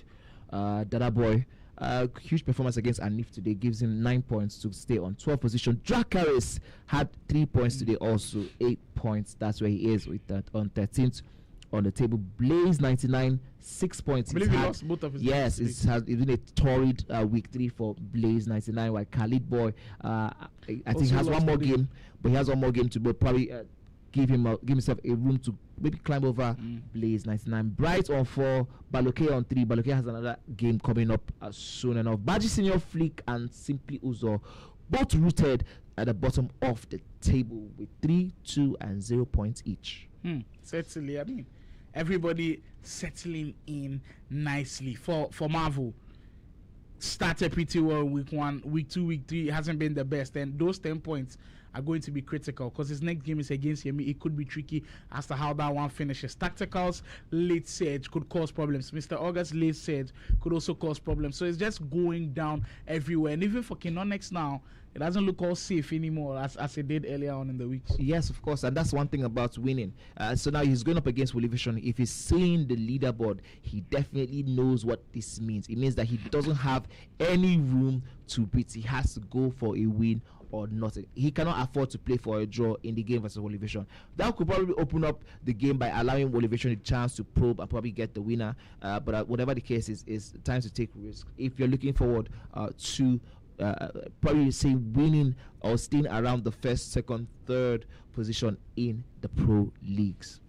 Interesting stuff happening. We are bringing the action back to back like we promised every single weekend across the next 4 or 5 weeks. This is your home or some of the very best Nigeria has got to offer when it comes to FC 26, and certainly we've seen some of the very best FC action ongoing. I believe we begin our action in this round with Elevation taking on Bright. There should be another interesting game in this one as Bright, and now that game where he lost, he did have a fighting chance, but just couldn't pick up points in that game. But for Elevation, he is the only man with a perfect record in the National Esoccer Pro League, has a duty to himself to possibly make it 7 wins out of 7. You know what's very interesting to me? I'm thinking about it in the back of my head is with the way we have seen week 3 pan out, I wouldn't be surprised if we find out that there's someone like Bright who is able to find a chink in the armor. That would definitely lead to a madness, for me in terms of what we'll be expecting. That would be a madness. But I mean, trust the pro leagues to give you an absolute madness. Kane Esports have been giving us a reason to scream and shout on the top of our head since we began this one. And look at how Bright is sort of shaping up. It's giving me the jitters, It's giving you some kind of upset vibes. Yeah, I love that one. We'll see. We're definitely having those upset vibes. Oh my goodness! And Motivation takes that chance and takes it neatly. The composure. He's a man that clearly knows what he's doing, and I've cited this numerous times. When Elevation is playing, there's not too many fancy things happening. But what you notice about that goal is the touch from Pina. It takes the ball away from the defender, and not a lot of people have it. We saw in that last game for Flick, he had numerous opportunities. The ball got into Vinicius's feet, but touch is poor, chance goes away. Elevation, you can't say that about him at all. Yeah, I mean the touch, yes, something we have to gloss over. But look the way he opened up the body of Pina. It sort of made Bright commit to an angle so easily, and that's one thing I think for Elevation, it is the difference between him and some of these other players at the moment. Well, for Elevation, starting well was definitely on his bingo card, and is looking to continue in that same suit. Bright hasn't really played bad in these first 10 minutes, but when you're playing somebody who hasn't dropped a single game, there could be a lot of fear. There could be maybe a little bit of panic in the mix, but I think he's held his own pretty well. But I mean, he's still down by a goal to nil. Elevation, I believe, every single game that he's played, even though in some of the game maybe he's not dominated possession, he shows clearly that he's decisive in what he wants to do. Doesn't think too much about it. And the reverse elastical into the shot might be one of the best goals we've seen here today. Like the great Mourinho will always say, it's not about possession, it's about what you do when you have the ball. And I think for Bright, he has seen the perfect use of possession into goals. Wow. I mean, if you've not witnessed any of the action from the National Soccer Pro League, those 2 goals right there is a clear reason as to why Elevation is unbeaten. 6 wins out of 6, and if he carries on with this one, it makes it 7 out of 7, takes him onto 21 points on the leaderboard. Perfect record. He is indeed going crazy in this one, and I'm sure all of the contenders around are watching Elevation and saying, you know what, we've got to be able to maybe take points off of him. And now look, the thing is, for Elevation, I'm so sorry I called on offset vibes. Apparently I was feeling the wrong thing. he's totally on fire right now. But I think the question for Elevation now is, you look across the fixtures that Elevation has played, maybe he hasn't played any of the top 8 guys yet. I believe maybe his biggest test was, I think, maybe Dracarys. I think did he play Dracarys earlier on? But so far, I don't think Elevation has played KK. He will play Keno next today, so that should be interesting to watch. Yes, he hasn't played Yemi. We've not seen him go up against maybe a tactical that could give him problems as well. So there's just so many things to look at. But we did say this earlier in the day, and that's the most important thing. You have to play who is in front of you. For someone like KK, he's been changing the ammo against game with Josh.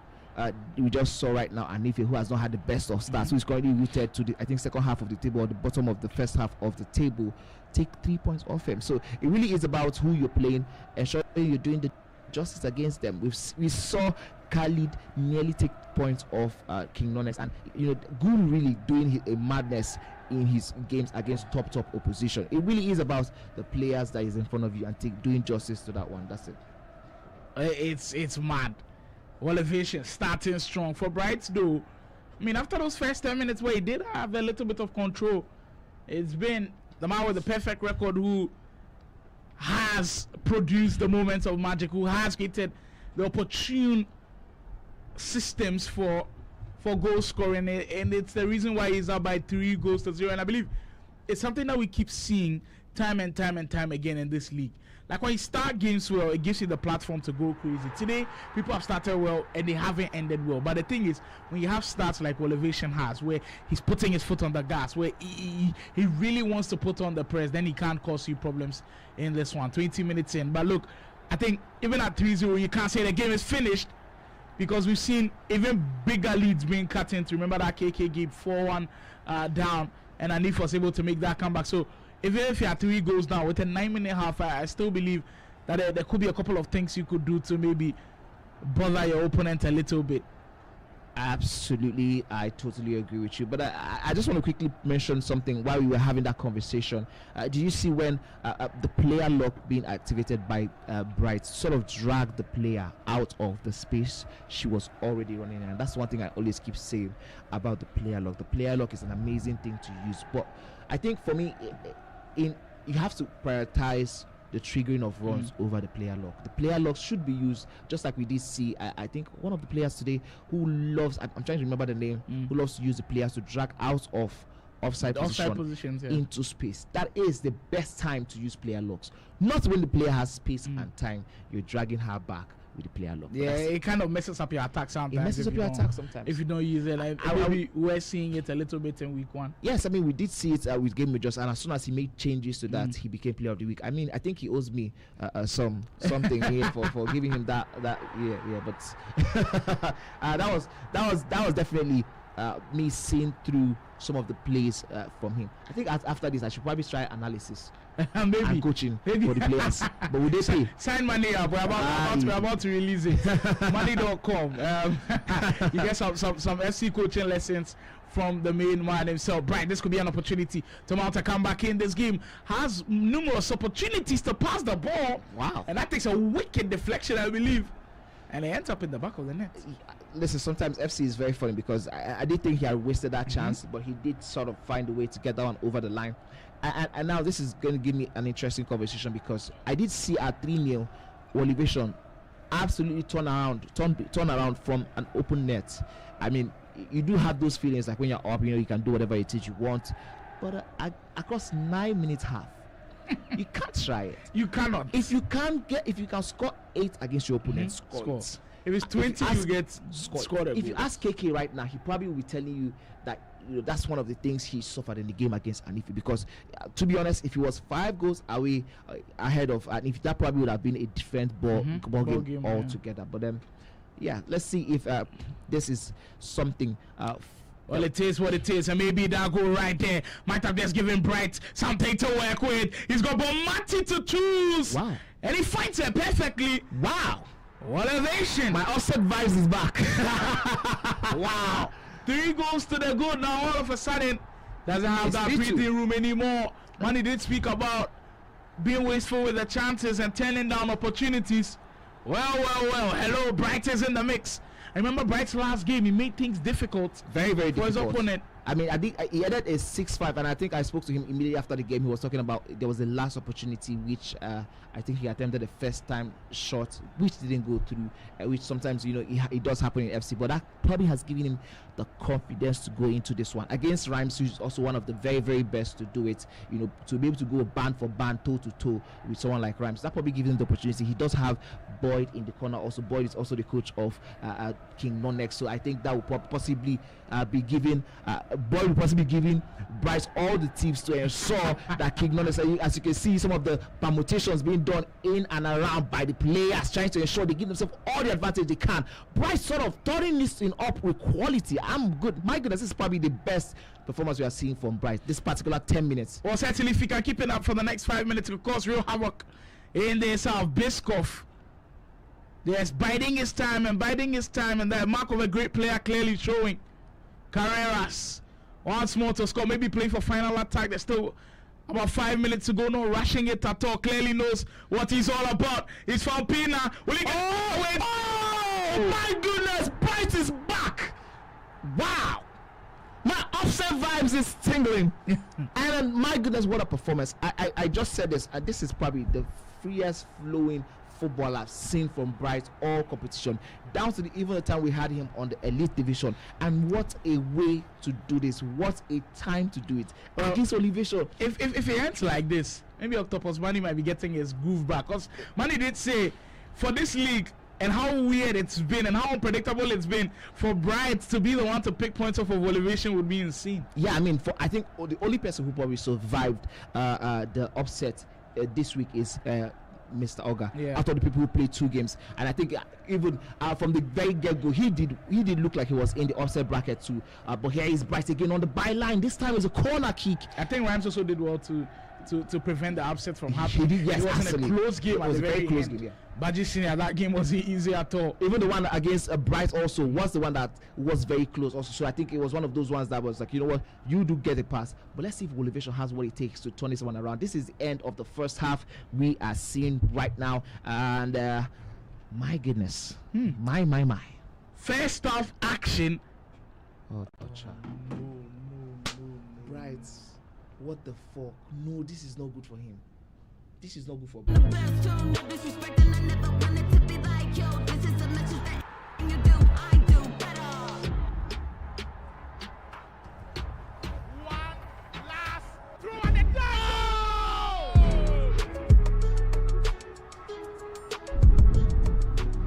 Ended in perfection, and Chooks with the Akuma look on his face. Oh my God!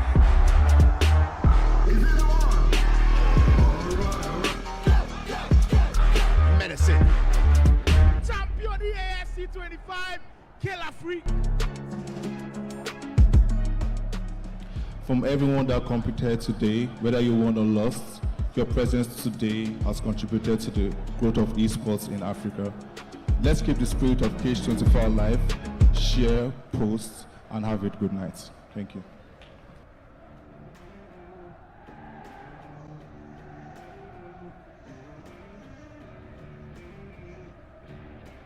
Do you love playing video games?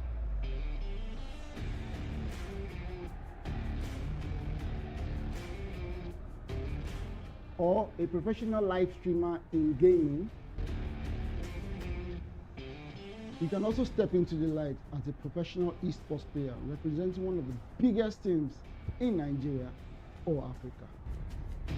So I guess you've landed on the right page, because here we take you into the world of games, gamers, and gaming, from tournament organizing to game shows, podcasts, you name it. You get to meet the best of the best in the esports industry right on this page. So make sure you share to someone, follow, and also subscribe to all our platforms. We're Game Evo Esports, the world of games, gamers, and games.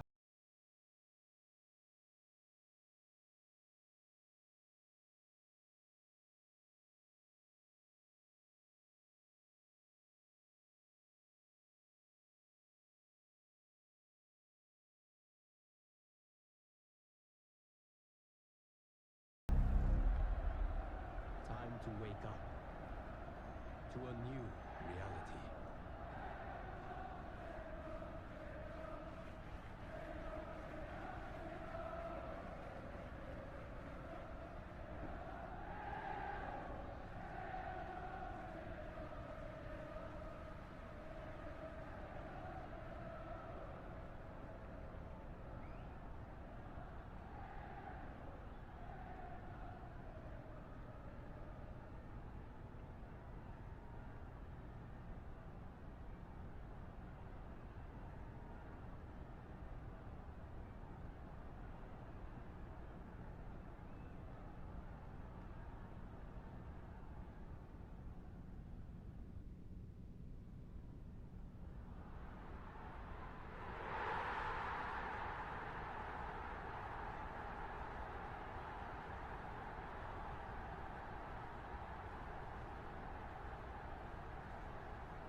Ladies and gentlemen, it's been a pleasure. The best of the best players feeling the pressure and the nerves of Game 24. My goodness. Wow, what are we seeing? Bringing to you this live broadcast of this huge matchup. We got to see once more what the Challengers Cup is all about. It's being able to produce in the pressure cooker. And I love when players are nervous a little bit, where, you know, you get an opportunity to see them when they're under pressure. But just by impulse, you get to do something crazy. We're back to action. Now we're about to play the golden goal for the grand finale of the Onile Grand Finale.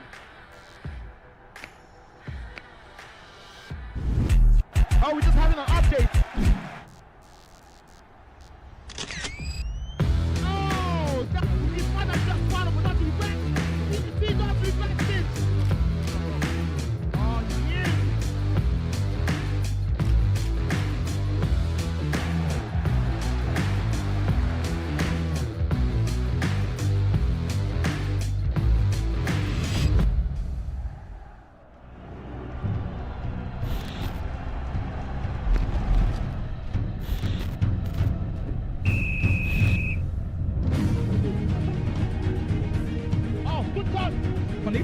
Is it too far for him to think about? Man, Mbappe is not on. Well, it takes on as he's committed. Novis, take it back into the game from 12 yards, scores. And we're back there, the queen of the best ever national Esoccer League champion, Yoga.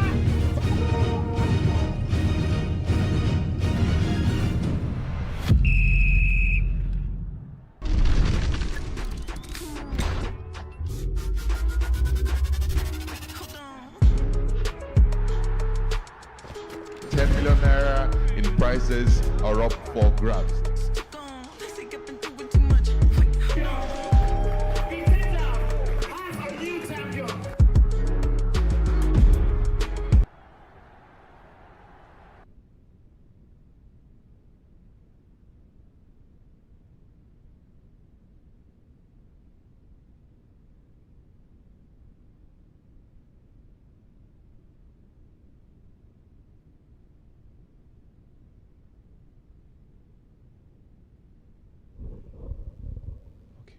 Back in the action, back to it. Apologies for the quick break in transmission, but thankfully for this mode, we do get to continue back from where we stopped. Now, hopefully, the players get to maintain the same momentum across the second half.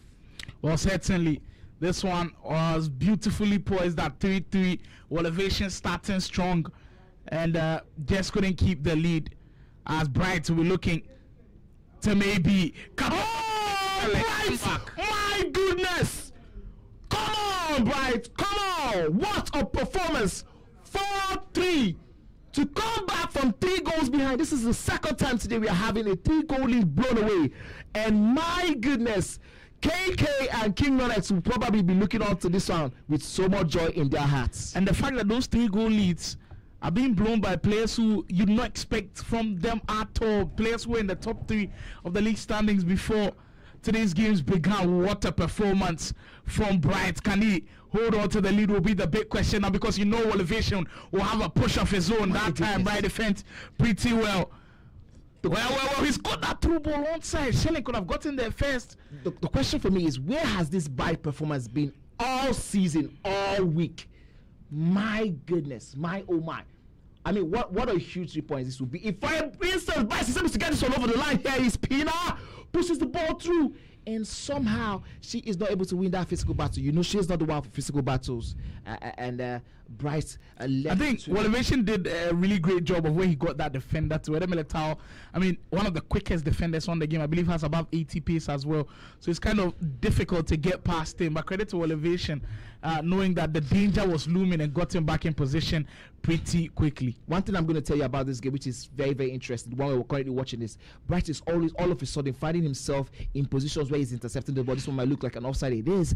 Bright is intercepting the balls properly. He's pressing. And for the first time ever, I am seeing the kind of Bright I expect to see in this league. But I want to wonder what the chat is currently looking like right now. The comment section must be going wild with what we have been seeing so far. Here is Bright again. Try to go with that player lock. I hope he was able to I wish he was able to quickly go on without all of the player locks. Just quickly trigger the runs and go with that free flowing state of football he was doing. And I'm very, very sure Boy is going to be whispering one or two things in his ear going forward with that. Here's Elevation. Well, for Elevation, I don't think it's all said and done at all. The mark of a true champion, you have to be able to face adversity, and I think he has kind of faced this type of adversity, not the comeback type of adversity where he gives up a 3-goal lead, but he's been in games where maybe he's not been the best player, but he's found a way to win games, and I believe he's got the capability of turning this around. Maybe this could be the moment for him. You find Mbappe on the left hand side, step over into space, double tap pass.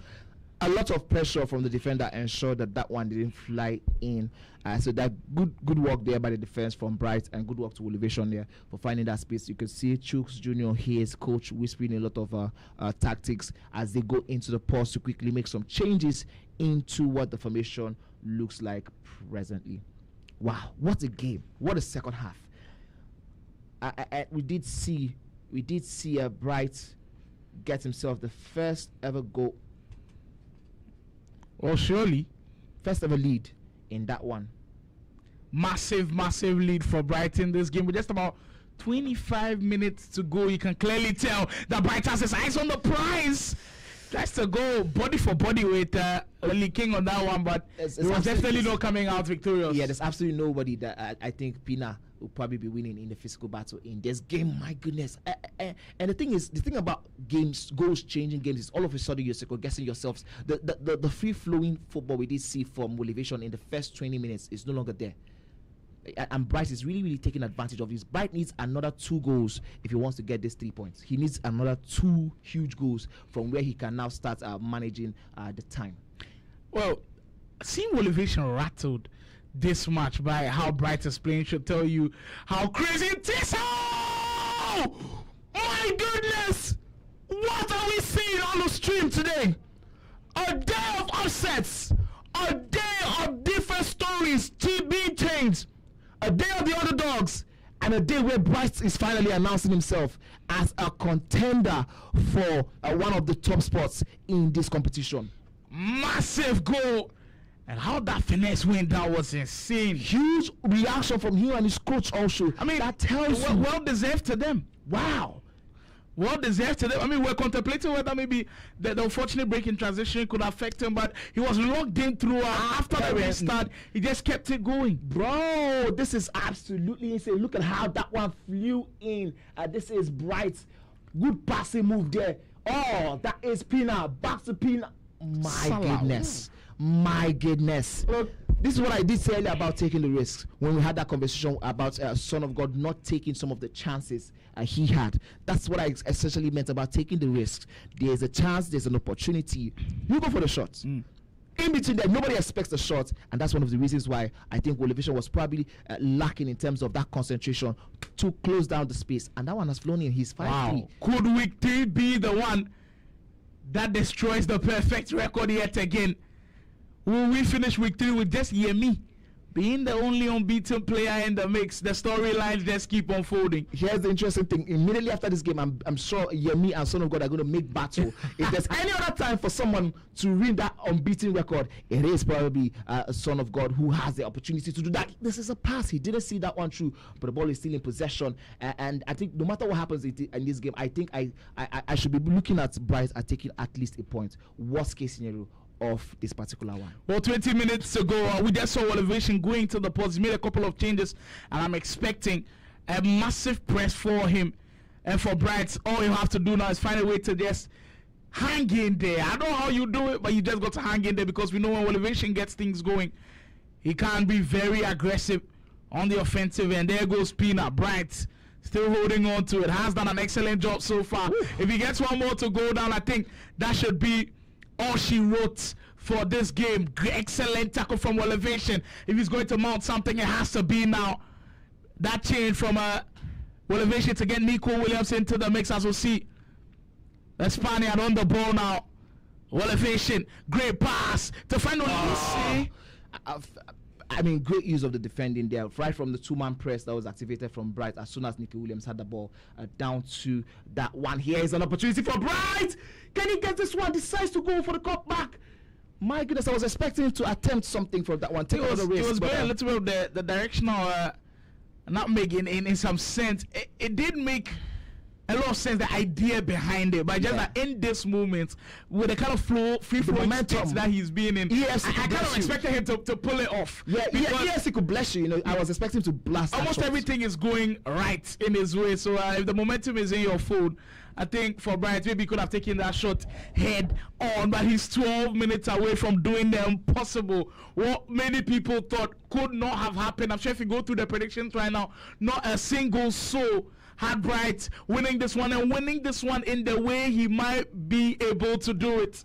Mbappe, the elevation. Oh, tackle upon tackle from the defending there by Bright. It just looks like he might be able to get the business done this time around. He has about 8 in-game minutes, plus whatever it is, we have extra time.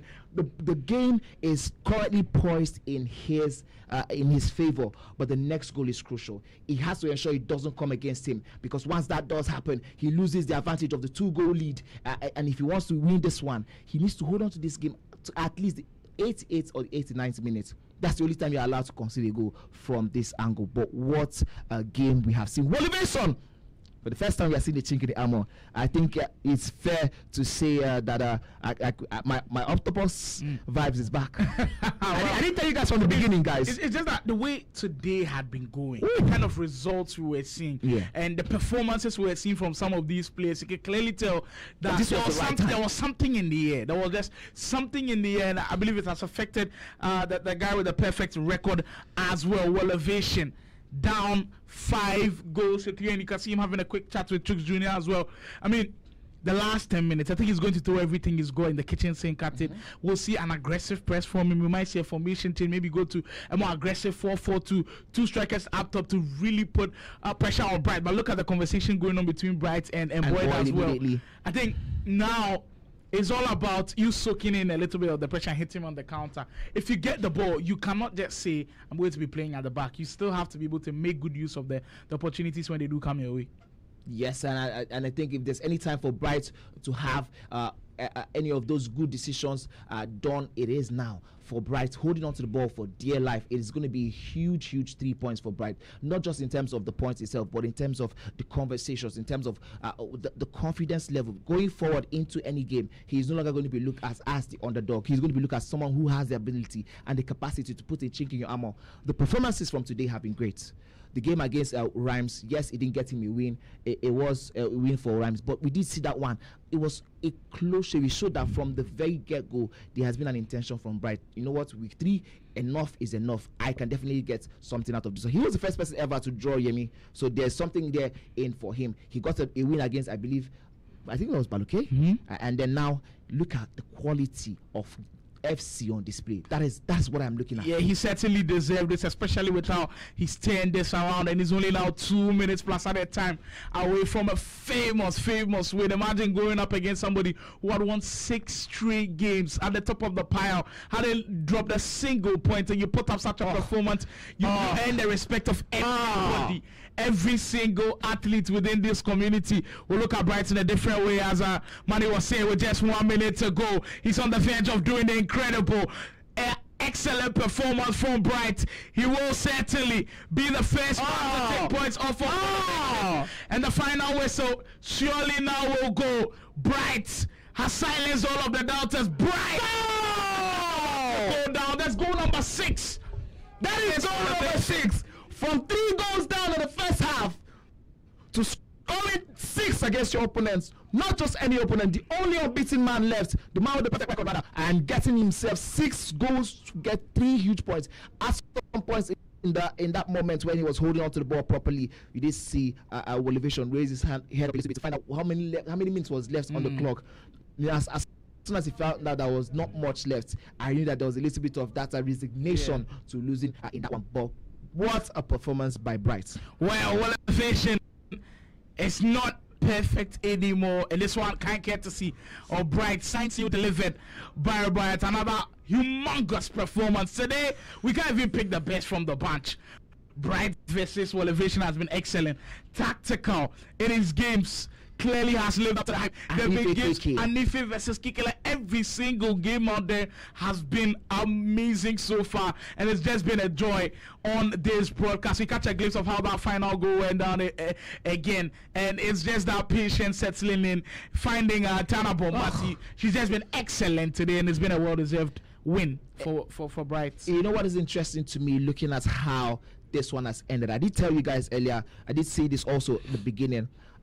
If Bright, I did say earlier, if Bright was able to get a result, a Chinkidiamo against Elevation, it surely sets up a final of sorts between Elevation now and King Nonex, because both players now have one loss each. Yeah. Both players are now back on the same spot. But both players, I think King Nonex has the upper hand in terms of the goal difference, of course, but both players now are on level playing field. That changes the whole dynamics of the game. Now King Nonex can afford to take his time while going up against Elevation. Now Elevation can afford to take his time while going up against King Nonex. But don't forget that the confidence thing we did speak about with KK losing up against Anife probably might come into play again. The storyline keeps changing. The story keeps being rewritten by these players. What a tournament this is. Well, another chapter being written in the history books of the first ever National Esoccer Division 2. The Pro Leagues are going absolutely bonkers. We head close into the end of the broadcast. There's still about one more game to go down, and it's going to be a huge one. Don't worry. After this break, we'll tell you all about it.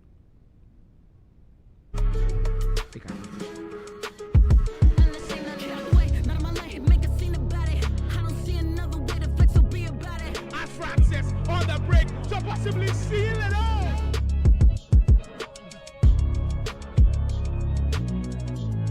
I'm the best, so no disrespect, and I never wanted to be like yo. This is a message that anything you do, I do better. One last throw and it goes!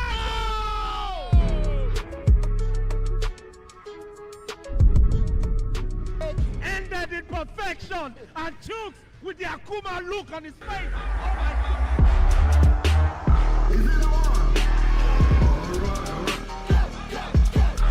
Medicine.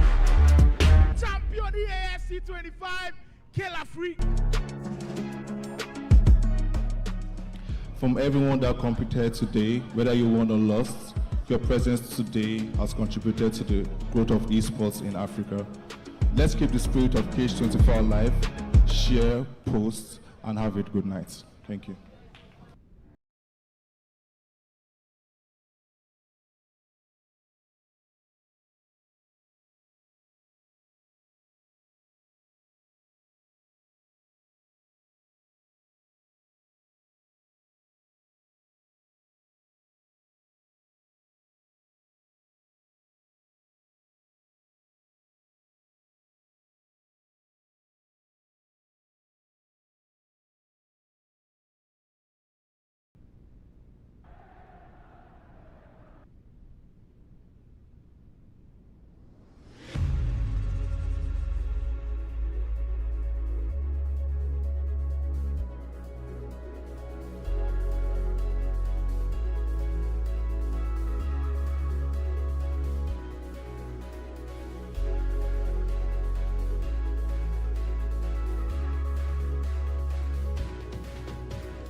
Next week I'm playing King Nonex. The plan was we'll be unbeaten leading up to the game, but unfortunately he lost today. So he failed already. So I expect him to fail against me next week. I'm looking forward to that. Next week I'm playing against Motivation. He's top of the group now. 6 games, 6 wins. So he'll be my 6th game. So hopefully definitely I'm going to win. So I'm going to take that point off him that I just lost now. So Wole, I'm coming for you.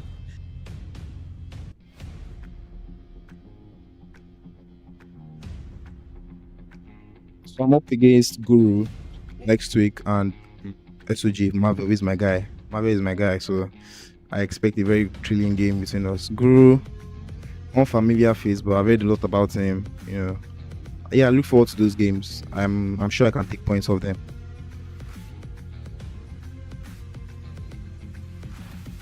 I'm playing Yemi and Tactical next week, which are both tough fixtures because I play Yemi a lot. We play online, we've played many times, and it's a tougher 6 points I have to get next week. So I feel I have to go back to the drawing board and re-strategize, because clearly the plan I have for this week is not working, and hopefully next week we'll be able to gather something out of that.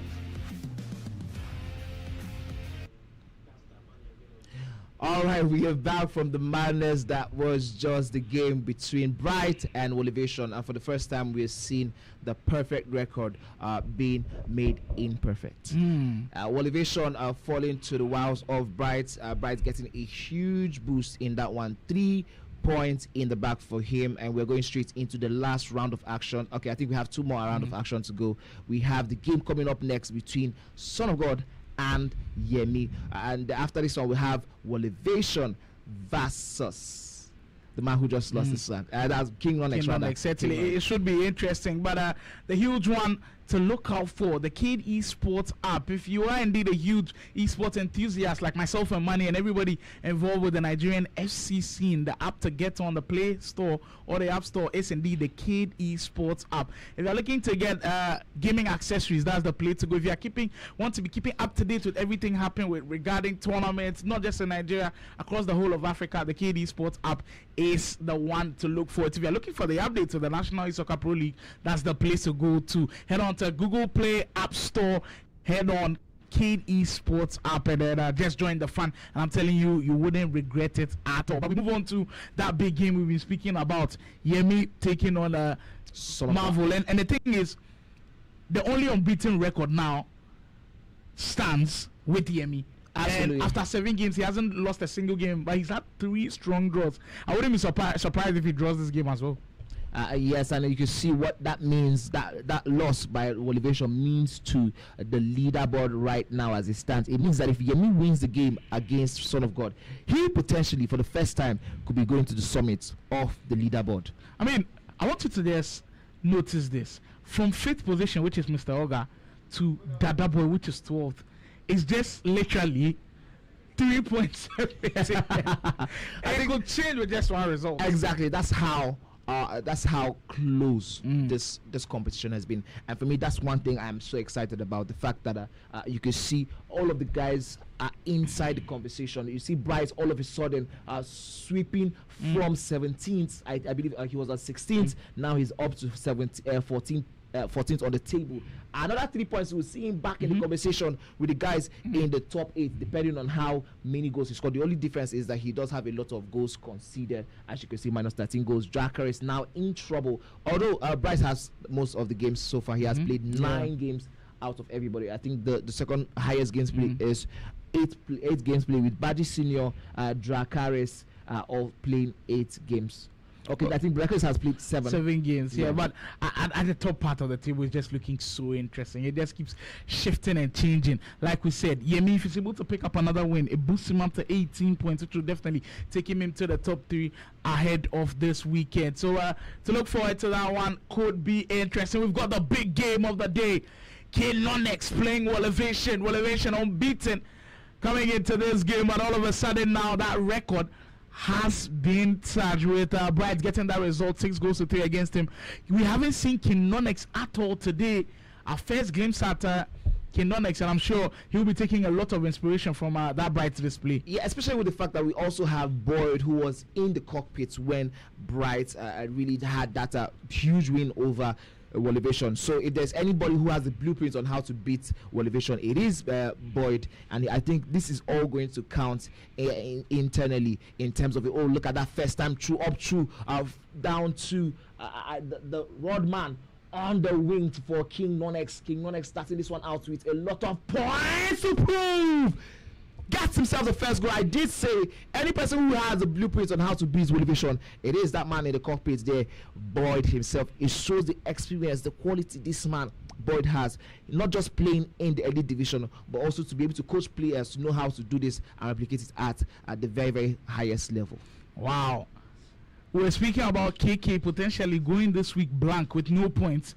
Seems like maybe Elevation might be that man. And I mean, it might be premature talks with just 6 minutes in, but how King Nonex is looking in tight angles like that, performing, it could be causing him a lot of trouble. I agree with you. And we also did, oh my goodness, what up?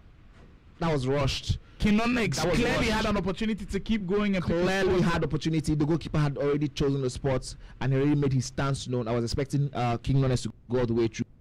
But yeah, going back to it, we're talking about that huge win over and if he had over KK, where we now start talking about the mental pressure he puts on KK to play immediately after that one. We might also be seeing that one come into play here for Elevation. Now we did see KK eventually get over the line against Flick, but now the question is, does Elevation have the mental capacity, the strong mental strength to come back from such a loss to be able to do the same thing that KK did, but this time against King Nonex. King Nonex looks like a different man right now. I mean, right on the top. He's also coming off the back of a week where he dropped the points for the very first time against Tactical, going back to the drawing board and clearly has worked on his game. Elevation all of a sudden doesn't look as comfortable as he was before, and that just speaks to how dangerous this league can be. We get to see how that first goal went down on the byline, tricked them a little bit with the player look. Look how tight the angle was for him to shoot one time with Pina. That cutback, that's the thing I will say consistently. I mean, with the game we did see versus Flick, I think Flick and KK, and also the game we did see with Son of God, you have to start taking those first time shots. Look at the cutback, look at how tight the angle was, but because it was a first time shot, the goalkeeper didn't have enough room to react properly, and that one gives him the second goal for the day. That is what it looks like currently in the game between King Nonex and Elevation. We're currently in the pause from both players. I think Elevation needs all the rest, all the pause he can get right now, because it does look like this one is slipping away from him quickly. And it's just quite different from the way that game went earlier against Bright. Elevation led earlier. He was 3-0 up. This time, it's a different ball game. He's 2 goals down. And now it will speak to a lot of the resolve. Earlier on, I was saying that there was this narrative going out there that Elevation maybe hasn't faced the toughest of opponents yet. And we're circling this game as maybe the first of opponents, even though he's coming into this one after having lost. So now that even makes it even more difficult for him to go and perform, especially with the mental hurdle that you have to overcome. So it's a tough spot to be in for Elevation. But if he indeed wants to qualify and make top 8 or go on and win the whole of the thing, he's got to be winning games like these. I agree with you, but also look at how the littlest of details, the smallest of details do affect the games at this highest level. Elevation was 3-0 up against Bright, saw a clear-cut chance, decided to play with it, and from that moment onward, his house of cards came crumbling down. That is how the smallest of details, the smallest of chances not taken, the smallest of decisions made in and off the virtual pitch affects every single thing that happens on the virtual pitch. Now all of a sudden he's 2 goals down against a King Nonex that is looking for blood, who has the man that just gave Bryce the blueprints on how to beat him. These things matter so much, and if you're looking out as a casual from here, I hope you guys are paying attention to what is currently happening in the cockpit, in the pressure pot, so you can be replicating this in across board, your own career levels, your champs, your own FC careers. These are the little details that if you pick up on, you'll be able to make the difference. So hopefully when we get to see new faces on here, we'll be able to use all of that and go maybe add some of those experiences to your personal career growth, and then it help you? Yeah, certainly there's a lot of things to pick up if indeed having these things happen, and you're able to pick up from some of these things that indeed do happen. So it is going to be intriguing to see how we go forward with the league, and we do see some clear signs and patterns from some players. I think for Kinonix, what has always been his bread and butter has always been about that quick offense, and we've seen that in the first about 10 minutes. It's just that for Elevation, that decisive passing that we attribute this game to, we've not really seen so far. I mean, we are getting where that there is a little bit of a technical problem. I'm sure the team is doing everything in their part to work on it so we can get back on track with that game. We just hope you enjoyed the action today, because it was indeed jam-packed. It had so many bits of information to really enjoy, and I believe if you were here from the start, you've definitely been worth your time. Yes, you definitely have been entertained. This has been nothing short but an absolute cinema. I mean, while we're casting the game, we could hear in the background some of the reactions from other pro players who are still in the arena, and how they were reacting to each game, each win, each goal, loss, everything each goal, that was happening. every miss. These are the details that some of you guys. I think this is the advantage for sometimes staying in the arena, to be able to feed off the energy of the players. Also, the players themselves are able to feed off the energy of their pro players, also their colleagues who are also in the arena. But an absolute cinema, and this is just week 3. I told you guys from the very get-go, if you thought week 1 and week 2 was something, week 3 has definitely given you reason to say, you know what, probably I look forward to. Personally, I'm looking forward to week 4, 5, 6, 7. 4 more weeks. If in 3 weeks we can have a scenario whereby there is no blowout, there's nobody that is rushing away with it. Because I mean, look at your observation from, I believe, 6th, 7th position down to 12th, 13th position. It's just 3 points. Do you understand what I'm saying? It's looking like, you know what, every player who's looking at this also is looking at the leaderboard and say, you know what, if I win my next match against one of the opponents somewhere, I definitely know I'm going very far. I'm going 3 places above. I'm going 2 places above. And that's something that I think would sort of spur these players on to do really, really well going forward. But yeah, surely. I mean, it just has huge ramifications everywhere, and I believe with how tight the table is, it will speak to even greater performances and even tighter games, and that's what we love to see. We in the commentary with Manny and I, we've been enjoying this journey throughout, and we hope you at home have been enjoying the journey as well. I believe at this point we'll go for a quick spin around, a quick break, and when we are back, of course, we'll give you the rest of that Elevation versus Kenonix. Don't go anywhere, don't touch that dial. The final ending of that game as we get closer and closer to the end of the broadcast today. We'll be right back after this break.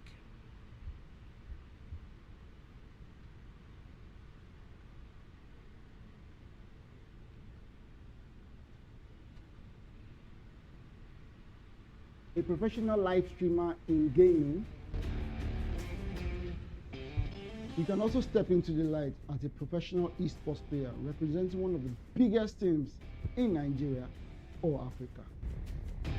So I guess you've landed on the right page, because here we take you into the world of games, gamers, and gaming. From tournament organizers to game shows, podcasts, you name it, you get to meet the best of the best in the esports industry right on this page. So make sure you share to someone, follow, and also subscribe to all our platforms. We're Game Evo Esports, the world of games, gamers, and games.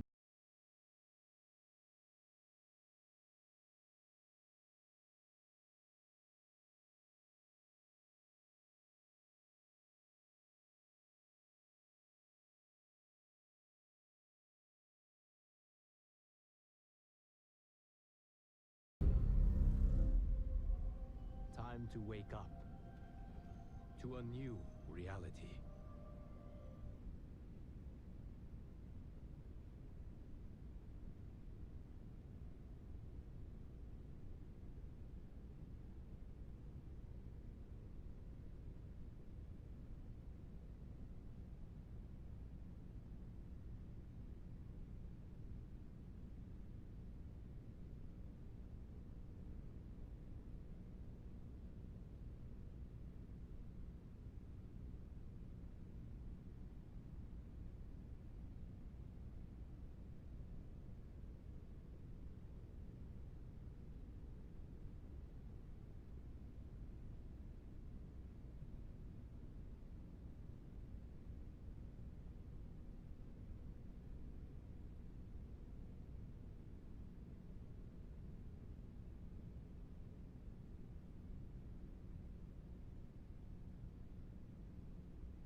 Ladies and gentlemen, it's been a pleasure. The best of the best players feeling the pressure and the nerves of King 24. My goodness. Wow, what are we seeing?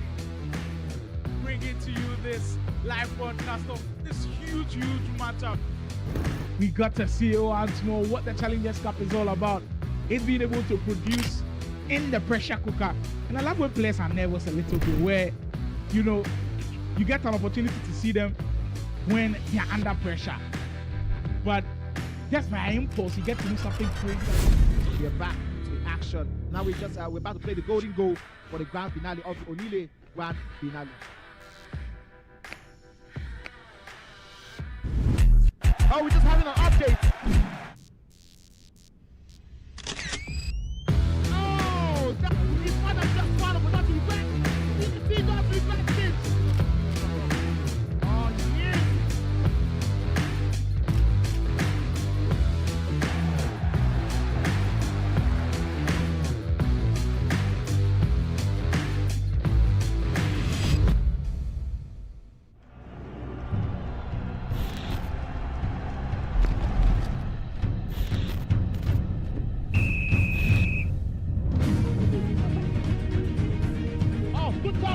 When they try to think about it, is it too far for him to think about? Man, Mbappe is not on. Well, it takes on as he's committed. Novis, they get back into the game from 12 yards score. And we're back where don't stop it. The queen of the best ever national Esoccer League champion, your man.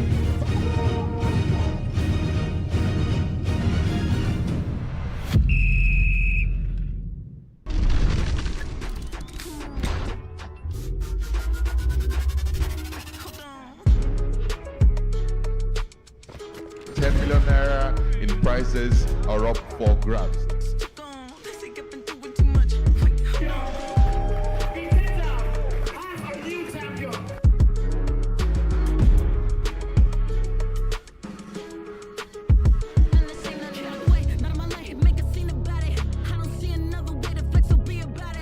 Francis on the break to possibly seal it all.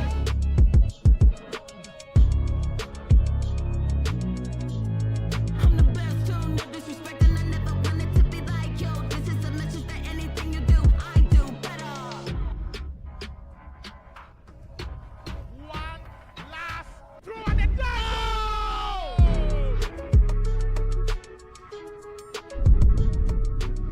Ended in perfection, and Chooks with the Akuma look on his face. Oh my God!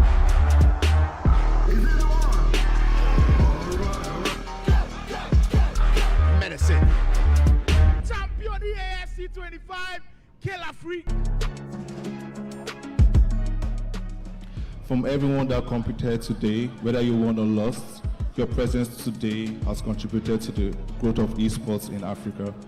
Let's keep the spirit of Cage24 alive, share, post, and have a good night. Thank you.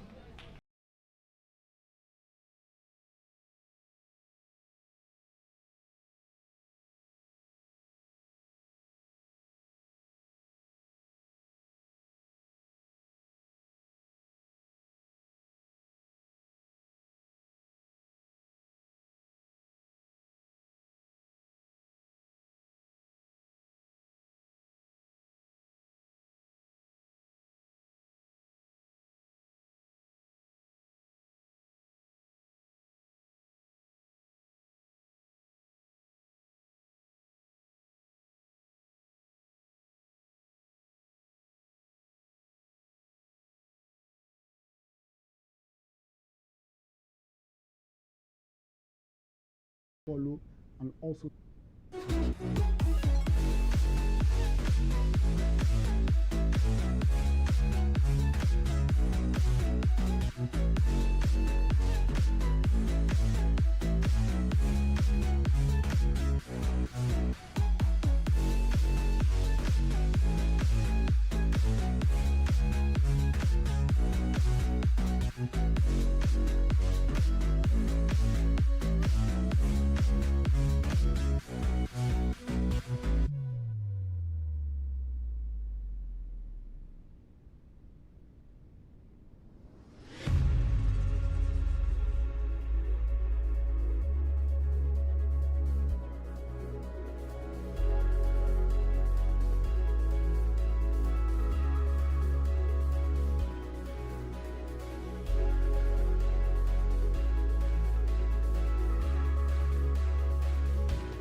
Making duo in the Gulag while we await the technical challenges to be fixed in the end of for the game between King Nonex and Wally Vision. We apologize for that breaking transmission. We're coming to the business end of it. We are sort of wrapping it up. So very, very soon we'll be making light of the work for match week 3. Baloke up against Guru. Should be a walk in the park for Guru, but with the way things have gone down today, if we see an upset, I don't think we'll be surprised anymore. I think we've seen a little bit of a switch in Baluke's team as well. We are seeing him use the more familiar items now. I mean, before he was kind of using items that we're not familiar with at all. This time I'm seeing Pina, I'm seeing Shelling. Yeah, Shelling. Maybe a little bit of a change in heart and a change in personnel for him. Oh, that was interesting. It reminds me of the Trivellas we did see a lot in the 25 in the FC 25.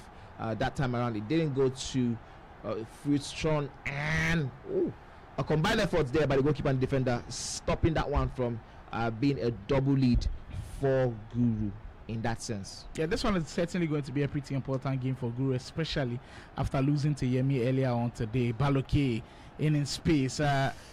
Him with Bomati in that space with King around the area was always going to be difficult to get that space to shoot. I think for Baloke, the thing I'm noticing a little bit with his games is that he sort of treats it still like the 95 rated mode, where he sort of favors pace and the use of the physicality for those players, you know, above the actual combination, the passing, the skill moves, just like Guru is doing currently. The combination there, he sort of favors still, because that's how the 95 rated mode sort of do work exactly, and that's one of the reasons why, as you can see, his opponents, it's easier for the opponents to defend against him. But kudos to Guru. It seems like he's ending this one the same way he started there week 2. Good hot form for him. That definitely does a whole lot for him in terms of the position on the leaderboard at the end of the day. Here's Neto. Oh my goodness, the defending is criminal. The defending is criminal. The defending is criminal. And as you can see, Guru turning up in style, having the time of his life with this one. Well, I think for Baloke, it's the structure at the back and his build-up has kind of been questionable all throughout the league, and it has caused them so many problems as of now. And you can clearly tell that every offense that comes up against him has some kind of freedom, which will not be the case at all in such a high-stakes league. He gets one opportunity as Yashin will come out and make a big save in the context. Guru up by 3-0. It's certainly very, very comfortable. Baloke needs to change something, and he needs to change it quick. We've seen Guru run away with leads early, and the signs might be showing in this game. Militao, just a little bit of a heavy touch in the area.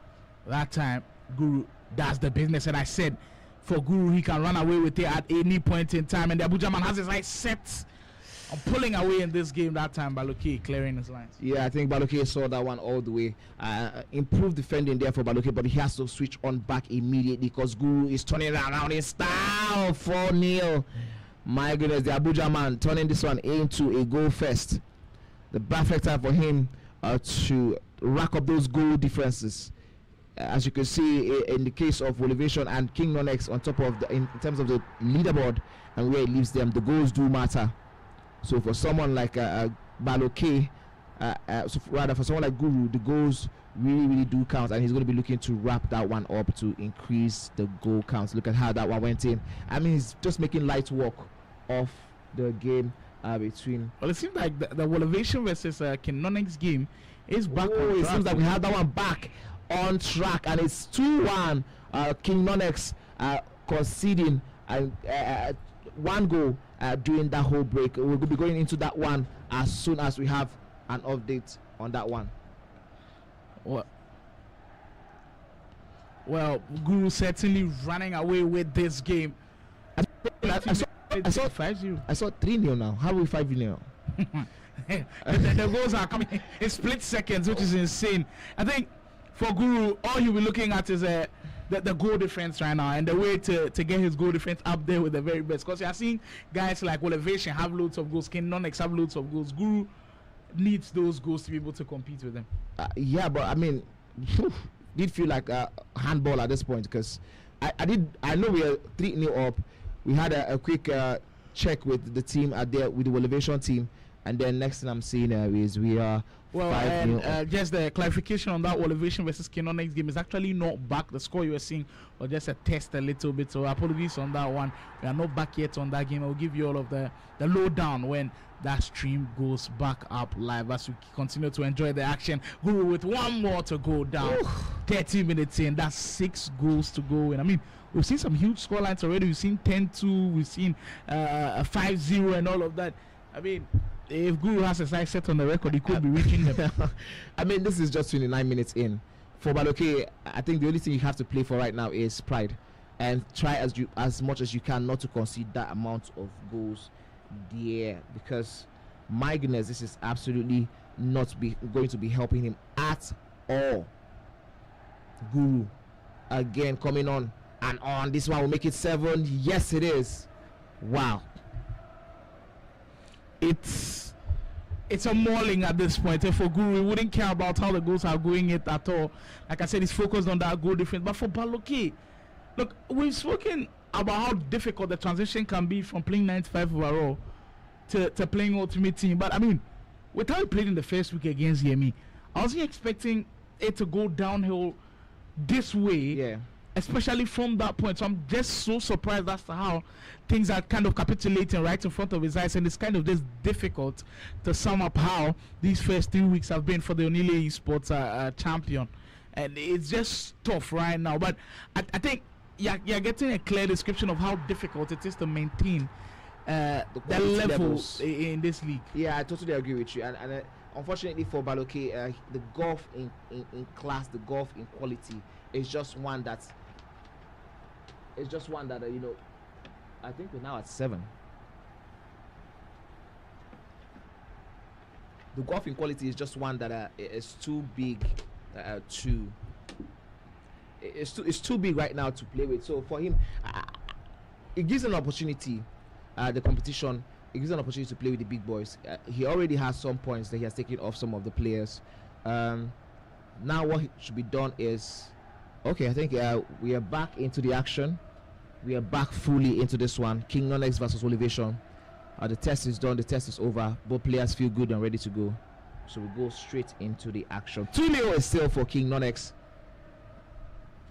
Oh, surely Elevation will be looking at this game as a game for the comeback. And he hasn't started particularly well. And I'm sure everybody was tuned into the broadcast, saw how crazy King Nonex had started the game and is looking to continue in the same format. Just a similar situation where he did get that first goal in this game. If you don't understand the context, Elevation was coming into week 3 unbeaten till we faced Bright, where he lost 6-3. King Nonex has just lost one single game last week to Tactical. So these are very highly touted players going head to head in this matchup, and that's how come there's so much hype and buzz around these two. Yeah, I mean, you could, after watching these guys play in week 1 and week 2, you be forgiven if you're just coming into it and you don't understand what is going on, because these players actually they deserve all the hype. Some of the best FCs we have seen so far, some of the most dominant displays have come from both players. So this is sort of the classical, the league decider sort of. Even though it's still early days, look at that beautiful pass there by Olivier. He gets a hold of that one.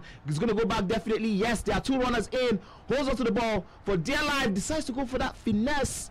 I think there were a couple of angles where maybe he could have taken it quicker, and then immediately he let go and rejected that pass. That is where Kinonex thrives on defense. He's able to close down and close down pretty well. Kinonex though, that pass, if it wasn't lofted, I think he gets the ball on that situation. But just seeing how these two are playing just makes me salivate over what potentially the elite league could be. As I see Baloke get one back and that one makes it 9-2. Just makes me salivate over what the elite league can be. Because imagine a guy like Wolevation in the elite league, Kenonex in the elite league, Guru in the elite league, Yemi, if he makes it to the elite league, KK could be in the elite league as well. Yeah, all of these guys in there would make it insane. Yeah, you know the beauty of where we are currently in the pro leagues is that yes, last year we did have a lot of players who were able to make it to the elite leagues, but sort of with the quality there, we sort of did have a sieving of what was on display. We sieved the quality of these players, and we were able to see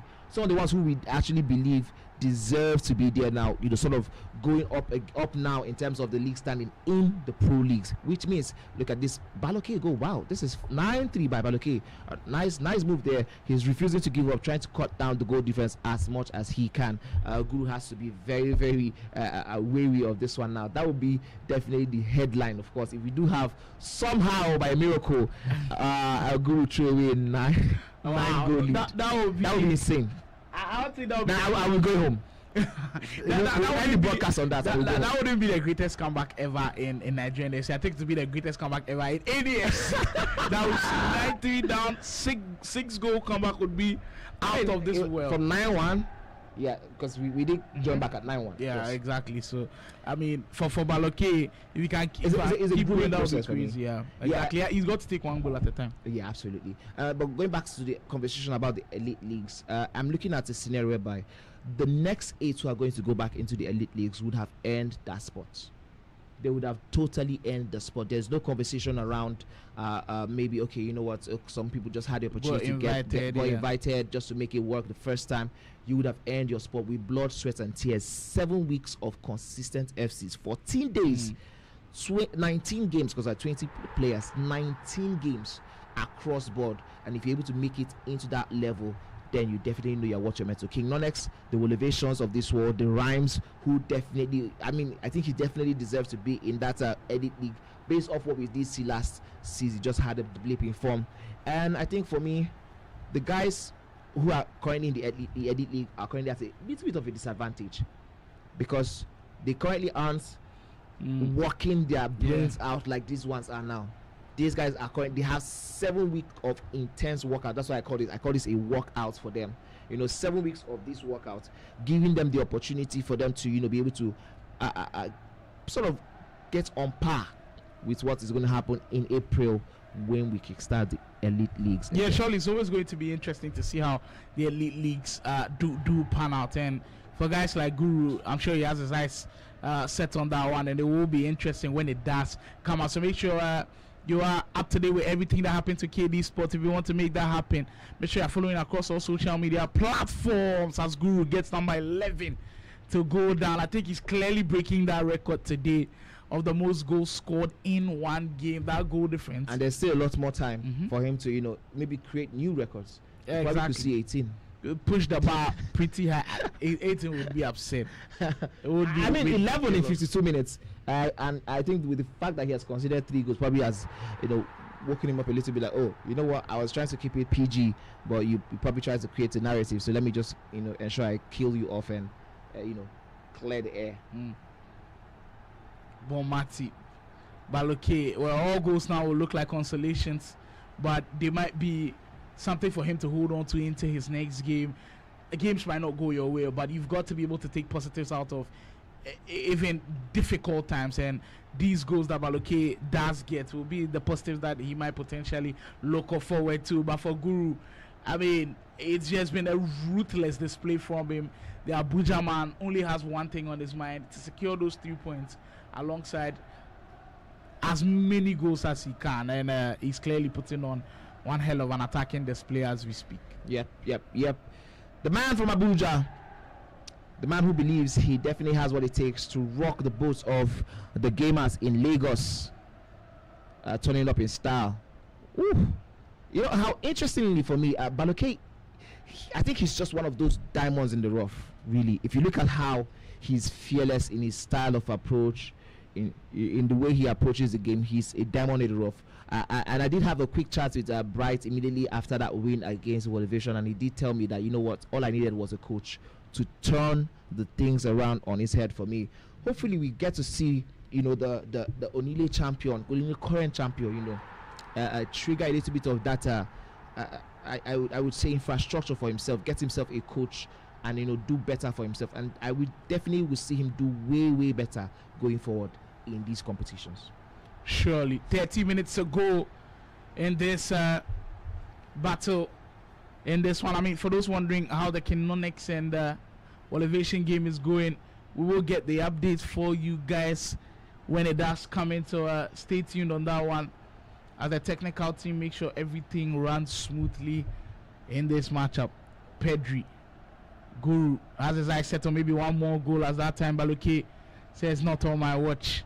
Enough damage has been done. And in as much as guys have really shown their mettle today, I believe week 3 out of the 3 weeks has certainly been my favorite, and it could change so far, but like week 3 has shown like different stages of the pro leagues where you kind of feel like nobody's safe at this point, because even if a guy like Elevation, who won 6 straight games, can lose to Bright, who, I mean, at one point in time we were discussing, as I believe Guru gets another penalty on the board, and you have a chance to make it 12 with Sophia Wilson from the spot. And the fact that he is also hiding his controller part tells you that that man has no intention of slowing down at all. That's one thing that's sort of making me go crazy in terms of it. But yeah, Guru taking this one in style. 9 goals to the good, 9-goal difference. Add that to whatever it is he already has, and every single person who is above him is currently in trouble. Clearly, he's coming for those positions. The man from Abuja, Scott Ofindolise, and you look at the clear patterns from guys like Baloke, it's a little bit slower for them to break others' defense down, and that's just what been causing them the problems. And I feel like there's just so much space in the midfield, they're unable to take full control of the game, and that's how come guys like Guru always dominating matchups like these. They just have a more better control of the midfield, and they always kind of cause problems to a place like Baloke. Absolutely. We have just 20 more minutes on the clock for this one, while we wait for an update in the game between King Lonex and Elevation. We also are going to be seeing a game between Son of God and Yemi. That will be the last 2 games for game week 3. We cannot get those ones off the line so we can look at the leaderboard and begin to make sense of what it looks like after week 3.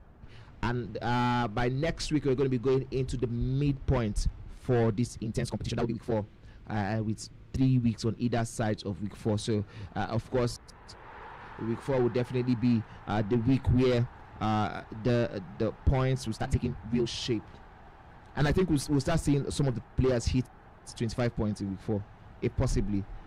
For all the end of the players right now who are able to get 21 points today, either Elevation or King Lonex, who are currently on 18 points each, if they're able to get 21 points, either or 19 points, 6 points, to see them definitely get into the 25 points margin. Yeah, exactly. And that mark, we've said it, it's more or less like the cutoff point for anybody who wants to make it to the top. It's for guys like Elevation, you just need to pick it up a little bit quicker. But for Elevation, the blip is coming at a very vital point, with other guys in the chasing pack really putting their foot on the gas. It could be interesting to see how the final moments of this league turns out to be. Mind you, the KD Sports National Esoccer Pro Leagues It's hugely supported by Game Evolution. We're currently live from Money and I enjoying this action inside the Game Evolution studios inside Lagos. We appreciate everybody's efforts and, of course, all our supporters behind the scenes, guys like Esports Africa News, part of our media broadcast team, amplifying the greatness of FCE Sports here in Nigeria. Game Right, are you making this one possible as well? And of course, getting the backing of the National Esports Federation here in Nigeria also pretty important to us. We're just about 10 minutes to go. Guru, the count is now at 14. I think he's definitely broken the record and surpassed it, sets his own new record. Absolutely.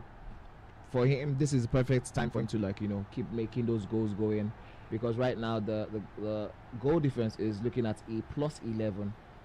We did see how much that meant to King Nonex prior to the game with Elevation, where they were both tied on points, but the goal difference definitely taking him into that long mark. Look at Guru go again. This one might just be the one that makes it 15. Yes, it does. A walk in the park for Guru. He doesn't care. He's going to get all the goals that he can right now. Massive statement made from Guru, and I think for Baloke it does so much damage to him in the sense where now I think everybody going to play him now will see him as maybe a prey, sort of. Exactly. They might want to pick up 3 points from him easily, but he's got to show that fight. He's got to pick inspiration from performances like Bright, from performances like Tactical, from performances like Game with Josh, Mr. Ogg. All of these guys turning their whole campaigns around has got to be massive inspiration for him. Guys like even Blaze playing well as well. I mean, Baloke has points on the board. He's not far off from maybe getting into the top half of the second part of the leaderboard. So it's not impossible for him to turn the season around. But if you keep playing like this with the efforts not really being there, not really showing as much, you could be in trouble as one more goes in for Guru. Talk about trouble, and it's 16. If you're a rapper, that would be 16 bars. A full out assault there by Guru. I think for me, one of the lessons he probably should take from this one was, as soon as that one hits 8 goals, you should have gone into defense mode, just like we did see with Baji Senior.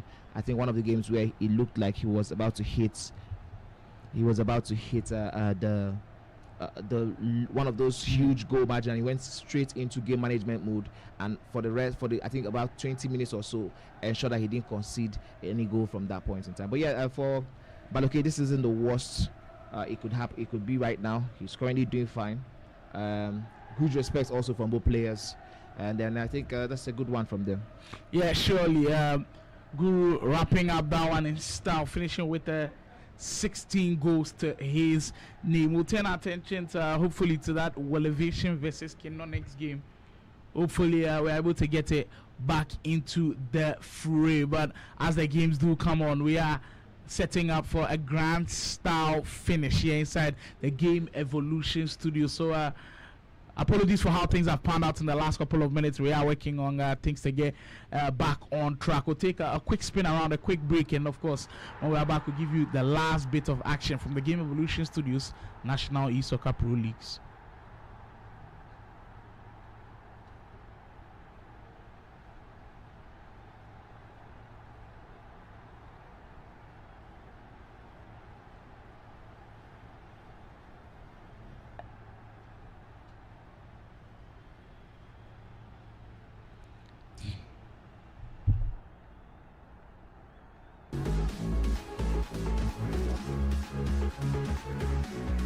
Ladies and gentlemen, it's been a pleasure. The best of the best players feeling the pressure in the nerves of people for my goodness. Wow, what are we seeing? Bringing to you this live broadcast of this huge matchup. We got to see once more what the Challengers Cup is all about. It being able to produce in the pressure cooker. And I like when players are nervous a little bit, where you get an opportunity to see them when they're under pressure. But just by impulse, you get to do something crazy. We're back to action. Now we're about to play the golden goal for the grand finale of Onile Grand Finale.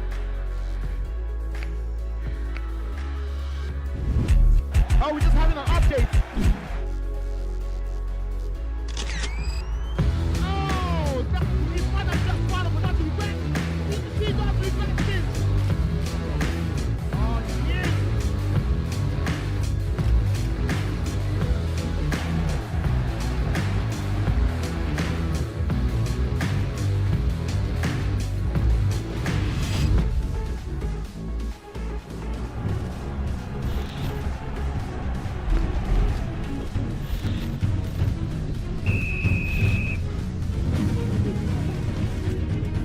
Oh, good ball. For nature to think about it, too back when to think about it. Man, if Mbappe is on, well, it takes on as he's committed. No, they take it back into the game from 12 yards score. And we're back where it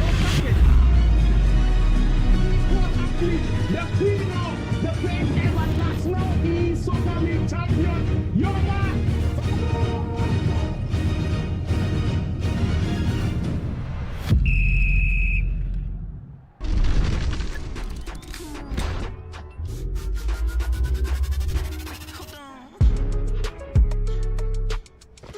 €10 million in prizes are up for grabs.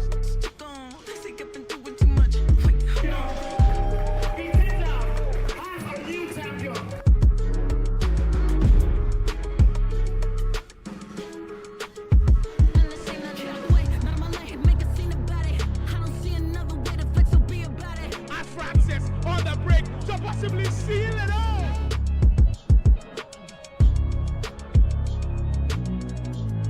I'm the best, so no disrespect, and I never wanted to be like yo. This is a message that anything you do, I do better.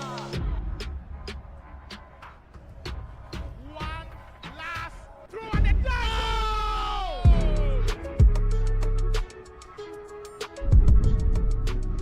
Ended in perfection, and Chooks with the Akuma look on his face. Oh my God.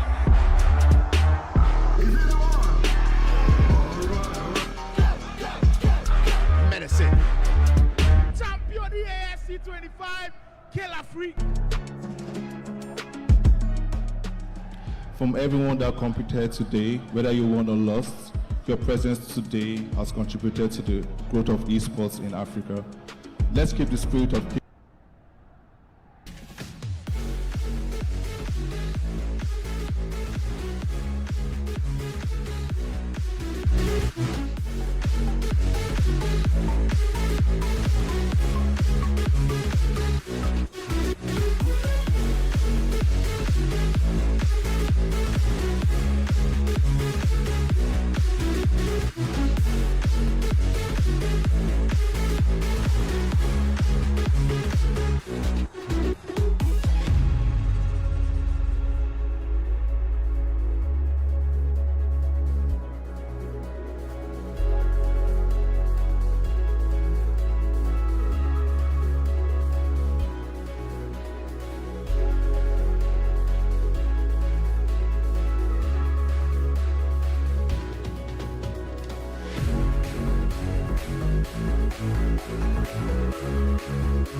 We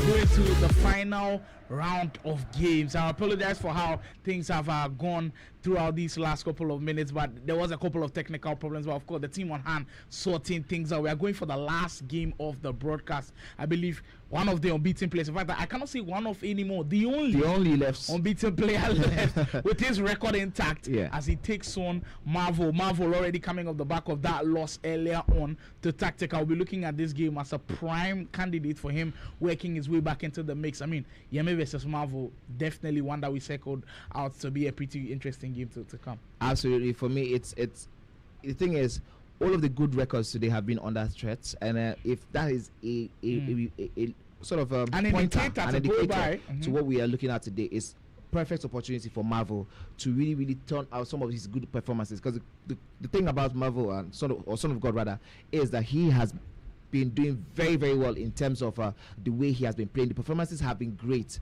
but the only issue concerning him is that he has just not been able to get those goals. He has been getting himself a lot of chances, but the goals have been where he has drawn the line, if so to speak. Let's see if he was able to turn these things around. Talk about the way he's running into the mix. Definitely should have gone forward to take that shot. Definitely should have gone forward for that far post maybe shot. De Jong in that position is not trusting that De Jong will have the ability to finish. But these days in FC, you've got to believe that anything is possible with some of these items. And if he's got a promo card item for De Jong, he's got to be able to try it out. As that one is kind of a weird one to give away, as we'll see. I believe a goal kick, I think. The goal kick from this one, but for Marvel, huge opportunity for him to make a statement. Absolutely a good one by both of the players. For Son of God, it's very key that he tracks those true balls that Yemi has used to very serious advantage for himself, and that's one thing that would probably decide for Son of God if he's able to make it to the end of today. Speaking of those through balls, there he's hit it for Yemi. It's just been his trademark all league right on the money, and just how he does it catches you off guard a bit. Marvel clearly didn't know where that one hit him from. We have opened the scoring. The unbeaten man stretches that record, and if he can't hold on to it, it will be the last man standing in that mix. I mean, his unbeaten record maybe may not be the most glaring for people with all of those 3 draws, but he'll take that every day. Yeah, absolutely. I mean, when you look at it in terms of it, this performance means he climbs up the table a little bit. I mean, what we did see in the game between that corner routine this time around is so direct. Wow, that corner routine, Son of God really knows how to turn it up. Oh, surely there he goes once more. He wins the ball first time. De Jong with the belt of the finish. You're talking about not trusting De Jong. Yeah. Now you have an opportunity where he takes the shot with De Jong, the same De Jong, and that one goes into the net. That's one thing about trusting these players, especially in the UT version. Yes, sometimes it does feel like you don't want to be throwing away opportunities, but when you are one-on-one with the goalkeeper, there's absolutely no reason why you're turning back. Oh, here is Yemi. It feels like he gets this one over the line. My goodness, what was that tackle? Wow. That's insane defending. Those are the types of blocks that equal to goals. Yes. Insane stuff. Yemi not giving up. Excellent finish. That was just recycling the ball as quickly as possible, catching Marvel off guard, and he's made him pay for losing concentration. Yeah, absolutely. And Yemi turning to the right angle and squeezing it in that tiniest of spaces. But for Marvel, the fact that he's got 1 goal should probably be giving him all the confidence levels that he needs to know that, listen, I got 1 goal back when I was 1 goal down. I definitely can make it 2 also in this one. Wow. Exactly what we expected in the final game of the day. Today's just been chaotic. I'm telling you, everywhere has been end to crazy. end, back to back. I mean, we get to see Yemi go again with his through balls. They are just so exquisite. That's number 3, I believe. Yemi marches on strong. 17 minutes in, he's in pole position to keep that record intact. Wow, What a those player through that balls Money spoke about earlier certainly have been the clear pathway. My goodness, what a game this is. And for Marvel, this has to be the time to quickly figure out. I mean, the true balls have been absolutely insane. At some point, you have to figure it out. You have to know that this is all I need to do to defend. If I can defend 90% of the true balls, maybe I do stand a chance in this one, because, of course, you know that they have the quality to do the better defending. Turns back again when he should have definitely be going for the near post from that angle. My goodness. Oh, and that one has gone to I would say waste, you know, with the fact that he is not able to take advantage of that one. Every single opportunity that comes, Marvel has got to be able to take full advantage of it. Carreras back in the mix as Marvel win it back. I mean, one thing that you've got to say that is on Marvel's side is the fact that his ability to draw out Yemi, to commit bodies, that pass is excellent. Will he get the finesse just offside on that one, though? He calls that one back. The positive about Marvel is the fact that he just doesn't stop churning out chances. He's more or less like a chances machine at this point. Every single opportunity that he gets, he will cause Yemi some problems. So this game, far from over. But the unbeaten man has his eyes set on doing the incredible after week 3. Something that nobody's been able to do after 3 weeks of action. Unable to be perfect.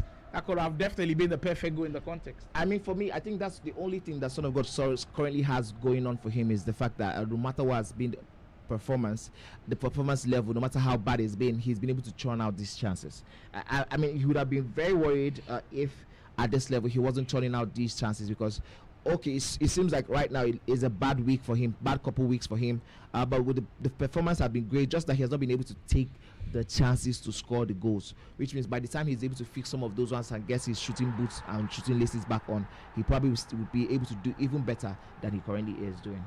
Surely, just approaching the 13 minute mark with Yemi still in full control of this one, driving on the bright side of the road, but things could change quickly. That De Jong item we'll be speaking about, I believe it's not the goal De Jong, it's the Joga Bonito promo item De Jong, and he's doing a lot of damage for him. You would have thought you'd be able to score that toe poke of a finish. Yeah, that's what I keep saying, and I keep saying it. The man, he definitely would be at least 4 places above where he currently is, in my opinion, if he had just been able to take those risks and take those chances, those shots. You could see sometimes some of these other players are doing the incredible, the most amazing, absurd things by taking those chances. They don't care about who is in front of them. They want to take those goals. They have the ability to do better precision. Trust your players. Take those shots. You could get a corner, and you saw him nearly score from that corner routine. So I wonder, for someone who has that ability to get the corner routine, here's the first time up to gets the third goal to equalize this. Yes, absolutely. I tell you that this man had all in his arsenal to make this game a very interesting one. But for whatever reason, the mentality had always been to recycle the ball to make it safe. Now that he's taking some chances after being 3 goals down to 1, and now it might just be that this will be a turning point. But Remy has given him one more thing to worry about, with an extra goal, making it 4-3 in the first half. Exactly how we like it. Back and forth we go. This one clearly looking like a basketball game at this point. No room to blink your eyes at all. We started with bangers everywhere, and we will end it that way as well. Week 3 has to go into the history books as one of the best weeks. Absolutely. When it comes to Nigerian FC esports. There goes Marvel as well. He's confident. He is cruising. De Jong has just been the star one of the show for him. Right from that midfield, he's been crazy. Another finesse this time of the post. First time shots, giving him what he needs, consistently piling pressure on Yemi. And that's one other thing about, you know, consistently getting these shots in. Oh my goodness! What a goal that one is. 4-4. What a game we have on our hands. Yemi has another problem on his hands because 1 minute ago, couple minutes ago, he was going up against a man who was devoid of confidence. But now all of a sudden, the element of surprise is no longer on Yemi's side. It will be an excuse, making his own luck. I mean, you could say that was a little bit of a lucky goal, but he made his own luck by committing such players. And at this point, you almost feel like we have a banger on our hands. I won't be surprised if we see one more goal going before the halftime whistle comes. It's free flowing at sea at this point. The defense is just haven't been able to handle the hotness of this offense as the quick passing from Marvel as he just can't keep hold of the ball. Salah, De Jong through the middle. I mean, Marvel is getting these patterns right, but just a couple of rush passes in the last few possessions will tell you everybody's a little bit nervous now. I think that's where you want to have your opponents in, and if there's any reason for Marvel to get himself a good result out of this one, ensure your opponent is nervous, ensure your opponent is worried every time you get the ball in the 18-yard box. Don't be methodical, don't allow yourself to be predictable in and around the ball. For Yemi, we do know that he has the quality also to turn things around, so all he needs is just one chance and one opportunity at that first through. This time around delays the shot a little bit, Marvel there, and it doesn't go in for him. Here's that up through. This time around I think it's too far out, and the tracking run there from the right back of Force Son of God gives an opportunity to stop that true pass from going in all the way this time around. Well, with just a minute to go to halftime, clearly you feel some excitement in the air as potentially Marvel could find a way to seal this first half as he turns it around, completes the comeback in the first half. What a performance this is. We're speaking about one half performance, and we're saying Bright could have possibly had the best half performance we've seen. But what my about goodness, this one from Marvel? Well, I think now we now have a contender for the first half performance, best first half performance, and the second best half performance. We did see that one with Anif against KK, second half performance. We did see another second half performance from Bright against Elevation. Now we're seeing an incredible first half performance. I mean, all in one game week. Wow. Yeah, Crown Week 3 has the best already. Absolutely. I think Week 1 was great. Week 2 was that's better. up. And Week 3, the pick of the bunch. We're on cloud 9 right now when it comes to FC. Clearly enjoying ourselves here inside the Game Evolution Studios. And if you have been as well, and you still not subscribed to the channel, hit on that subscribe button. Now, if you've still not downloaded the KD Sports app now, do that now, as that's where all of the action will be brought to you live. We head into this second half. Could Week 3 be the history-making week where everybody loses, everybody is unbeaten? If this one ends this way, we started week 3 with 3 unbeaten players, if not 3 unbeaten players, and we probably are ending with no unbeaten players if it ends this way. That would be insane. And for Elevation going back-to-back losses, who would have thought? For Week 3 as well. You know, we did it's think incredible. about you know, the fact that it doesn't matter about the game to game, but it does matter about the collective. How long are you able to? Oh, yeah, me surely in on this one, and we'll get back the equalizer. Poor pass from Marvel there gives Yemi the chance at the equalizer, and he takes that one gracefully with both arms. But going back into the Elevation conversation, we did say that for you to be a champion, you have to maintain a consistent record of wins across all game weeks. And funny enough, I think one person we probably are skipping over right now is Rhymes. He's one of those persons that have been putting in consistent performances, good, bad, ugly performances. He doesn't care. He just getting all the goals he needs, and he's getting himself 3 points in and around the mark. Now he doesn't open as much games as some other players, and I think that's one of the reasons why you're probably not looking at him in terms of but with the games in hand that he's got, if he picks up wins in those, if he picks up 2 6 points right now, I think he has 2 games in hand. If he picks up 6 points for those 2 games, he's a problematic player right now. Yeah, he will surely cause a lot of problems to everybody around. There goes Salah once more. De Jong style they're showing the first half. Can he produce more magical moments for Marvel? Player lock comes into space. Another corner routine. It does seem like at some point in time he intentionally tried to get those corners because he knows how dangerous he could be from them. Another player lock from that corner situation. This time around, Yemi defends it properly, and here is a transition for Yemi on his own. Now he could have those chance to tear apart that defense with his own true passes. Look at how the wrong pass. That poor pass from very poor pass there from Marvel.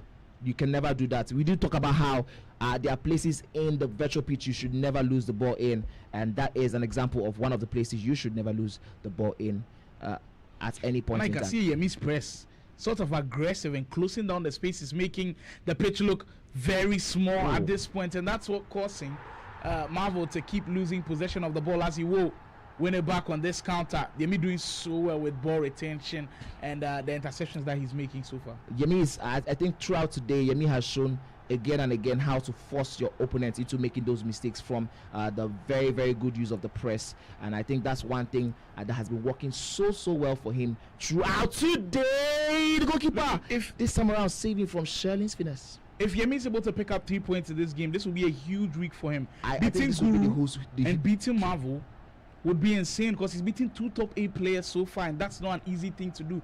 I don't think we've ever seen a performance like this. Maybe Guru in week 2 as compared to this as well. But you know what's also funny is a very muted performance. It's not the one that comes with a lot of glamour, but it's the one that is effective. It doesn't come with a lot of hype, a lot of talking points, but if he's able to pick up these maximum points, yes, it will be one of those very, very effective plays from the player. This might be offside. It does look offside a bit. Yes, it is. But going back to the if, I wonder if Marvel is able to pick 3 points here, would this be one of his his best 3 points so far in the league? What do you think about that, Sly? Well, surely it could be interesting. I mean, Manny and I love our permutations and our combinations and all of our calculations back here in the studio. And I'm sure the players also do it maybe behind the scenes. They don't want us to know. But for Manny and I, we always make all of these calculations go ahead. And it is always kind of fun to see how things might pan out at the end of the week. For Yemido, if he's able to pick up a win in this game, it will be huge for him. Son of God, once more, trying to find Chelling on the pass.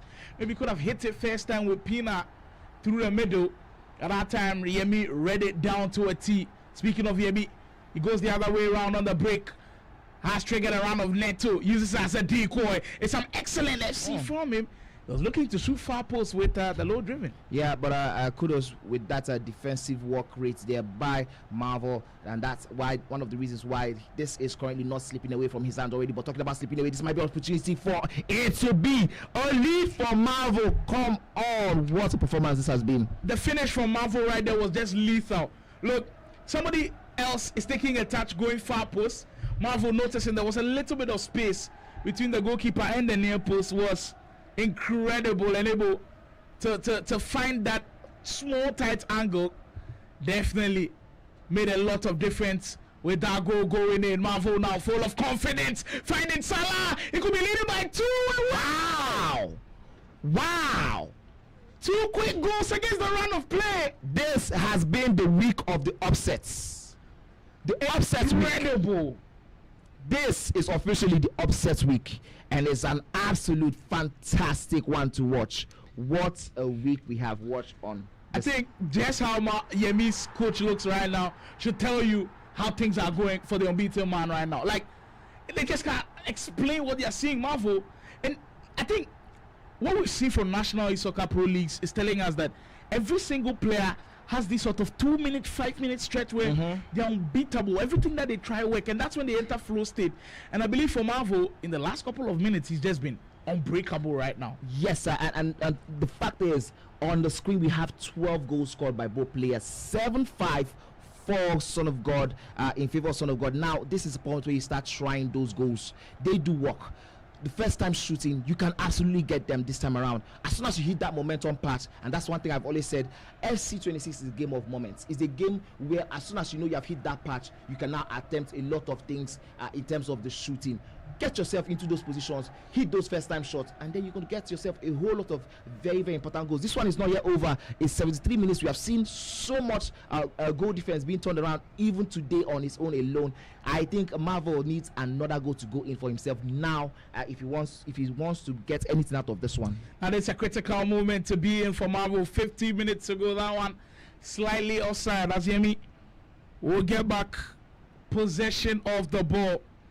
It's a tricky situation to be in for Marvel because he's been here in the studio all day long and he's seen the number of leads being blown So approaching this type of game in 15 minutes to go could be tricky. What style does he adopt? The guys in the chat, let us know if you're in this position.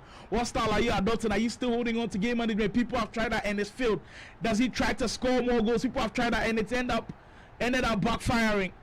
Right now he's got some defending to do, and here comes Yemi. Finding a goal now for Yemi would be huge. The man looking to get back in the groove. Bomati still looking for the perfect pass to give us. He still holds on to with some exquisite dribbling. Just on the edge of the area, does a little bit too much, and Marvel win it back. Yeah, I mean, for Marvel, you have to consistently be as good as you have been for the past 30 minutes in terms of your defending and holding of the ball. That has been what has worked for him so far. Why change it? We did see that earlier. If something is working, if his strategy is working, there's absolutely no need to change it. This time around, he has to be very wary of the Yemi press and go for the long passes instead of those shorter passes. Now he has the chance. This might not be offside. Yes, it is. I think it has gone through, but wow, it's been a dramatic game so far, and for Marvel, the way he's just worked his way straight into this game, Yemi confident leading, but he's never giving up from the scratch. The results didn't go his way against Tactical, but even against an unbeaten player, he knows he stands a chance, and every single performance of his clearly showing that there is indeed a player right there. Shelly, 8 minutes to go, and Marvel's game management has just been exquisite. If you can find one more opportunity from this could be crazy. There he goes off the pass, right? That's in the way. That was so close, you have no idea. But Yemi actually seen that one all the way through and ensuring that one didn't cause him any further problems. Because if that goal had gone in, takes the risk and doesn't close down the player, and now the lead is cut into 1. Well. Just like we said, in these moments, nobody rests. And for Marvel, there will be no resting for him at all. You will still have to see out these last 5 minutes. And look at how aggressive the press is from Yemi. Yemi's got to be careful though. If you overcommit, he leaves spaces in behind. And players of this type of caliber will punish you. Marvel loses possession of the ball, but where he's lost the ball is pretty good. It will give him a chance to recuperate, restructure, and go back over the top through. But we know how good Yemi is with these 3 minutes plus at the time to go. Yemi, to keep this unbeaten record safe, will have to be perfect. Excellent tackle coming in from Murillo. My goodness, this is a game of very small margins. Marvel has to hold on to the ball decently over the next 3 minutes, and this, I think, if he can get someone over the byline now with just 1 minute left on the clock, this will be him picking up a huge 3 points. He's going for a last attack. He's definitely running down that clock with just a minute of added time to go. I think personally it's the best decision. Yes, because absolutely. immediately he loses the ball, Yemi's certainly going to pounce on it with just a couple of seconds to go. Marvel will do it in the biggest way possible. He takes down the last man standing with the unbeaten record. Nobody's safe in the National Esoccer Pro League. It's the entertainment we came to see. And what a way to finish off the day, Manny. Nobody could have seen this script writing itself throughout the whole of the day. Everybody has lost the game now. Except I saw this one happen. but then I think it gives credence to the quality of all of the players. There are no walkovers in Pro League. Yeah. There are no walkovers. And then here's the interesting thing: going into week 4, which I believe is now where it gets tick, the action thickens, the plot thickens, the story now is different. We have left the prelude. We are going into the main plot. Going into week 4, every single person who is in the bottom half of the league can look at this and say, you know what, I'm going to come into week 4 with the mindset of taking risk. That's the only reason why Anif was able to get that win against KK. That's the only reason why King Nones was able to get that win against Wolivation with Yoso now. That's the only reason why also KK was able to lose that game. He did lose because the opponent took the game to him. Wolivation lost against Bryce because Bryce got to a point where he said, you know what, I have nothing to lose, so I'm going to go all out. I'm going to play out my life right away. And that is the difference between where we are currently and where these players need to be. In week 4, it is a week of taking risk. If you're in the bottom half of the table, what do you have to lose? Take the ball to your opponent, take the risk, get those first time shots in, create chances, and once you have them, do not think twice, shoot the ball into the net.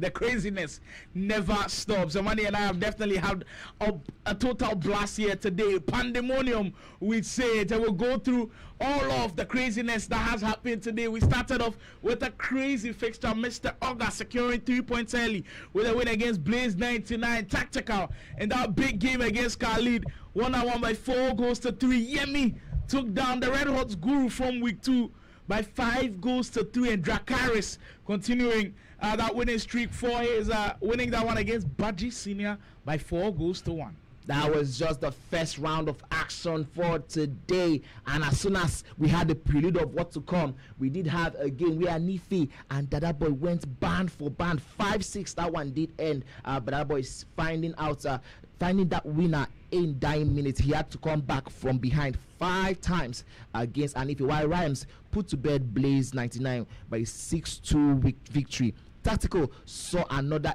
interesting, another good 3 points, very huge 3 points against Son of God with a 5-3 victory, while Mr. Oga did, I would say it was a very tight game against Bright, 6-5. That's what that one ended in. Well, impressive performances from everybody on display inside the National Esoccer Pro League. I mean, the results that you're seeing on your screens is a clear testament to what Manny said earlier. Nobody's safe at all. Like, it's so tight at the very top and at the bottom as well. As we continue with the results, I believe that Elevation and Kino next game will have to get the correct score coming in. Also, Guru picking up a huge result against Baloke, definitely the biggest results we've ever seen so far in the National Soccer Pro League, winning 16 goals to 3. That's insane. Son of God versus Yemi, with that brilliance we just saw on the broadcast, winning that one by 7 goals to 6, and Elevation losing to Bright. Also have to make that correction there. Bright winning that one by 6 goals to 3. It's all been happening. It's all been going crazy, and we have been enjoying every single bit of the craziness here inside the Game Evolution Studios. I mean, so far, what we've asked for, we've gotten, and now we get to see how the true shape of the leaderboard will be after week 3. Elevation gets to hold on to top spot after losing. I think we need to make those changes, because as soon as we were able to rectify the King Non-X versus Elevation game, that would see King Non-X go all the way to first spot, while Elevation will be taking a second spot. KK, especially with the goal difference for Elevation. Absolutely, yeah. Absolutely. For King Non-X, he's already on a plus 24. So yeah, I mean, it's like a blowout for him. KK and Guru will be following up in 3rd and 4th respectively, while Rhymes Yemoli, Son of God, look at how just that performance has put him back into contention for that top 8 finish. Well, we still have Tactical, who have an extra game to play, and Anif, who has 2 extra games to make it 8 games amongst those who are currently on 5th, on 6th, and 7th respectively. From where Rhymes is, both him and Kinonix are in a very good position. Just 6 games played, they've got 15 points. That's pretty huge for them. If they win both of their games, they could really cause a lot of problems. So on the second half of the table, we've got game with Josh, who didn't have any games for today, with just 10 points on the board. Dada Boy earlier on with his win, picking up 10 solid points so far in the league. And of course, Dracaris also winning today with 8 points. Bright to that famous win over Elevation, also on 8 points. Blaze 99, just not the best performance today on 6 points. Khalid kind of disappointing today with his loss earlier on as well with 5 points. Baloke still struggling to pick up from Baji Senior. I mean, he gave it a really good fight later on today. Just wasn't meant to be. Flick still looking for those points, and Simply Uzo still looking for those first points on the league. I mean, breathe, because today has been electrifying. Thank you for telling me to breathe, because I absolutely the craziness has been yes. insane. It's been mad. Yeah, and it's a craziness that I absolutely enjoyed being part of. I absolutely enjoyed watching from this part of the studio, because we did see the storylines change again and again and again. Luckily, after week 3, the top 3 have fallen. After week 3, the unbeaten 3 are no longer unbeaten. Now the race has been torn apart again. We know now King Non-X is vulnerable. We know now that Yemi is vulnerable. We know now that Elevation is actually vulnerable, and that Guru also is vulnerable. We did see him lose again today. So for the guys who are in the second half of the table, what is stopping you from taking the games to these guys? Yes, certainly. Well. Absolute pandemonium inside the studios today. It's been a pleasure bringing this one to you. This only tells me that if you've got a book like the National Esoccer League, don't just go to the back and read the summary. You've got to go through every single chapter, and every single chapter has been brilliant. This is just chapter 3 with 4 more to go. Myself and Mandy, we've had a blast today. We hope you guys enjoyed every single bit of the action. So we catch you same time next week, Saturday and Sunday. The action will be live on KD Sports YouTube channel. Make sure you're following across all social media platforms to be kept in the loop. This is the home of the best FC esports Nigeria has got to offer. We'll see you next week. Am I a coach or what?